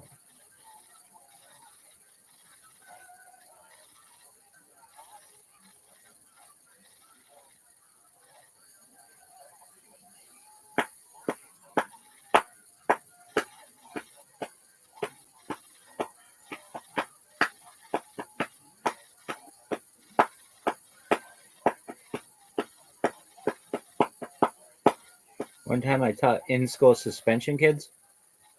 I've never had that. I don't even know what the fuck that is. If you're suspended, your ass is home. But I think that's a pleasure for kids because their parents aren't home. Anyway, so I think we had to learn the geography of the Middle East, and I taught these kids. Really? Chill. This is the best. Psych, bitch. Boring. All right, rap, Filipino rap for me. All right. This one goes out to everybody on an island. Everybody thinks that we live in Manila, but Manila isn't even the largest city in the country. It's Quezon City. Woo, woo, woo, woo, woo, woo, woo. Really? Monsoon season sucks. It's the worst. Monsoon season sucks. Monsoon season sucks. Monsoon season sucks. Monsoon season sucks. Monsoon season sucks. A monsoon season sucks. A monsoon season. It's just the worst. And nobody likes monsoon season. Everybody hates monsoon season. If we had alligators and or crocodiles, they would hate it as well. Nobody likes it, and nobody likes the monsoon season. No one likes the monsoon season. It is not 9/11 in Manila. It is currently 5 p.m. tomorrow or today in Manila. Like the envelope. When I was a kid-ish, I didn't know what that was. But even I thought, oh, it's Manila. No, it's Manila. 1L, B. Really? One L. Don't call it mania. That's a word Rabbi made up. Call it Manila. That is the correct term. It's like the envelope. Be like the envelope. It's Manila. Like the envelope. Like the envelope. Name something else about Manila. Nothing. They don't teach you jack shit about any of that stuff in school. Really? No. They should. It should be like a test that you take when you get into school. Or they teach you it. Here are all the countries in the world. Instead, they're like, do you know where Foxborough, Massachusetts is? Or Colorado Springs? Those are important too. Why'd you name those? I don't know. Spokane? I don't think they taught us where Spokane was. Really? No, they barely taught us what Olympia was. No one even knows what the fuck Olympia is. Is that a real place? Everybody thinks the capital of Washington State is Seattle, but it's not. It's Olympia. Olympia. Olympia. Olympia. Olympia. Olympia, sister city of Manila, Manila, sister city of Manila. Is this true? No, but it could be. Everybody wants to be the sister city of Manila, like the envelope be. Water, we, dune, be, water, we, water, weed, dune, be. Host. What was that? No one knows. I can't live with a good friend. Let's go. Let's fucking go. If these people could hear what I was saying right now, they'd kick me off the island. They'd be like, baby, this is Survivor. You are the next person voted off this island. And that's all of us.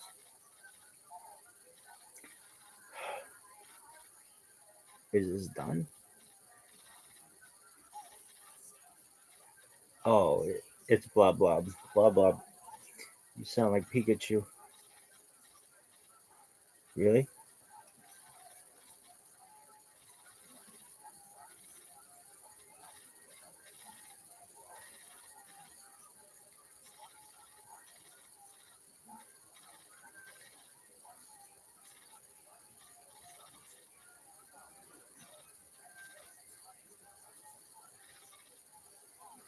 Give you a minute. WTF, yo? Dog. You know you're holding up Rabbi. I got shit to do, people to see things. I got things to do, people to see. That shit. This song sucks. This song sucks. This song sucks. Be amazing. Watch, it's like, oh my god. Oh, yo, I like my chicken fried. No, it's I like steak chicken fried. Okay.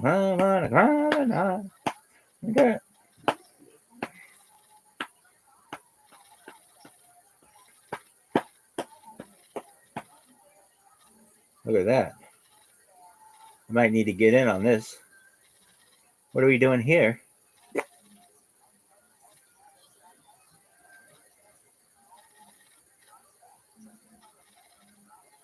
This is the worst stream of all time.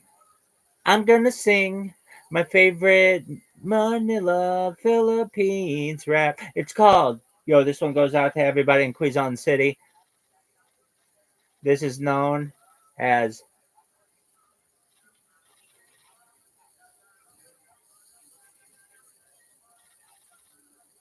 oh, this dude is singing like real that kind of music.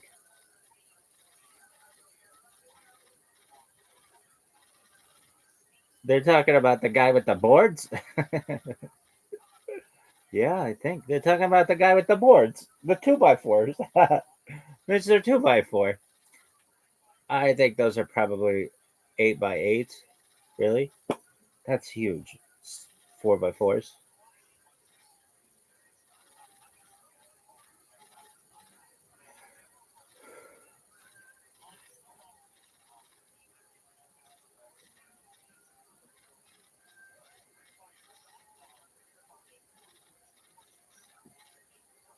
I like my chicken fried. I like steak chicken fried. The cold beer on wine and I. Quack, quack, quack, quack. Do you like your chicken fried? Do you like your steak chicken fried? I've never had chicken fried steak. I've had steak and I've had chicken, but never. Man, these guys are gonna be. I got news for you, dog.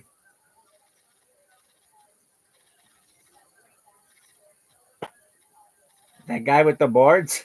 That's. Oh, it's gonna be shit. The guy with the boards?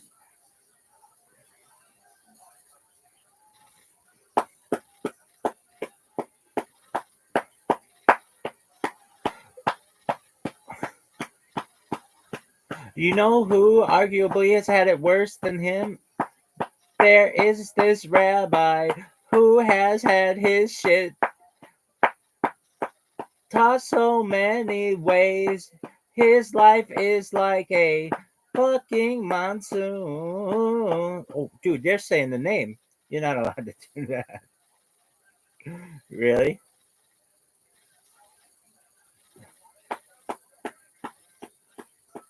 You're not allowed to say that.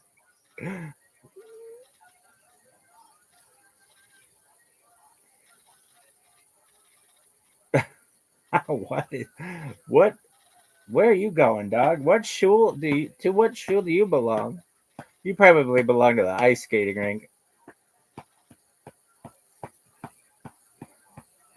We don't tolerate that at the bowling alley or the bank. How about the gym? No one knows what they're doing there.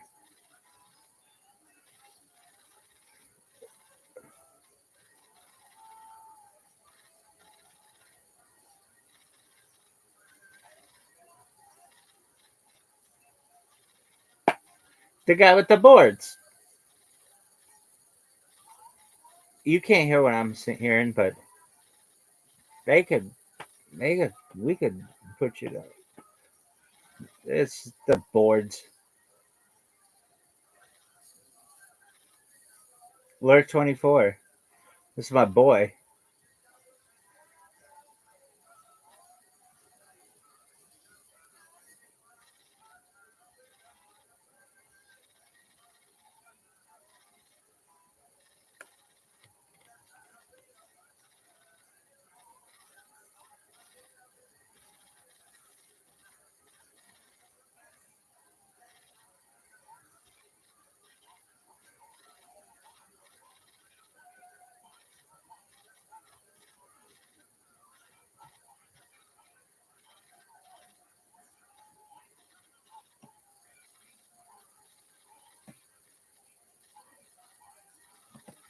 Alrighty, friends, it's Rabbi's turn.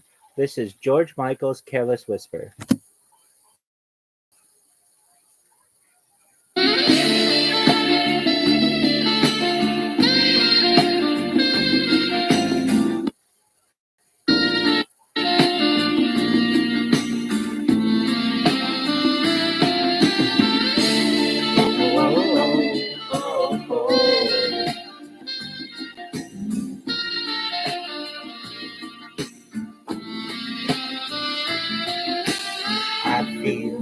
so unsure. As I take your hand and lead you to the dance floor. As the music dies, something in your eyes calls to mind a silver screen and all its sad goodbyes. I'm never gonna dance again. Guilty feet, I've got no rhythm. Though it's easy to pretend, I know you're not a fool. Should've known better than to cheat a friend and waste the chance that I've been given. So I'm never gonna dance again the way I dance with you. Oh,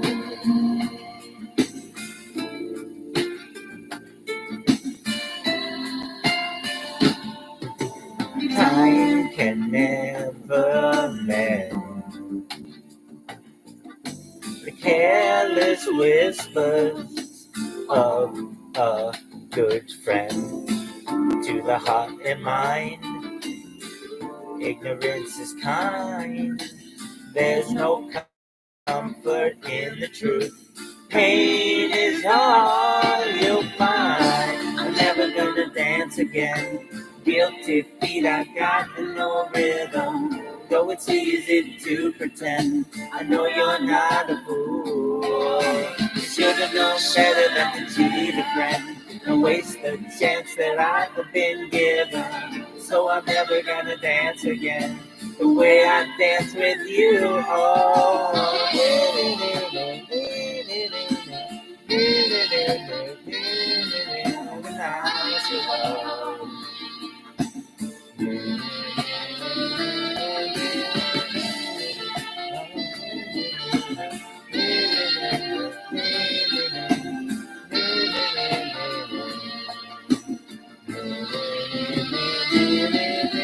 tonight the music seems so loud. I wish that we could lose this crowd. Maybe it's better this way. We heard each other with the words we wanted to say. We could have been so good together. We could have lived this dance forever. But now who's gonna dance with me? Please stay. And I'm never gonna dance again. Guilty feet have got no rhythm. Though it's easy to pretend, I know you're not a fool.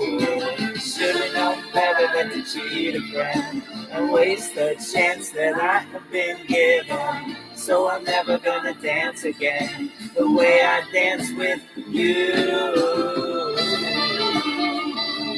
Oh.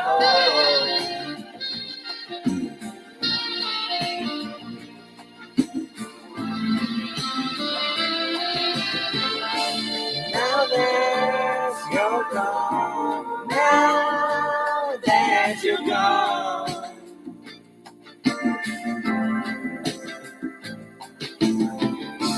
now that you're gone, it's so wrong, that you had to leave me alone.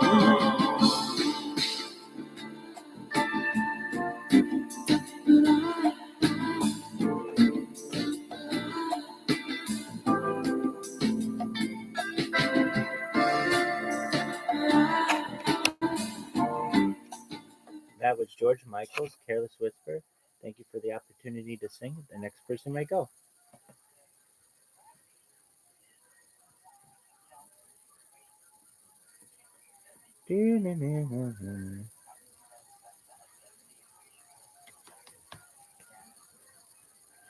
Bob, you're amazing. Ow, son of a bitch, girl. Ow.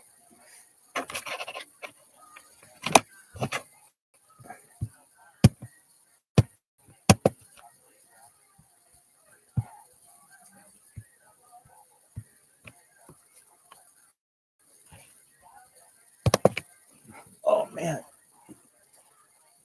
this. Someone wants to play it.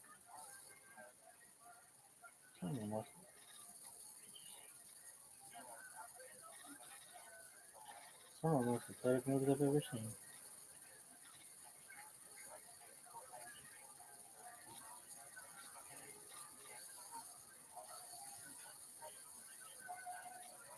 CSB. What in the fuck is CSB? Yes, there we go. Who sends audio messages when you can just type?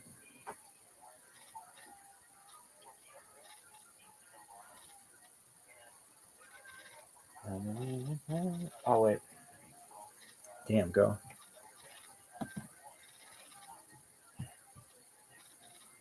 Something in your heart lost in my screen. And I can say goodbye. No, dog. Oh, they had it with a bunch of people in a Discord call. Augustina? No.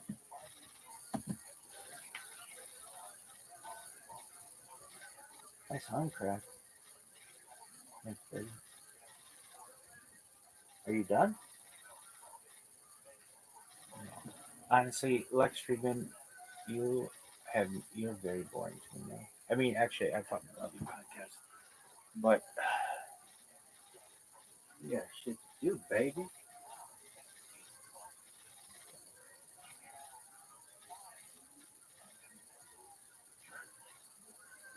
Hey, everybody, if you haven't watched the Joe Rogan when he gets Bob Lazar drunk, fuck you. Why? The dude had a fucking First of all, headache. cheers, gentlemen. So we'll toast. He's getting drunk. Powerful JRE. Look at this move. This is athleticism. Perhaps more athleticism than we've ever seen, folks.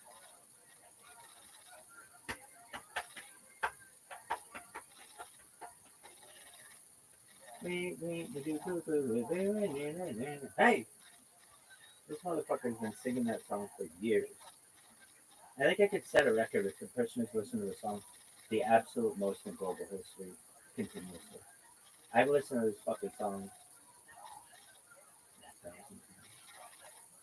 not Flight Companions. Dog. Podcast B. Why is his shit? I like live. Fuck it, we'll do it live.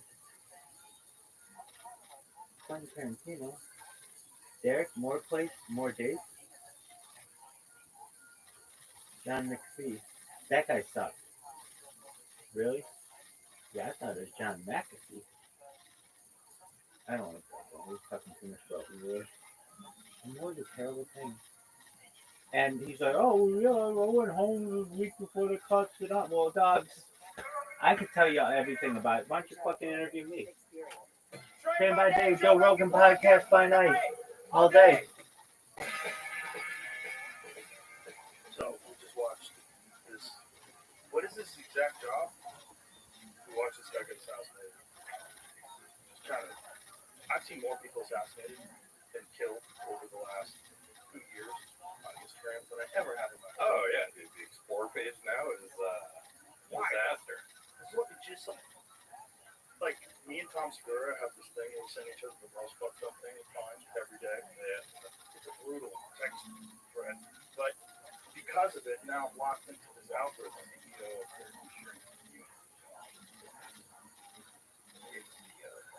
the targeted attack by a gunman waiting for a real assassination. 6:45 a.m. outside the Hilton on 6th Avenue for the company's annual investor conference is about to take place.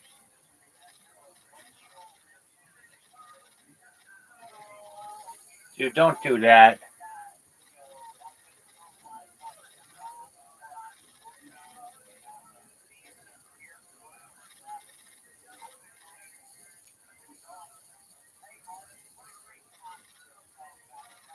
I hear Bowie fucking. What's her name?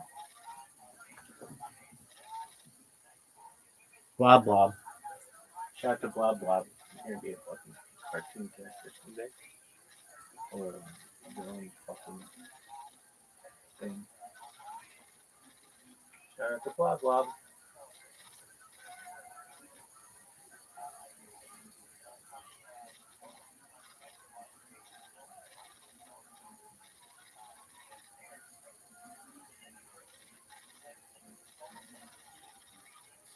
Is this shit going?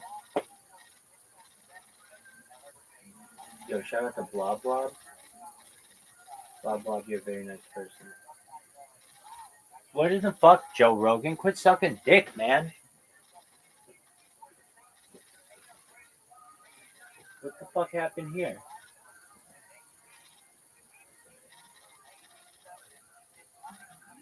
This is the worst. Look at this move, though. Do you see the athleticism? It's really incredible. I went like this. Joe Rogan podcast, check it out.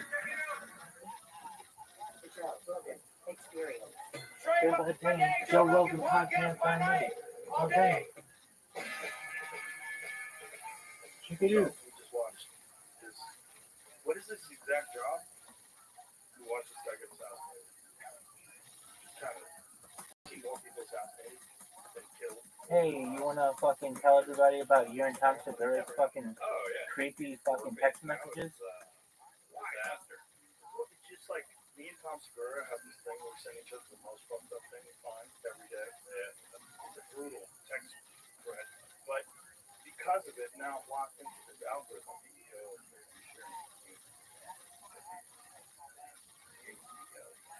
Targeted attack by a gunman waiting for a real assassination. 6:45 a.m. outside the Hilton on 6th Avenue, where the company's annual investor conference is about to take place.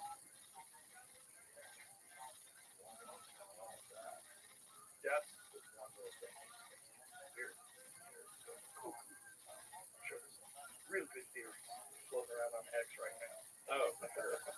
Is there? It's gotta be. Look at this one. What's worse, your ex explore page or your?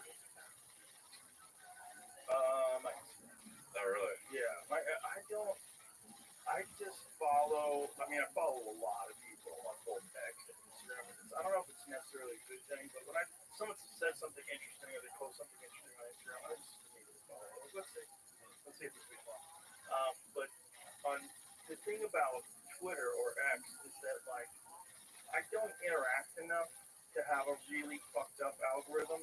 I'm mostly just reading stuff. I don't really hardly ever like post anything. I think the problem is I'll click to watch a full video of the fucked up thing, so that it reinforces the algorithm. Oh yeah. Oh, you want to see this guy get shot, or Yeah. oh, you want to see this car accident?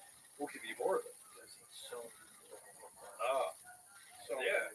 And it's crazy because a lot of the stuff I've seen in the past year, I didn't even know could be on the internet. Right. I don't know how it is when there's so many things you can't put on. Do you know that there's a loophole that the ladies use to show their breasts? Well, which one? Fake boobs, fake baby. Oh no. Yeah, they use a fake baby. So they breastfeed. So you got these girls with big juicy melons, and they pulling out and have a rubber baby, and the rubber baby sucking with that, and the baby looks so fake.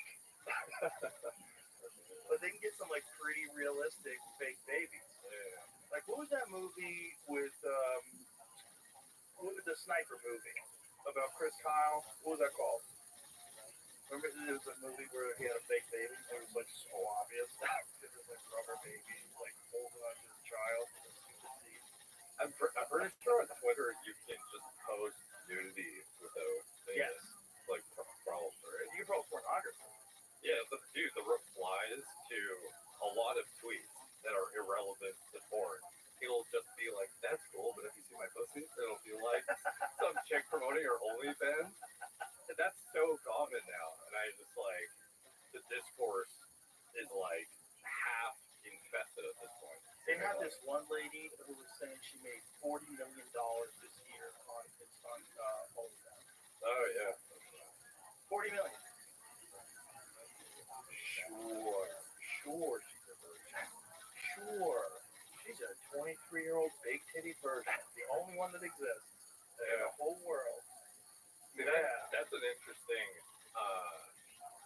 scenario, if true, because it's like a lot of dudes want to shit on these chicks for being like prostitutes essentially. Right. But like if she was actually a virgin and she's posting like almost nude contradictory things going on right now. Yeah, she wins. But the problem is, this is, I mean, I don't want to tell anybody who's not doing it. Like, ladies, do what you want, you do you. If I was a young, pretty girl,